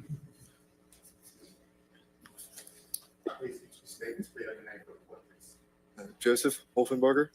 That's Joseph. Oh, that's the son. Wolfen. And Ashley just got a little bit. Barger. And if you would, while you're testifying, if you'll just try to lean forward into that. This is so weird. The daughter is testifying against the dad, and the son is testifying on behalf of the dad. Interesting. He looks like he knows how to get street pharmaceuticals. Microphones, make sure that we can hear you. Okay, sir? Thank you. Go ahead, Mr. McDermott. Mr. Joey, do you know the defendant? Yes, How do you know him? that's my father. Okay. And do you know Melissa Wolfenbarger? I've no ever. Okay. And do you know Kathy Wolfenbarger? Yes, And how do you know her? that's my grandmother. And do you live with her? Yes, Okay. What do you do for a living? mechanic for the most part. Okay. Did you grow up with Kathy Wolfenbarger in her household? Yes, Okay. Do you remember any time growing up, say around the early 2000s, that she took all the pictures of Melissa Wolfenbarger down from your house? I don't. He has nothing to do with Killer Mom. Killer Mom didn't get into, I forgot her names, the daughter's life till the daughter had moved in with Chris, and because Kathy was too strict, and she spent a year and a half there, and then she got in contact with Killer Mom, and that's when she started remembering all the bad things that happened when she was a kid, when she was 4 years old. really recall ever seeing pictures of her like in the house. Sorry, I talked over it. I'm just going to go back so we can get this full. Did you grow up with Kathy Wolfenbarger in her household? Yes, Okay. Do you remember at any time growing up, say around the early 2000s, that she took all the pictures of Melissa Wolfenbarger down from your house? I don't really recall ever seeing pictures of her like in the house.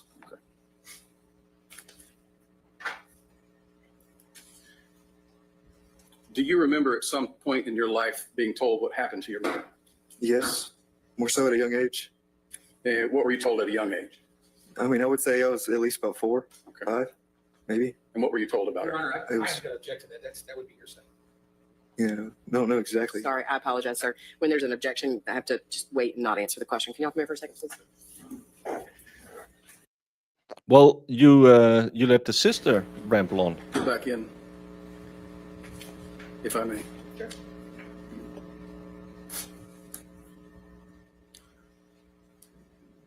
It might help to have the current day, right? That would help. There's a new one every day. Thursday, August 21st. Yes, sir. All right, we'll see if it works.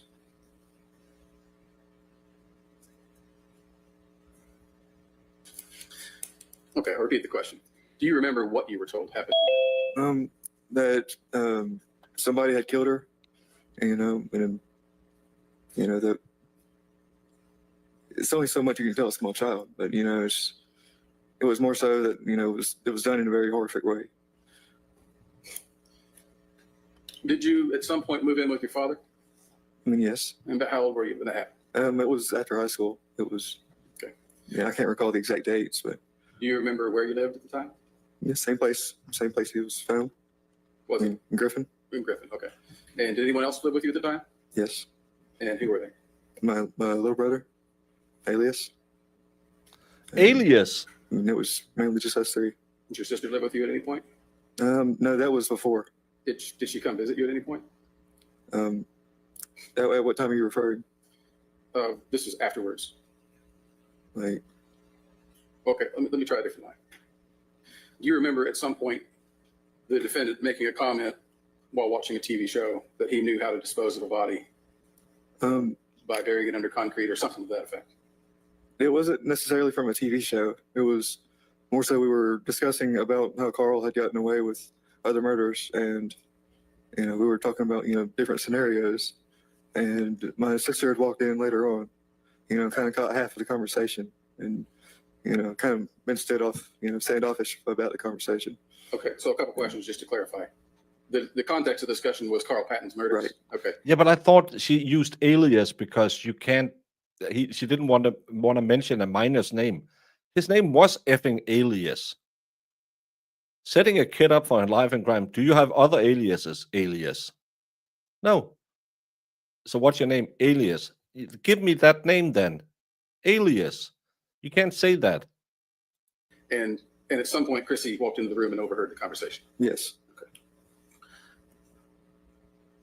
Your Honor, I'd like to share. This is Joey, the son, who is there to say why Chris's statements were wrong. And I had to pay the mechanic today. I'm crying as well.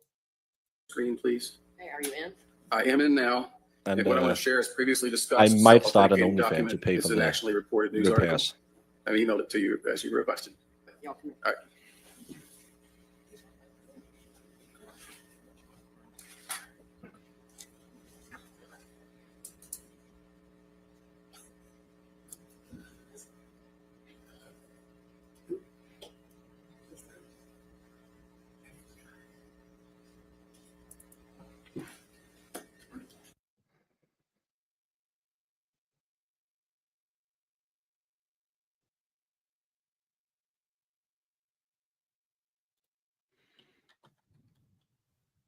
Just a minute. Thank you. All right, jury. You can sit there. Yes. You just stay right there.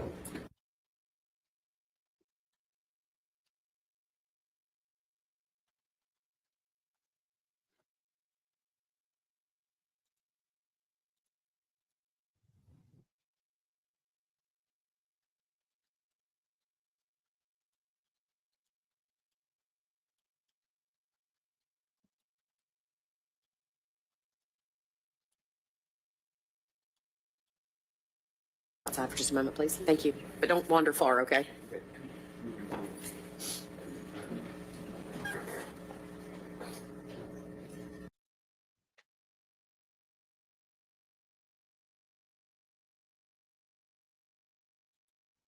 Don't freeze up on us now. No, we want to hear the article at the argument. time. Okay. Full disclosure, I did read the article at the time to assess that assertion. Mr. Fawcett, what is the state? Or Mr. Wilson, I guess technically it's his witness. What is your position? I don't really care. Let me clarify for my record. I don't really care who argues. I sense that, Your Honor. Your Honor, that article, we don't have any further, I agree that it's self-authenticating, but it's an article about facts of this case allegedly told by someone.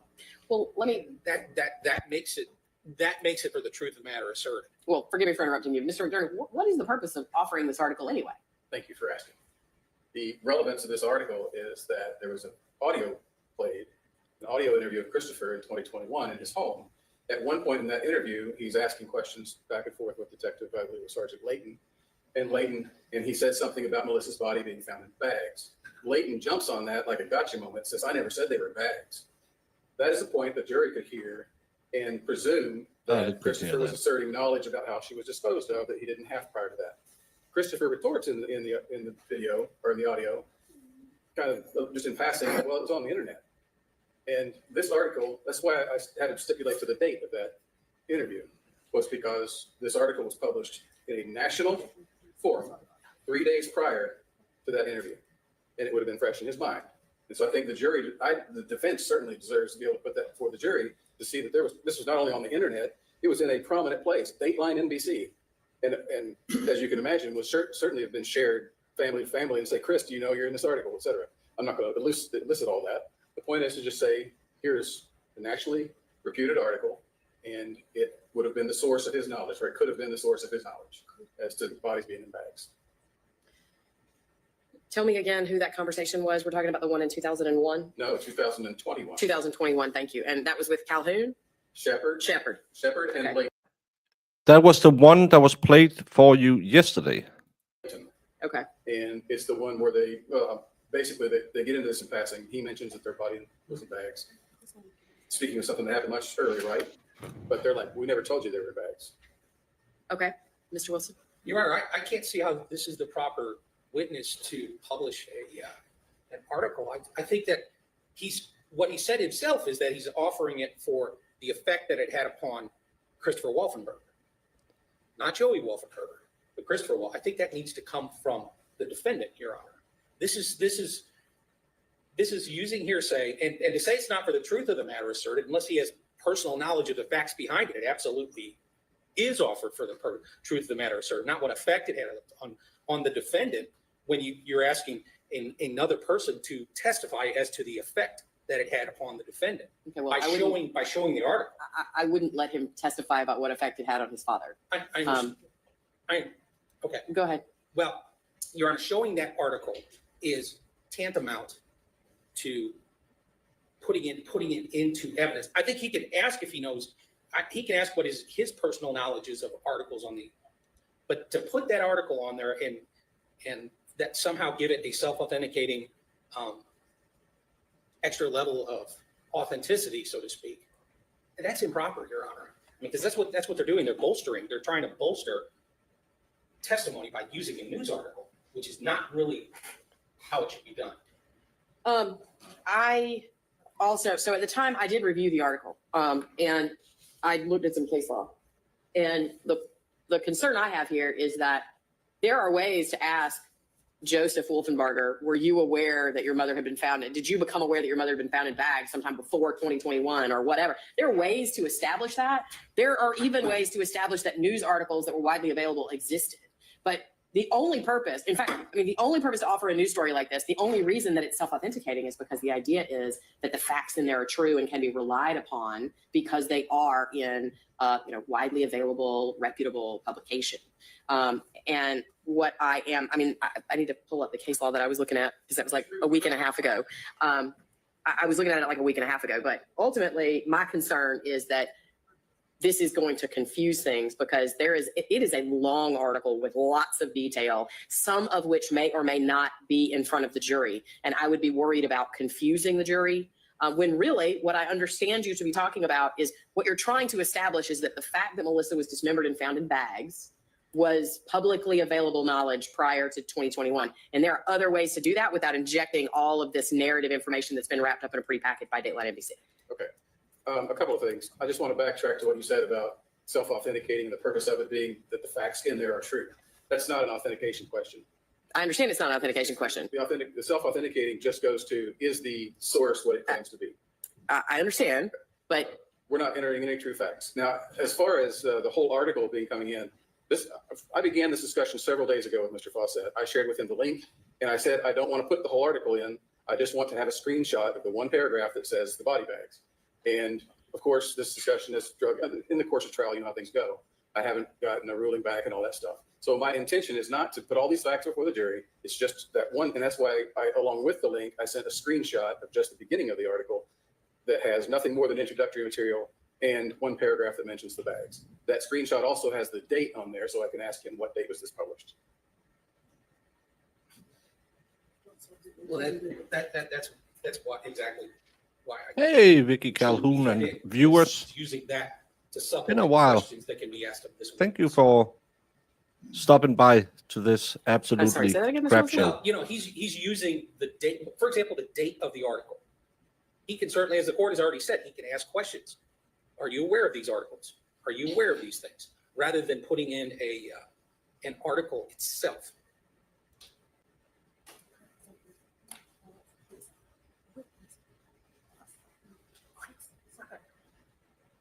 So if I understood your honor, that you would have a problem with confusing the jury, I think providing just a short screenshot of only the relevant information solves the 403 problem.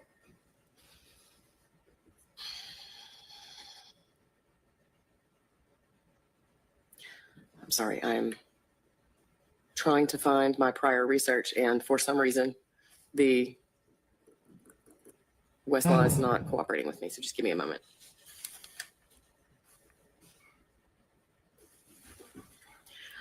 Okay. Now I found it. So I want to take a look at that, Mr. McDermott. Why are they so What were you unprepared? saying, sir? I was trying to look at Westlaw and pull up my prior research. My apologies for interrupting. I was just appending on to what we had discussed, that you had discussed the problem of confusing the jury with facts that may not be in evidence. And I think providing only the screenshot with the one paragraph and the relevant information solves that 403 problem, so there's no confusion. Well, I mean, the screenshot that you've provided says that Mr. Wolfenbarger was arrested on August the 7th. It says he's currently in custody. It says, it tells a story about Christina when she was 3 years old, that I don't recall her testifying to. I mean, I'm looking at the screenshot that you attached to your email. Yeah, I'm a little, don't remember those being on there.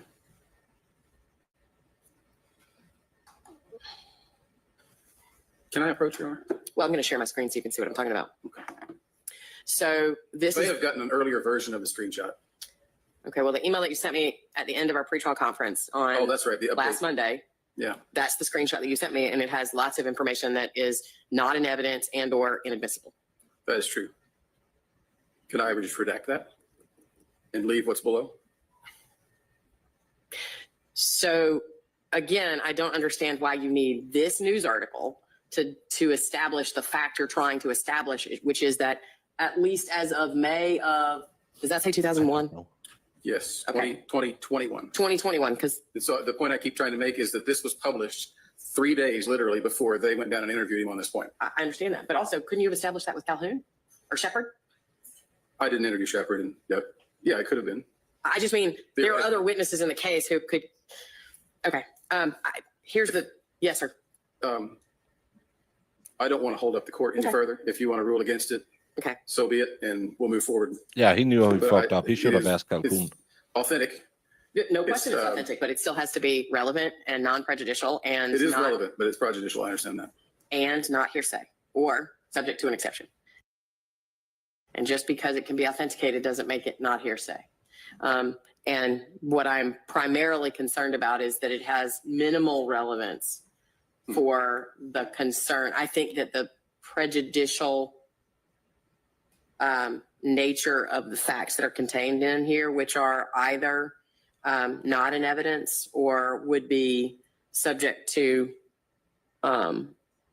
some sort of limit. I mean, like I said, I related the stuff that was there, but even if you were to limit further what it shows, what I think I understand is that the purpose of this article is simply to demonstrate that in 3 days before the police talked to Mr. Wolfenbarger in 2021, there was a news article that said that she was found in bags. And there are other better ways that are less inflammatory and prejudicial than this narrative that's been put together and made all shiny and pretty by Dateline NBC. Okay. Anything else that we need to, and just to be clear, I understand I didn't give you a ruling, but I need y'all to let me know again when you need a ruling, right? Like that was 2 weeks ago. So, or, so. In all fairness, I definitely tried to make that happen. Well, I mean, you sent me an email. I understand that, but I've asked any number of times what other matters the parties need me to take up. And at no point did somebody say, oh yeah, there's this news article I want to ask Joey Wolfenbarger about. And you haven't ruled on that, Judge. Nor in fairness, did the state say, hey, Mr. McDermott wants to offer this news article that we object to. Nobody brought that to my attention. So I apologize that we had to do it on the fly with the jury stepping out, but there's a reason I asked 87 times, is there anything else that y'all want me to address before we do whatever we're doing? Understood. Okay, thank you. So are we ready for the jury to come back? Mr. Wilson? Yes. Mr. McDermott? Let me ask one more question. Yes. I don't have any other questions for this witness except one. I was going to take a previously admitted exhibit, the weather reports, and see if he would be able to read that for the jury. It's Read the weather reports. No, don't do this. You're playing just as dumb as the DA's office. There's no reason for him to read a weather report. You had the detective admitting that he alleged that mist is the same as torrential downpour. You don't need to do this. This is stupid. Get him to talk about his relationship with his dad, if his dad answered questions about his mom, if he had any, and that there was a falling out between him, his dad, and his sister, and that's when she started talking about her dad potentially killing the mom. Those are the questions you want from the son. Put a human face on the misery and show him that, yes, I know about my mom's disappearance and I'm still living with my dad. Fucking weather report. Who are you, Brennan? perfectly common sense. Any average person should be able to do it. And the detective, it's to impeach the detective. Yeah, Sat there talk about that. and made a big Did your dad beat you? Isn't that documented Have in you evidence? ever experienced your dad So beating the his jury current can see girlfriend? it. Right. Can they not? Yeah. And if it's common sense, won't they be able to figure that out? Yeah. I'm saying no do it. I mean, I just don't know any, I mean, No, other than that if I it's just common feel sense, it's a your waste average of person everyone's should be able time. to read it. But if I recall correctly, the detective struggled a little bit to read it too. And so I'm not sure I understand why Mr. Wolfenbarger, hang on. I'm sorry. I'm not quite sure I understand why Mr. Wolfenbarger would be able to understand it and relate that. And he has no by expertise, so he can't Joey tell you. Wolfenbarger. I think that's the point. I think the detective was being dishonest. And I think if an average Joe mechanic can read it, it would impeach the detective's credibility. This isn't the right witness for that. Mr. Wilson, that noise you just made is not an objection. I understand, Your Honor. Your Honor, I do object to that. I don't think, I think it's been put into evidence. It's already been questioned about. And I think it's been, to have a witness read it when the jury can read it is cumulative, repetitive, and argumentative, Your Honor. So I think, and it's not I don't think it would be appropriate for him to do it with his witness in front. I mean, obviously the person he did cross was Detective Callan. Okay. I feel like you've made, that document's in evidence and you can argue that to the jury and you don't need to inquire with Mr. Wolfenbarger about it, Mr. McDermott. Fair enough. So bring it back Anything in here. else? I will say no more questions. Okay. The most Could you get important thing Mr. Joseph Wolfenbarger back for in me, this sir? case Thank that you. everybody Deputy, we're ready seems for to the have jury forgotten again. in this room. Obviously, once we get Mr. Wolfenbarger back. So we're going to take a 15-minute break and both sides take a pregnant pause and think about the jury.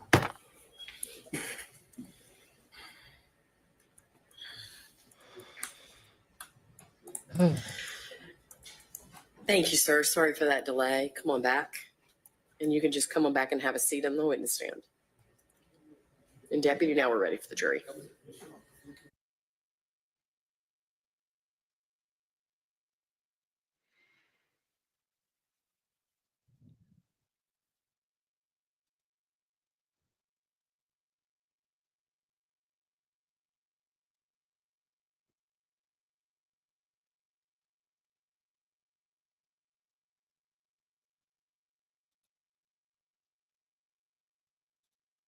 Yeah, they bumped him to traffic court.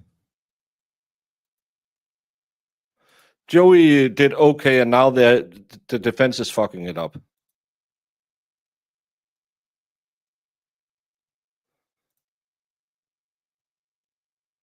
The whole thing, you have to go back and watch the Carly Gregg case. I think he was from Kentucky.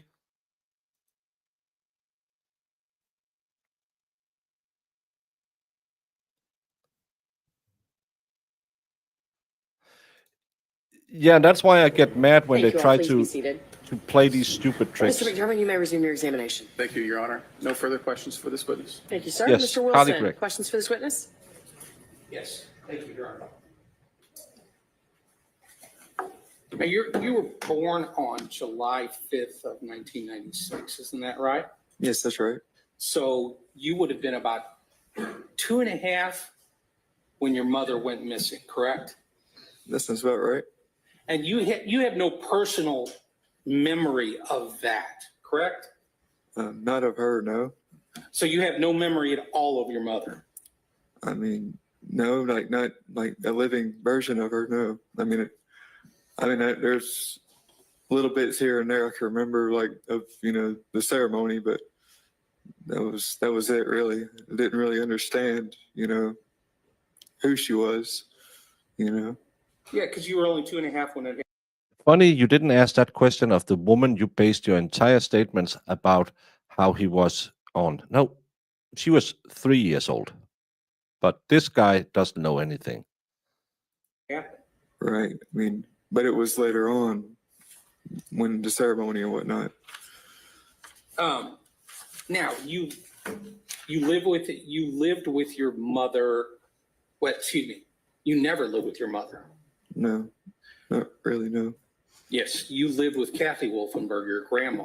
Right. She wanted you to call her mom.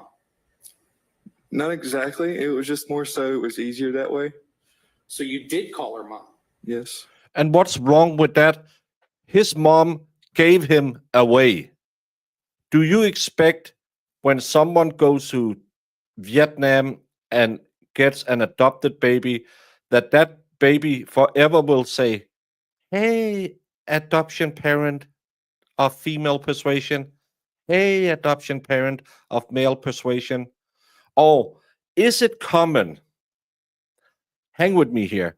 Someone who has lived with their grandma their entire life, never known their mom, called her mom because they thought it's mommy. Is it absolutely okay that he called her mom? She wanted you to call her mom.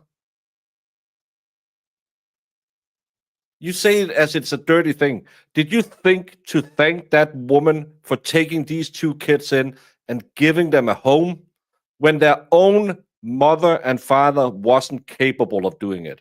You want to paint it as something bad. You, sir, is worse than the human feces people in San Francisco is stepping in right now. Because you're taking a woman and trying to paint her as bad, bad, bad person for giving them a home. You should be ashamed of yourself. I know you won't, because this is Fulton, bitch. But this woman didn't force them to call her mom. They had her as their mom because their own mom had something else she liked more than her kids. And no, Ashley, that wasn't what you thought it was. And thank you, Brett, for becoming a YouTube member. Okay.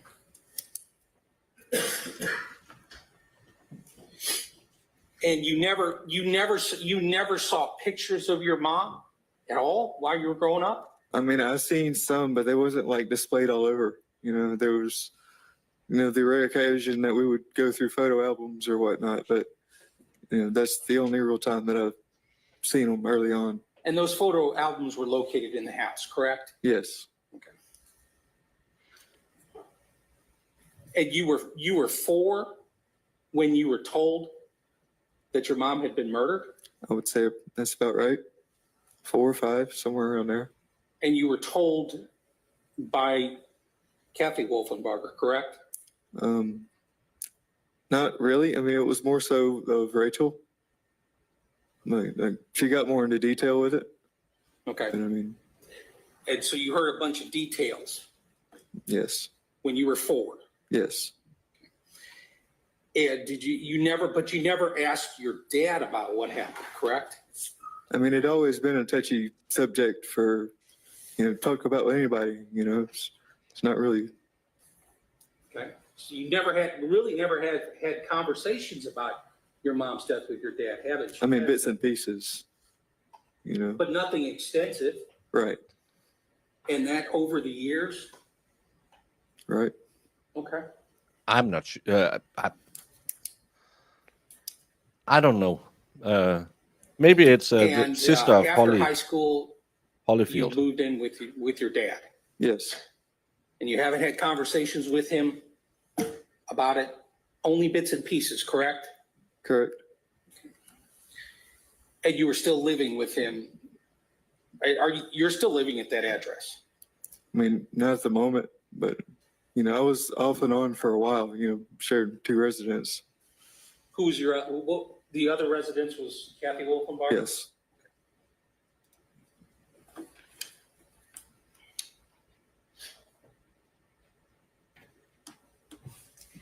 Can I just have a moment? Sure.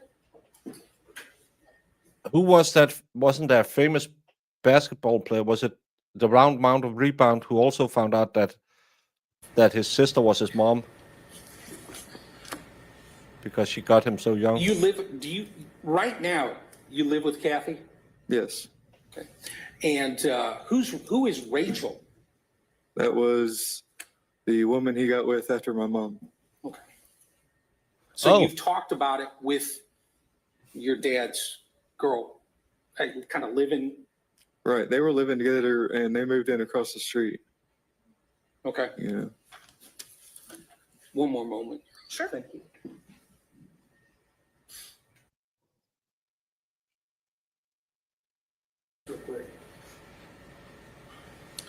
What Was year it- were you yeah, it born was again? Charles Barkley, right? 96. 96. So when Melissa's remains, or when you went to the ceremony, you mentioned the ceremony a while ago, and you said you had just faint memories from the ceremony. And that would have been in 2003, correct? Yes. And so you would have been about 6 or 7 at that point. Would you have been 6? Yeah, give or take. Yes. About Okay. 6. So you wouldn't have heard anything about your mother's, how she went missing until after that point, correct? Yes. Okay. And is your memory still fuzzy from all that stuff? Right. Right. Okay. Like I can remember like bits and pieces, like kind of where we were standing or whatnot. But, Because mom is dead. you know, just And so is it safe to say that They buried an empty casket when they finally figured out who the remains was. Well, some of the remains was from in 2003. The daughter and the sister and the mom talked about it when they were on the stand. the discussions you had with Rachel would have come after that point? right. Okay. No further questions. Thank you. Anything else, Mr. Wilson? Just very briefly. Sure. Now you have a full sister, correct? Can you? You have a full sister. You have a sister. Yes. And what's your age difference 10 months. between you and Chrissy? Yes. 10 months. Okay. Nothing further. Mr. McDermott? So she got preggers after 1 month. That's fast. Nothing further. You may be excused. Thank you, sir. You can step down Thank you. and you are excused as a witness. Mr. McDermott, defense may call its next witness. So, may we approach, Your Honor? Yes.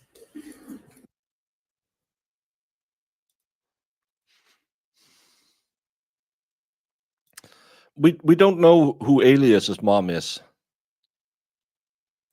I think her name is Jane Doe. That was an Alias joke. Yes, it wasn't a good joke. I learned it from Zach. You're getting your steps in today. Thank you very much. Kicking the juror out again. See that the jury's clear. Deputy, can you do me a favor and check on the status of efforts to locate that witness or bring that witness here? Because that's the next witness they want. I will have to go upstairs because I don't have. Well, a month later. Okay. I'm gonna, because it's time sensitive, is it okay? I'm gonna ask that we leave that deputy here and you go take care of that while I take up some other matters with these individuals. He will have to go. So if he goes, then I can't take up these other matters with these lawyers because he's not here. Yes, Your Honor. We Ms. don't know. German, None of that can has you been spoken please- about. Can you get another deputy in here? Because if you leave, then I see my problem. thank you. Your Honor, Yes, sir.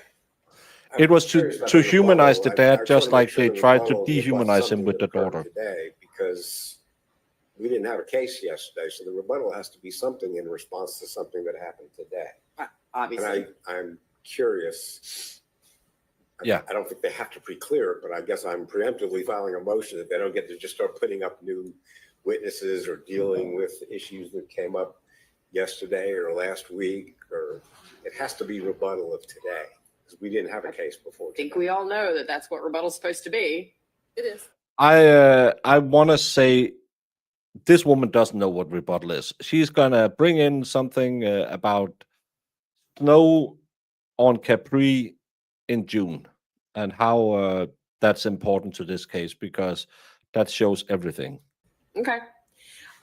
What though of our other witness? They're not here Hot yet. flashes. Mr. McDermott or Mr. Samuel, can one of you tell me who that witness is? Because I'm having the deputy check now by some miracle. Someone is coming to believe. Thank you, sir. By some miracle, maybe he goes upstairs and finds out that that person is already in a sheriff's car and is on the way here from wherever it was that I saw that they were from, which was, yeah, far away. No, I thought it was out the west side toward Alabama. It's Covington. It's Covington? Okay, so east side. Okay. But that's far. In any event, so let's say by some miracle that person is somehow going to be produced here today. But it's very likely that that person is not going to be produced here in any reasonable time to be testifying today. And so my understanding from you, Mr. McDermott, is that it would be that y'all would be moving for a continuance. Is that correct? Yes, Your Honor. Tell me who this witness is and why you believe that a continuance would be justified to allow that witness to testify. So one of the undercurrents in this trial has been the relationship between Melissa and Christopher's family, Melissa and her family. A huge part of that is this custody battle, and I think the jury's going to have to decide at some point. One side was pressuring her to do this, and one side she wanted to be with, or maybe there's some other complex dynamics. In my opening statement, I gave basically said that the evidence is going to show that there's strong evidence of a very poor relationship between Melissa and her mother at the early stages of her life that ended up leading to her running away. Okay. The state has been able to counter that by presenting these evidence of these cards and the letter, et cetera, et cetera. Mm-hmm. But I have relied upon this witness to provide the evidence I need to sustain what I told the jury was going to show. And I think it's a relatively important piece of evidence to show that she did have a poor relationship with her mother. And so this witness was a next door neighbor to the Wolfenbarger, or to the Pattons. To the Pattons. At sometime in the 80s up until maybe the early 90s. She was best friends with Melissa. She is going to testify that all the things I said in my opening, including some that are arguably worse, that they were locked in their rooms, they were not allowed to leave to get water. Melissa was not happy. Melissa began running away with her. Eventually, on at least one occasion, did drugs with her and got into some other things. And she's going to testify that the locking in the rooms specifically went on from about age 7 until about age 12, every day that she came over there, all day. And there's a considerable amount more of backstory to that. So, and then at some point after the finding of the baby, Melissa started running away. Well, that's in evidence. I mean, that part very clearly is in evidence. I've heard people discuss it multiple times, and not just through lawyer questions. I don't need her to establish that point, but it does establish it in the context of the timeline of what she calls Melissa's neglect and abuse. She will also testify that there were times that at some point her mother would not allow her to have makeup. She had to use colored pencils on her eyes. She's going to testify that her mother would not give her feminine hygiene products, that she had to use socks for pads. Anyone who has the wheel of domestic violence victims who can just plot these things into that and see if that maybe just could ring a bell a little bit more than, yeah, they were rough and rumbling with each other and he might have slapped her around once. Could this also be a sign of domestic violence? And I think those are all relevant as far as illustrating the relationship and the feelings Melissa would have had to her mother. I cannot fulfill what I said in opening statement without this witness. And so I think for that reason alone, It's because he is asking for a continuance to, if they can't get the witness, he has to state why it's so important. If it's just someone who came in and said, yeah, I know her. No, I don't really know anything about Chris. It's not worth the court's time to send the jury home, come back tomorrow for a witness who's just going to come in and say, I didn't see anything, and go again. This one is a very material witness to his case to prove the entire thing, that the real domestic violence, according to them, happened at her parents' house. And that's probably why she didn't go over there that much. not to mention the extremity of what she's going to testify to. I think it warrants a continuance if we need to have it. Do we have any information about why she's not here? I do. So when I initially contacted her probably 2 weeks ago, I was actually shocked that I finally got through to her, and she was effusive to me. She was like, I want to tell my side of the story. I want to tell this. She's very clear. She's not a fan of Chris, and she's not on his side in this trial. But that she said, I will show up and tell the truth. I said, well, would you testify? She said, for him, no, but I will tell the truth. And I said, if I subpoena you, will you come? She said, yes. And she, on a couple of occasions, kind of went silent as I was trying to communicate to her what days to be here. But she came back a couple evenings ago and told me that because I think it was her stepson died at the beginning of July, she's been dealing with depression and things like that, and that she just needed to spend a day or two in bed.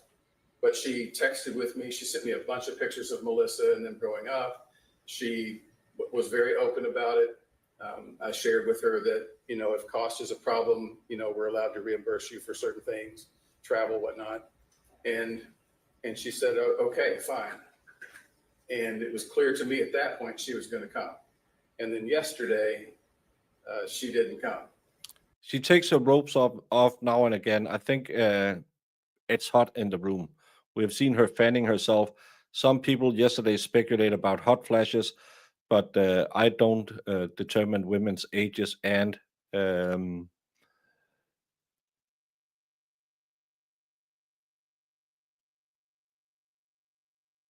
that thing when women get, when I can't remember the name in English and Danish, it's the kind of like the turnover years when you go from woman to grandma.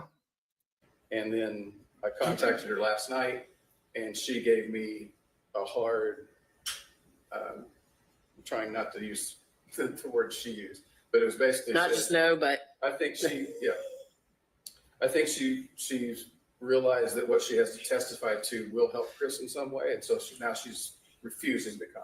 Genevieve I did not tell her I knows was going to send a deputy Jemima. because I He don't want won't her to spill run the and beans. hide somewhere, and that's the long Menopause. So the short story is that it was not until the day, or I think it was early this morning, that I got text from her saying I'm absolutely not coming, and variations of that. Well, or transition years or something like So, that. I don't know how to translate it. realistically speaking, though, I mean, let's play this out logically. Are we confident that even if a deputy did go to her house and force her to come here, that she would willingly testify? I mean, I fully expect she's going to be resistant, and I would ask to treat her as an adverse witness. I have our conversation recorded, and I've made a transcript of it. So I'm prepared. well, if she's refused to, she wasn't. I mean, she isn't available if she's refusing. But anyway, what are your thoughts, Ms. Hilton, or somebody from the state? I'll just add, if the state will waive cross, we'll be happy playing portions of the audio. That won't happen. She said that won't happen. Your Honor, we don't necessarily object to a continuance if this witness is under subpoena and can get here. So we're not opposed to the continuance, Your Honor. We would ask if we could have a copy. At this juncture, can we have a copy of the recording and the transcripts of this witness's interview so that we can prepare? So that's It what was we- sent 2 days ago, Your Honor. They have the email. You're so shit at your job. You mean you emailed them the audio file? Yes. Thank you. Okay, so You're standing up trying to get a little payback for all the late deliveries you made. If we could get an email, Your Honor, that'll be fine. Yeah, you got it 2 days ago. Siente. one other question that I had asked counsel at the bench, I mean, it's less than ideal, but if there is a chance, which I'm going to wait and see what I can hear from the state, or excuse me, from the sheriff's office about any progress that's been made to locate this person and go get her.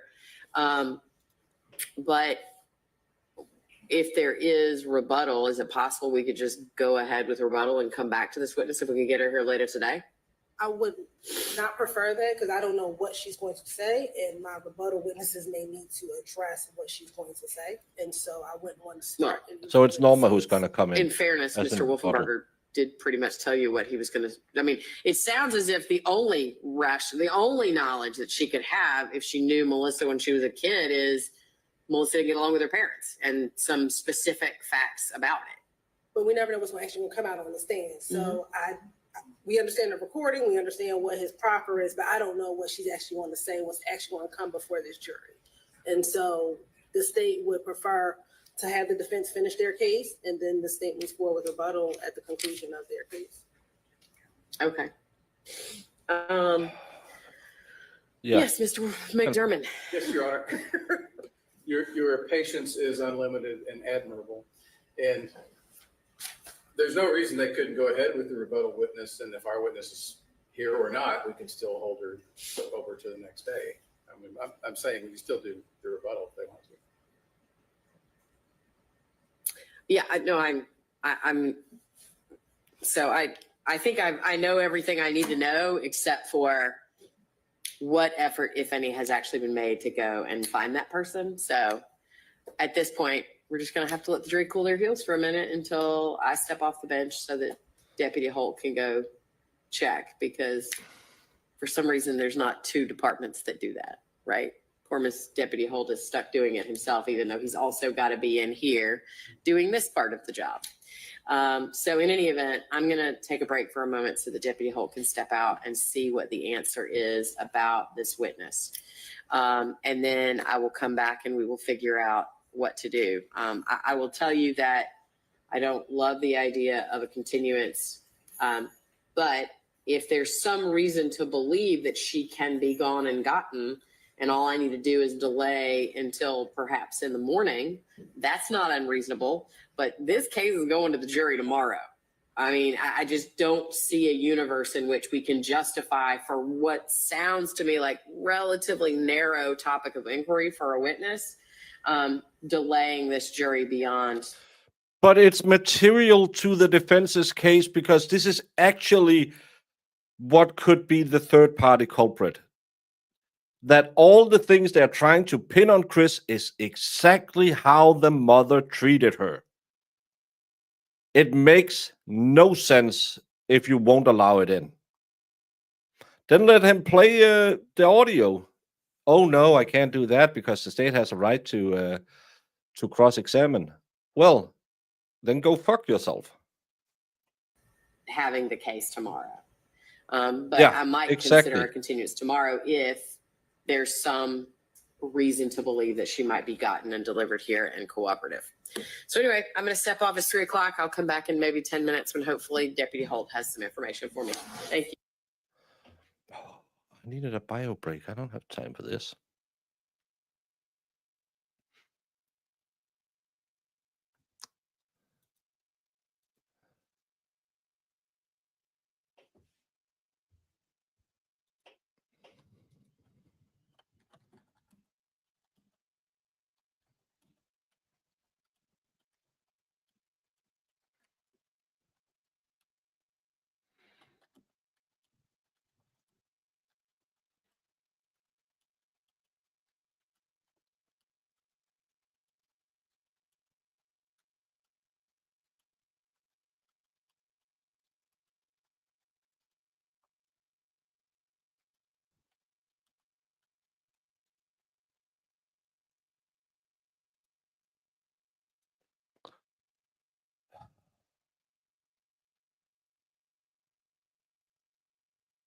Why is she so adamant to getting the jury, the case to the jury tomorrow, Marissa, to do exactly this? The most important people in this case that everybody seems to have forgotten in this room is the jury.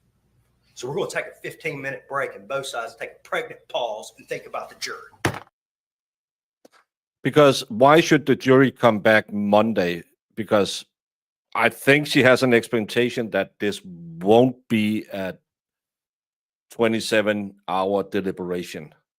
She can also tell how the evidence are in this case, and maybe she's also looking at the jury and can see they are effing annoyed about all of this. Where is Discord to view the cards? Discord is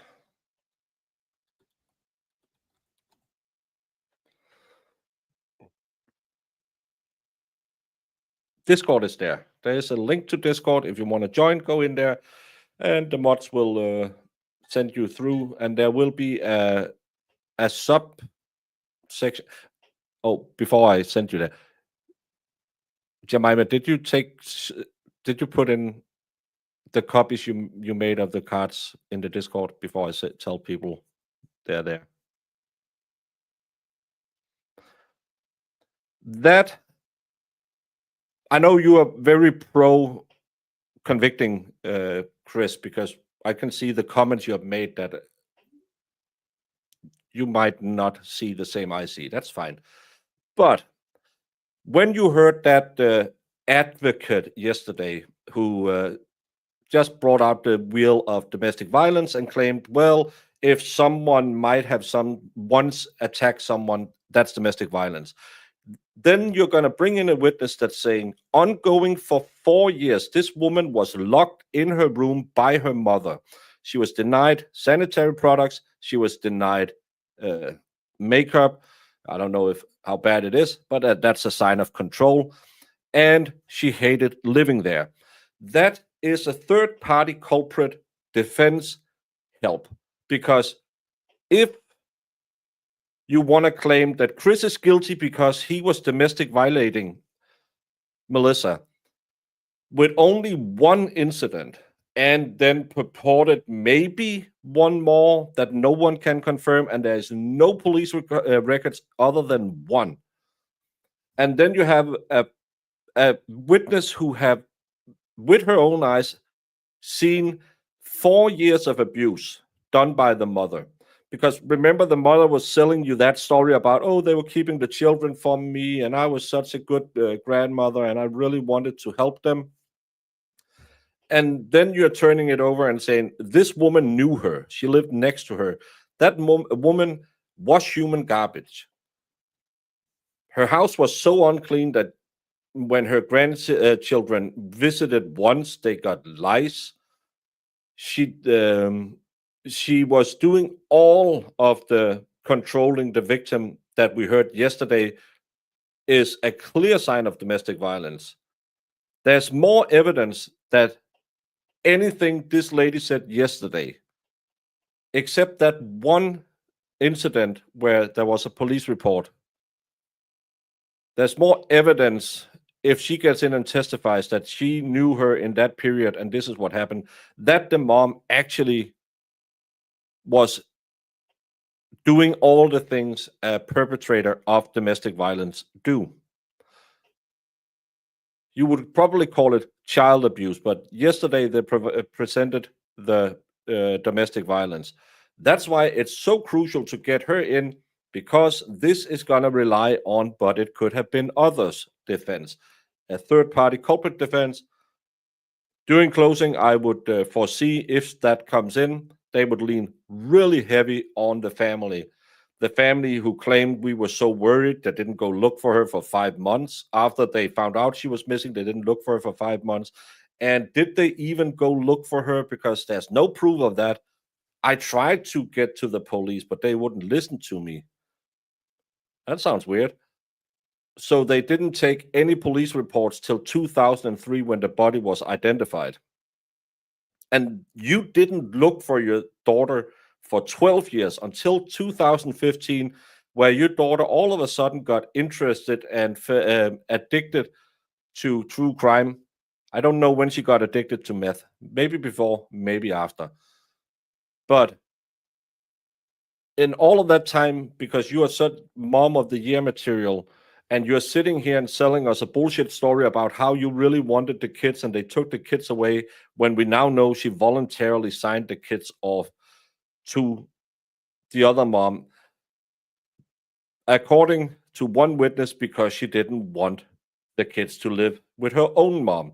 That's why this witness is so very important, because it'll take Miss Norma Patton, known accomplice of the Flint River murderer, and take 95% of all of her testimony, open it up, take a big old dump in it, and roll it up and put it on her doorstep and lighting it on fire. Because she is trying to sell you the story that she did everything for Melissa. She couldn't get her ass in a car and go look for her for 5 months, which is really in line with, if the defense attorney is conveying what she's going to testify to, it's in line with that. Mom, please don't get mad. I'm pregnant again. Would you write that to a mom who is loving and supportive and, she was my little girl. Tina was daddy's girl. Remember when she said that? That's why it's very, very, very important that you get this in, because it's going to rebut all the bullshit we was filled with by Norma Patton, if it's true. And she's going to testify, as we heard. But Norma Patton, who now is a reformed Mother of the Year candidate and really loved her daughter, might not have loved her as much when she was alive. But hey, I had a good friend of mine who passed away when he was deployed. His mom really loved him after. She wasn't the biggest fan when he was alive.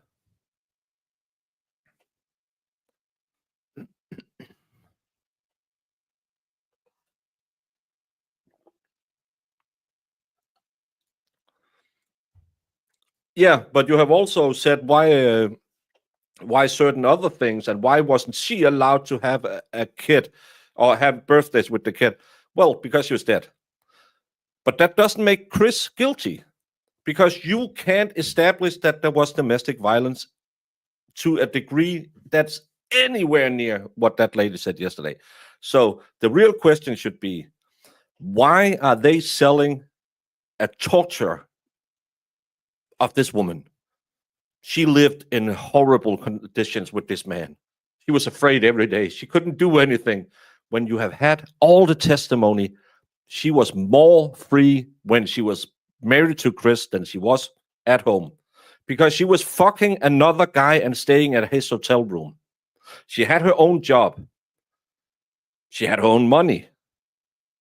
But you still want to believe that she was a domestic violence victim and who got killed when she tried to leave him. I just don't get why this domestic violence, where they will fight to the death to keep control of them, he didn't give 2 cents about her getting dick down on the Waffle House, earning her own money. Remember, she stayed there until she got the holiday money. So she got her bonus and then she left the job. Remember, Dixon said, yeah, she want to go home to be with her kids, which is a big old lie, because she had turned her kids away a year before that, 2 years before that.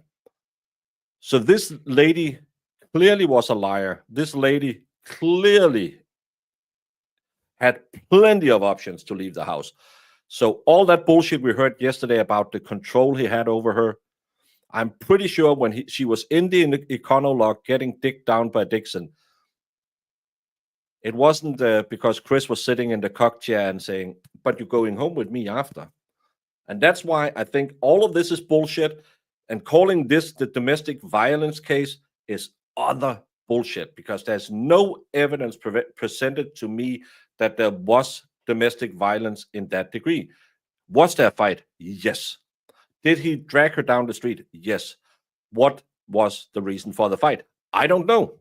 Was she a drug addict that had stolen money from him, and that's why he stole her purse back? Were they both drug addicts and she had run off with the daily fix that they just had bought? I don't know. Because we haven't heard anything about her addiction.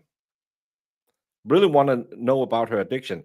And that's why the neighbor who did drugs with her could also be a very, very good person to get in here so we can hear what was her drug of choice. It's almost like we are missing a big old part of explanations, because the only thing we haven't heard is that she was under so heavy control. Well, they'd only seen her with one child. She worked nights. Could that be why? She was inside with the kids. Could that be why when you were out in the street doing drugs? Well, they were yelling at each other all the time. So what? Did she start the fight? Did he start the fight? Did you ever see her leaving the house, him going out, grabbing her and pulling her back in and said, "You're not leaving this effing house"? Because we have had no testimony.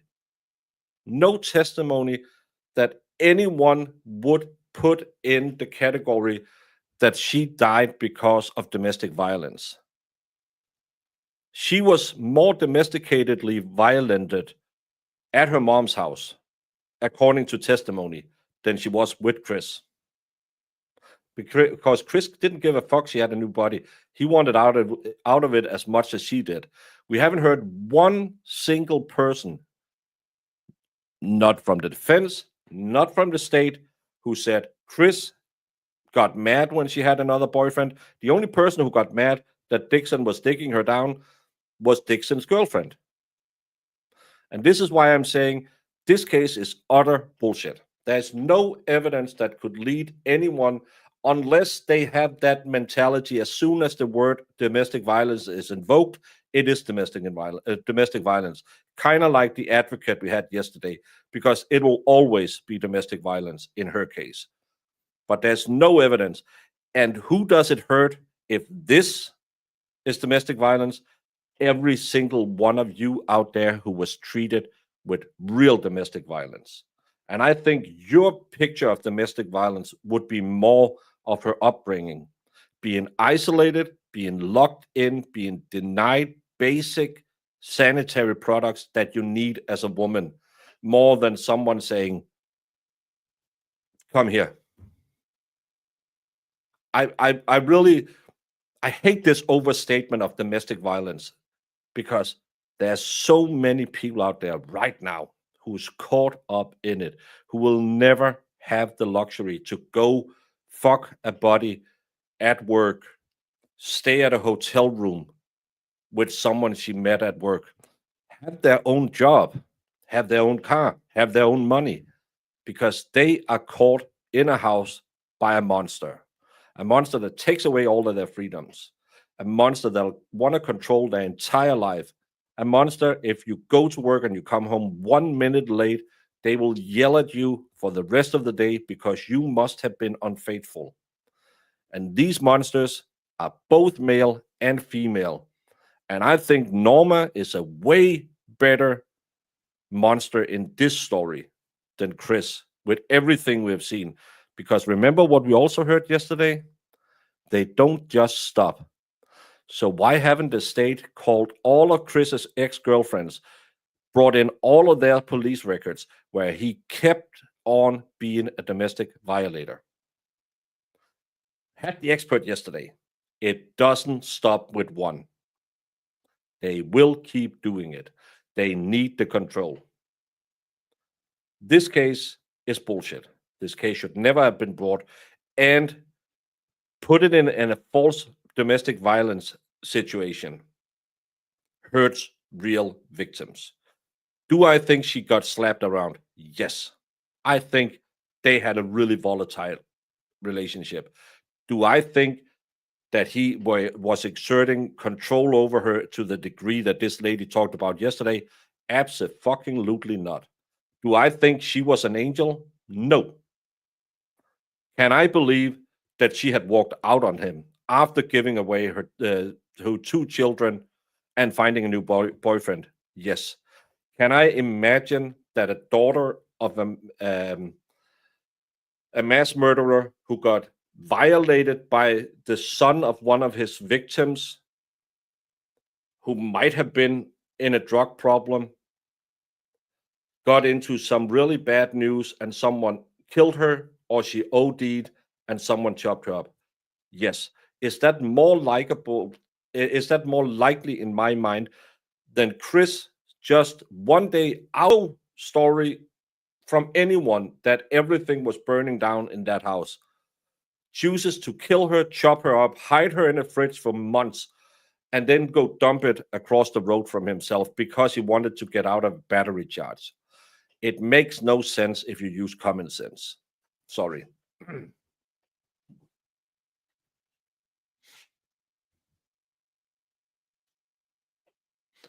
No, and that's why anyone claiming this is TV, with the evidence we have seen so far, should be embarrassed. I had people coming in and telling, texting me that, well, you clearly don't understand how hard it is for women. And you clearly don't understand that men are victims as well. Getting beat for not cooking dinner, getting kicked for coming home from work too late, getting punished for not bringing enough money home so she can stay off work, happens to men as well. I know it's we don't talk about it, but Harvard found out 50-50 roughly in abuse cases. Women just don't kill as much as men do. But there's nothing in this case where Norma isn't a better suspect than Chris. There's no way you can tell me Dixon isn't a better suspect than Chris.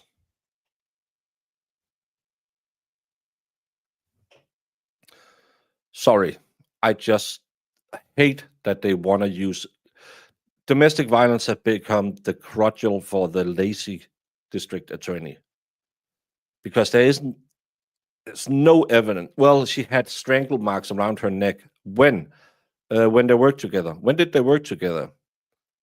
She left in February, the year before her skull was found. So you didn't see her March, April, May, June, July, August, September, October, November, December, January, February, March, and April you saw her skull. She had a long arm sleeve on. I used to work out in the gym with the sweetest young woman, always trained in long arm shirts. I almost cried when I saw why she was always in a long arm shirt. It wasn't because someone beat her. That's because she cut herself. That was horrible to watch. She was smart, funny, beautiful. And she did that to herself because she wasn't good enough. Could I, let's say you might have been on stuff you put up your nose, but then you went on to stuff you put into your veins and you wanted to cover that up when you came home to your parents. Is that just as likely as, well, I think she had bruises because she had a long arm sleeve on. And if you were so good friends, mama's girl, that you trusted your mom over everything, why wouldn't you go home and tell your serial killer dad, he's beating the shit out of me? Daddy would have fixed that. Why did you run away at 16 and got married, got pregnant almost instantly? Such a happy home.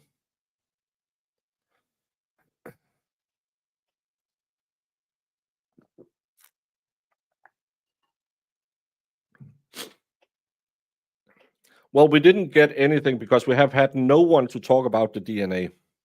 That's why they said they identified the body via the molar with the one with one filling in it. That's another thing. Yeah, we have time because nothing happens in this stupid case. They used a dental record from when she was 12 years old. She was 21 at the time. Wouldn't her jaw have evolved from she was 12 till she was 21?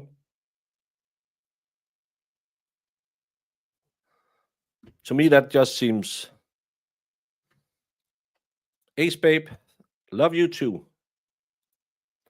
I know I scare some people away when I go on my rants because, hey, I have opinions. I have strong opinions. But I think sometimes it's just so easy to put a a stamp on it and say, well, it's because this and that happened. Well, tell me why. That's why we don't read up on cases before we go in. We watch what they present, and no one has presented evidence of domestic violence in this case.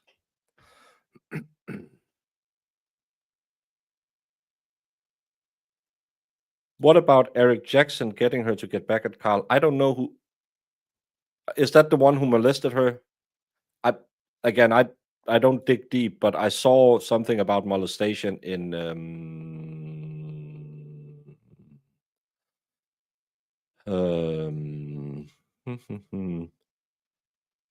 Lexi the law nerd had a timeline yesterday where there was something about the abuse. The abuse was done when she was, I think. I wanted to ask her yesterday if I could use her Cliff Notes, because she does all the homework. It's just like my mods. I don't do anything. Well, I don't know if it was a molar or it was just the side of your teeth. She was dead when her dad was arrested. That's how they found out it was her, because they took a DNA swab of the mom and compared it to the DNA sample, and then that's how they found out that at least some of the parts in the back was her. Can I find that? Just don't want to steal Lexi's work, because she's really good at her work. You should all go on the Twitch and follow her. She makes great little easy to follow posts, and every day she starts the day with saying thank you for a new day. I like that every time I see that in the morning. Well, in the morning, I see it just before I start streaming, but that's nice.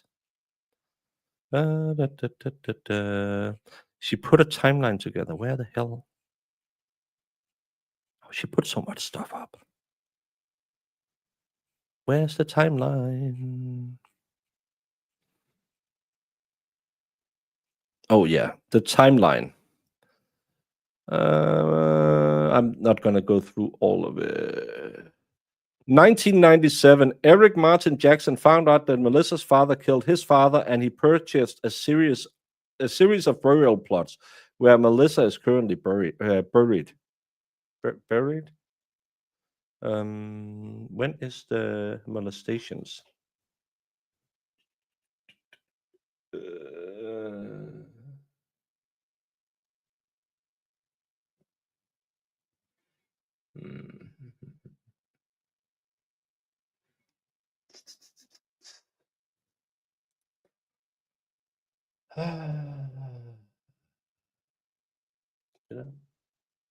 Did I miss that? No. Sometimes in the 1990s, Melissa is molested by Eric Martin Jackson. And in 1997 is when Eric finds out that Melissa's dad killed his father. So she was molested before he found out that that Carl killed his dad. So yeah, nice family.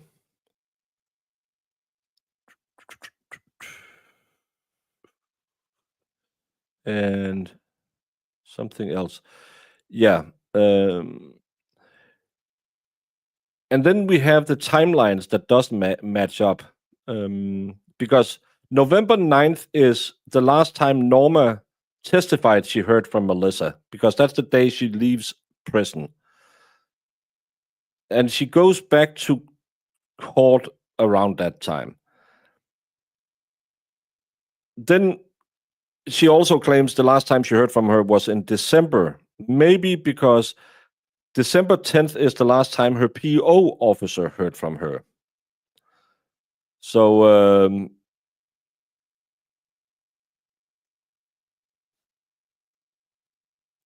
there's so many timeline different. Oh, that was not what I want to do. I wanted to give you all a link so you can go and look at it yourself, because this case is too hard to to have all of it in your head. There's so much up and down, down and up and down, down, and stories change all the time. That's really. Come on, I just had it.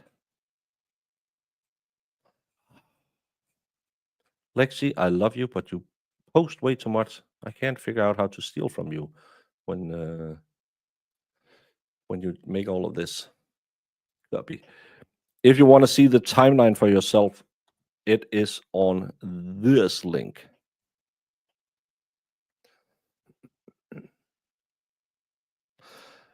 No, death doesn't automatically elevate you to sainthood. That's one of the big misconceptions we have in a lot of cases, that, well, you're dead, you couldn't have been at fault for anything. We see it a lot in self-defense cases where when we hear from the jury after, it's, well, yeah, but he was dead. The New Hampshire case I covered, where he punched him and he had another guy punch someone, and then he walked up to him again after his buddies had already pepper sprayed him, and then he got 7 new holes in him. Oh yeah, he was such a good Christian devout guy, hanging out with a 15-year-old felon who was known to sell drugs, but he was a born-again Christian. That's when I stopped watching victim impact statements, because I got so effing angry. I'm late getting back. Where are we with this crazy case? Right now, we are waiting to see if the police can catch a former neighbor who apparently is going to testify that when Melissa was younger, she was locked in her room all day long. When she came home from school, she did drugs with her. Her mom denied it's getting later, denied her basic sanitary products for females and other stuff like that. But she's missing. She apparently is no big fan of Chris, so she's probably going to be a hostile witness. She was summoned to court today and said, so they are out looking for her. The defense is demanding that we continue the case, but we get a continuance of the case if she doesn't show up, because it is to rebut Norma's statements about how glad Marissa and her were for each other, that she was mommy's girl, because this was Norma who did all of these things to her. It's part of the third-party culprit as well, that there are others who could just as well have been looked at, but the police didn't do their due diligence.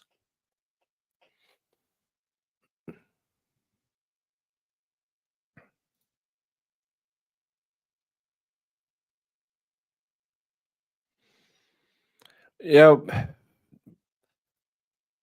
I had a buddy of mine who used to be a prison warden, who yes, Brandon, you are always getting yelled at. Your wife can't yell at you all the time, so I'm taking over. So all the yelling my mods, not you, do at me, I will then transfer on to you, so your wife doesn't have to do it all the time. It's a deal me and her have made, that I need to help her out, because apparently you need more yelling at. Marissa will be sending you a beagle that can pee in your shoes. Melissa was from 1977, and she was a September 9th baby, so she was born a month, no, 3 weeks after Elvis Presley passed away.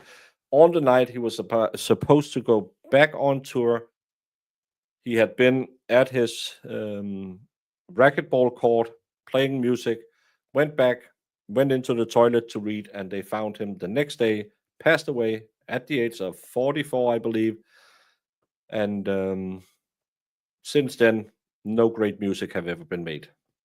Dun, dun, dun, dun, dun, dun, dun.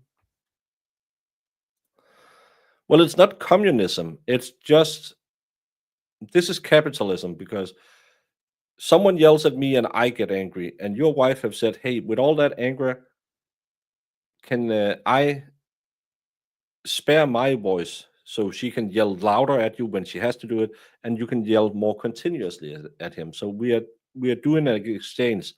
My abuse I'm putting on to you, so it doesn't feel as bad.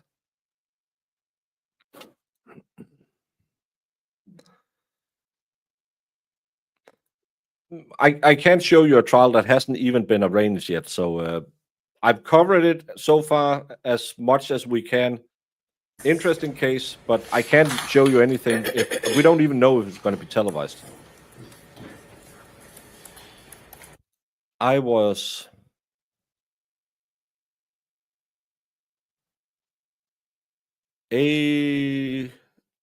just about 8 months old. I don't remember. I was probably pooping my pants. I know I was walking at that point because I started walking when I was 6 months old. So I was walking at that time. Yeah, that was some loud noises. September 9th is a great birthday. That's Brandon's birthday. Well, 10 minutes in Georgia, Serenity, is kind of like making an appointment with someone from France. If they get the year right, it's a big thing.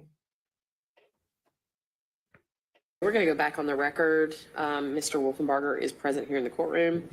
We took a break while I got an update from the Sheriff's Department's warrant division as to the likelihood of getting that witness served with a warrant and or delivered here in execution of that warrant. And so here's what I have been told. So I've spoken directly with one of the higher ups in the warrant division. And that warrant has been given to the nighttime crew, the evening warrant server guys. And I'm told that they're also going to notify Newton County, which is, and ask Newton County to ride out, which is where Covington is located, I think. And that they believe that they will be able to provide the court with an update by, certainly before 9 tomorrow morning, that either they have secured the witness and are prepared to deliver her to the courtroom to testify, or that what I think is likely realistic, if she's that reluctant, is that they went to her house and knocked on the door and nobody answered. And that they have attempted to, secure her and not been able to. So for that reason, if the defense's request is that we have a continuance until tomorrow morning, then I'm inclined to give one. But as I said before I left, and you can make whatever record you want to make, I would not be inclined to, as long as a reasonable effort has been made to execute that warrant and secure that witness's presence here, I wouldn't be inclined to delay things any further beyond tomorrow morning. Questions, thoughts, concerns on that issue? Mr. McDermott. Well, I mean, you've basically already given a ruling. I mean, your inclination is your inclination, but I think the witness is important given what's on the record and what we need to put on the record. And I subpoenaed her a long time ago. This is, I've made a great effort to secure her to be here. So, I would request, I understand the logistic aspect of it and the difficulty for the jury and whatnot, but I would request a continuance at least through Monday, if need be. To do what, though?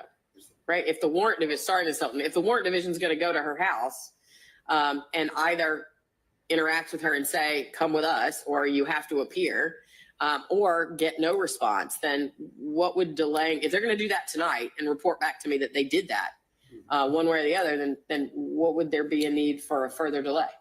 I mean, yeah, obviously you can't know if she's just not answering the door or if she's fled somewhere. So right. And I don't know anything about her criminal history, but I don't, my point is it's a witness warrant, right? I mean, so yes, she hasn't complied with the subpoena, but I mean, you have more power than just to grant a continuance for one day, though. I mean, there's lots of contempt power there that you can use. And yeah, put her in prison. I would request that there be more than one effort made knocking on her door. That's all I'm saying. Okay. And that's really what I was trying to get to is what else would you have me do other Arrest than her. what they're going to try and do tonight? So I Arrest understand her. further efforts. I'm sorry. Go ahead. I'm really sorry. There's a provision, of course, in the evidence code in the same section on enforcing subpoenas that says that in such cases, secondary evidence may be used to supplement their, I know you can't give an advisory opinion, but I already talked about possibly playing portions of the tape. I'm not sure what other remedy there might be in that regard. I would be happy to hear your thoughts and anything you've done in the past in that regard. Ms. Hilton, what are your thoughts, ma'am? Yeah, we would be objecting to any, I guess, a couple of issues. So one, as far as a continuance, the state doesn't object to it continues to 9 o'clock tomorrow morning. At that point, I think I was taught in law school, don't make promises at opening that you don't know if it's going to happen or not. And so, Mr. McDermott. The judge can issue an arrest warrant, and that's what they should do, because they have subpoenaed her and she chose not to show up. Don't make promises in opening. Well, you promised me that you would prove this guy killed his girlfriend. You haven't done shit. So would you please take your sorry behind, sit it down, and shut the F up? I was just on Law and Crim to follow along while I was on my bio break. And they were sitting there, oh, Miss Hilton is such a compassionate AG. Just because you don't like her style, she's really well educated and great. She's horrible. I would rather have Lally Brennan, Elaine Braderhoff be the AG in this case, because at least they tried. This woman is just horrible. Keep saying, I made these promises in opening. I made these promises in opening. I don't think that determines whether or not this case moves forward in the manner that the court wants to, just because he said it in opening. As it relates to playing portions of this witness statement without the state being able to cross-examine, Your Honor, I think that we would be objecting. While she might be unavailable, we never had an opportunity in any previous hearing to cross-examine this witness. And so we don't believe that the unavailability hearsay statute would apply. Because you'll get banned if you mention anything at all. If they find out you're a creator, they'll ban you in the chat. Believe it would be improper. Okay. And then the next question is, with or without that witness, right? If the defense either has that witness and has her testify, or doesn't have that witness, and then I guess calls any other witness it may or may not have tomorrow morning. And then I guess we're going to delay the state's rebuttal until tomorrow? Yes. Okay. Have you actually had an opportunity, not that I'm necessarily inclined to, given the vagaries of what's been represented to me, but have you had a chance to actually listen to whatever that witness has said and whatever recorded statement Mr. McDermott provided to you? I just started listening to it. I'm probably about 12 minutes in, so I have about 20 more minutes to go, Your Honor. Okay. Okay. So I think what I'm going to do is excuse the jury, have them go home and come back tomorrow morning at 9 or 9:30, excuse me. And we will expect either a witness or the defense to rest. And then the state will have its Well, rebuttal. he's already saying We've he's going to discussed treat her as a what we hostile all understand witness. will be So rebuttal I don't of something think that the defense arresting her actually does put more. on or created an issue about. And then we'll plan for the jury to get the case tomorrow. In the meantime, after I send the jury home, I would like to have the actual charge conference and any other matters that we need to take up. Anything else that y'all Well, need to address? some before I bring the ADs jury are home and send them actually home? good. Nothing from the state, Your Honor. Nothing from the defense. Okay. Can I have the jury, please?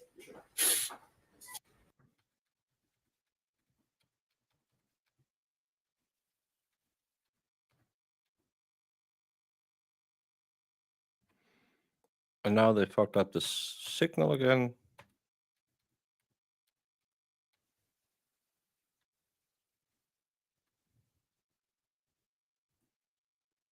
And some of them y'all have already brought to my attention.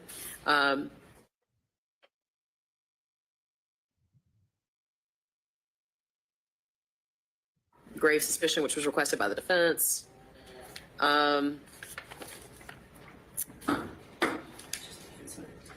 Witness impeached. So we discussed witness supported, which we agreed to jettison yesterday because it hadn't been. Heidi Heidel? No one had attempted to rehabilitate a Yes. witness in that manner. We didn't actually discuss tailoring of witness attacked, but tailoring it to the evidence, I didn't hear. Thank you. I didn't hear anything about. I mean, certainly I've heard some intimations of bias generally, but I've not heard bias in the particular way that it's contemplated here. What are your thoughts, Mr. Samuel?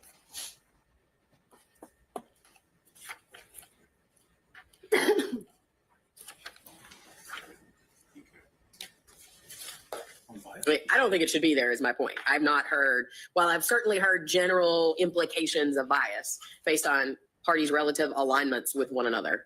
I've not heard bias demonstrated in the particular manner that is contemplated by this instruction. The state agrees, Your Honor. Say what? Agrees. Just 1 second. Sure.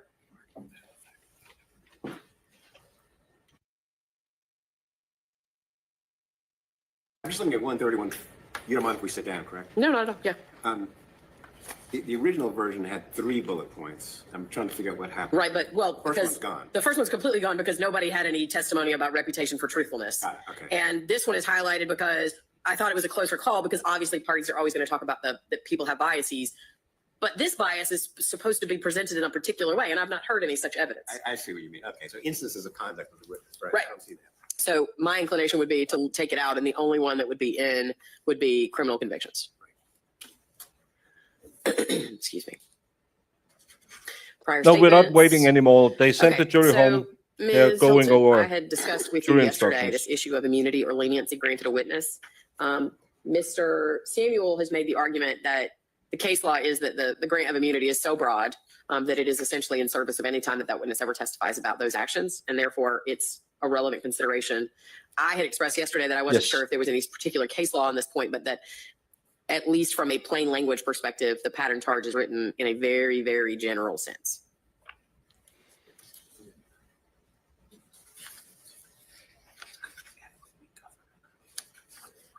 No, she has a cold. She got a cold in the Monday. She said she had a cold.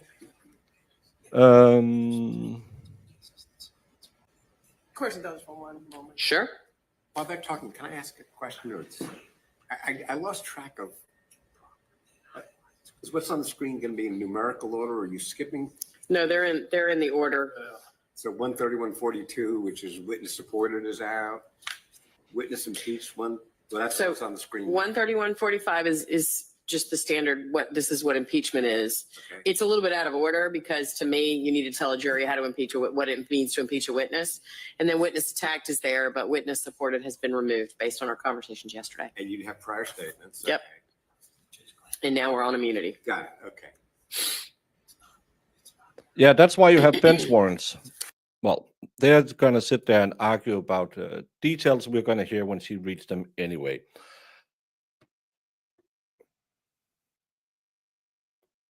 I don't think the defense was amazing. I would probably have tried, but you can't bring in witnesses to talk about the character. But maybe I would have more people talk about how their relationship was if someone had seen something. Maybe that she was just as willing a participant in the fights as he was, but maybe they couldn't find someone. I have a hard time. I couldn't convict him. Do I believe he could have done it? Yes. Is it beyond a reasonable doubt he did it? Absolutely not. Because I can't even determine that someone killed her. We just know her body was sawn into pieces. She could just as well have OD'd and someone did it. We just don't know what happened in this case, and they haven't proven anything. Every witness the state has brought on gave me more doubt that Chris did it, because I read 3 articles, as I always do, to try and get a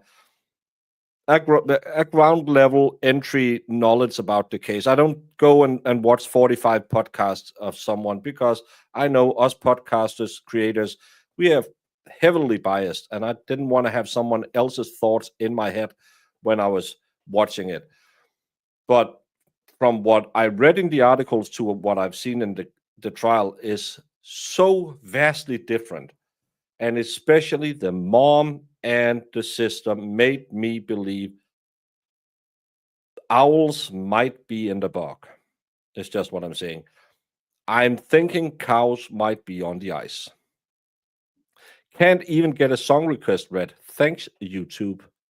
What song request?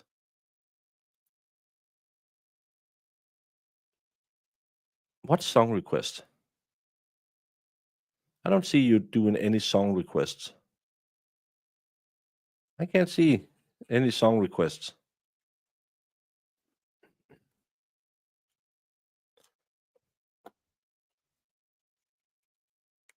I don't know what you're talking about now.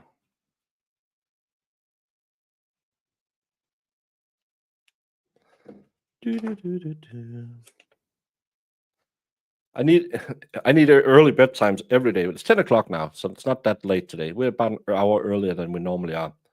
I just type lyrics and you rap them to 80s music. I'm not good at rapping, and I can't remember melodies. I can't see the song request. I can't see that Brandon had anything removed. Well, cows on the ice is when there's owls in the bog. So it's a Danism for something smells fishy. And we're not talking about a poor female hygiene. Well, articles are biased as well. That's why I try and read 3 so I can kind of get, okay, this is what was said in a pre-trial hearing. This is the story so far. Just like I'm looking at another case that might be kind of interesting that just came up. I don't know if it's going to go to anywhere we can see it, but that's a former Tennessee lawyer who was arrested 4 times in 6 months. I just saw it pop up. Over the last 6 months, Miranda Gray was beaten, pushed into doors, threatened with one knife, and cut with another in at least 3 separate documented incidents. Now she's unalived, strangled on August 18, Metro Nashville police said in a statement. Investigators arrested her boyfriend, 40-year-old Gerald Streich, in connection with all the incidents and now her death. Streich, a former attorney, called police on 46-year-old Gray's Hermitage Park driveway apartment at about 9:30 a.m., reporting that she was unresponsive. When police arrived, it was obvious Gray was dead, according to their statement. An officer asked Streich how long she'd been unresponsive. He declined to answer. Smart guy. While it was not immediately clear what happened to Gray, Streich was arrested on a violation of bond condition related to a February aggravated assault charge. During that incident, Streich allegedly threatened Gray with a knife after taking $120 from her, according to court records. He was supposed to stay away from the apartment complex, according to his bond conditions. Streich has been arrested at least 4 times before in connection with domestic violence. In April, Gray reported that he pushed her onto the ground and dragged her into their bedroom, according to court records. He then pushed her head into a closet door, and then when she tried to leave, Streich closed the patio door on Gray's arm, court records said. Streich was charged with aggravated assault and violating bond conditions. The charges were dropped 2 days later, records shows. In July, Streich was again charged with aggravated assault and violating bond condition when he reportedly cut Gray's wrist with a knife. Charges was dropped 2 days later. Streich was arrested a 4th time for violating bond condition on August 3rd. When police was called to the apartment for domestic disturbance, his bond was $2,500 and he was released. Each time police responded to Gray's apartment, she was offered counseling, order of protection, prosecution, and shelter services, but she declined them all, police said in their statement. Earlier this year, Streich had been working as an attorney in Rutherford County. The Supreme Court of Tennessee suspended him from practicing law for 6 years on June 13th. He was ordered to pay restitution to 2 former clients, and if reinstated, he will be placed on probation. The case stemmed from 2 complaints unrelated to criminal activity filed against Streich with the Board of Professional Responsibility, record shows. In one case, he failed to communicate with his clients about the status of their case and failed to act in diligent manner and expedite the client's litigation. The complaints also say Streich failed to act competently, failed to return the client's property, charged unreasonable fees, and provided false information to the board. So that's a case of clear DV, in my opinion. But I was reading about Streich. That was a case I saw and I read an article about when I was sitting here, because that to me was a DV case. But we have to wait to see if that goes to court and we can see it. You know, it's you, Sue. What did Sue do now?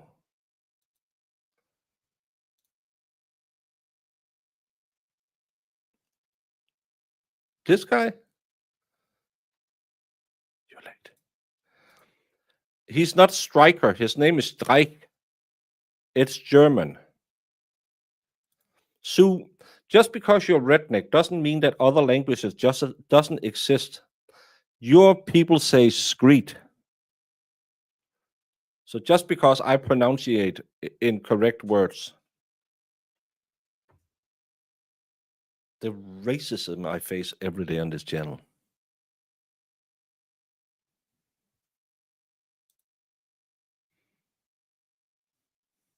Sue, sometimes I have a feeling you don't love me no more. But I also have a feeling that this judge doesn't love anyone. And we'll be back tomorrow, 9:30, to see if they catch the witness. Or she'll just say, play the recording, or she'll say, tough potatoes. You shouldn't overpromise in your opening statements. And the rebuttal witness, as far as I can figure it out, must be Norma with the way she said it. The lovely Miss Hilton. We'll figure it out tomorrow. You go out there, have a great day, and hopefully I'll see you back tomorrow. If not, do all the YouTube things and tell Sue to treat me fairly, nicely, and with a little bit of respect. I'm trying, y'all. What exhibit are you referring to? I'm going to make this 100, Your Honor. All right. 100. 100. Because it is 100% 100%. correct. Objection, Your Honor. So you literally built a cannon? Yeah, it's pretty awesome. All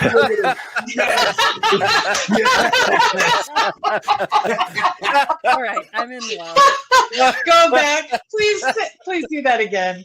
Oh, that was the cutest thing I've ever seen. While I'm waiting for this, did you, whether it's true or not, believe that Mr. Randolph had slept with your wife? I wouldn't have cared. You wouldn't have cared? No. Did you believe he had slept with your wife? No. Did you believe he slept with your mother-in-law? Probably did. Everybody has. So there- Everybody has.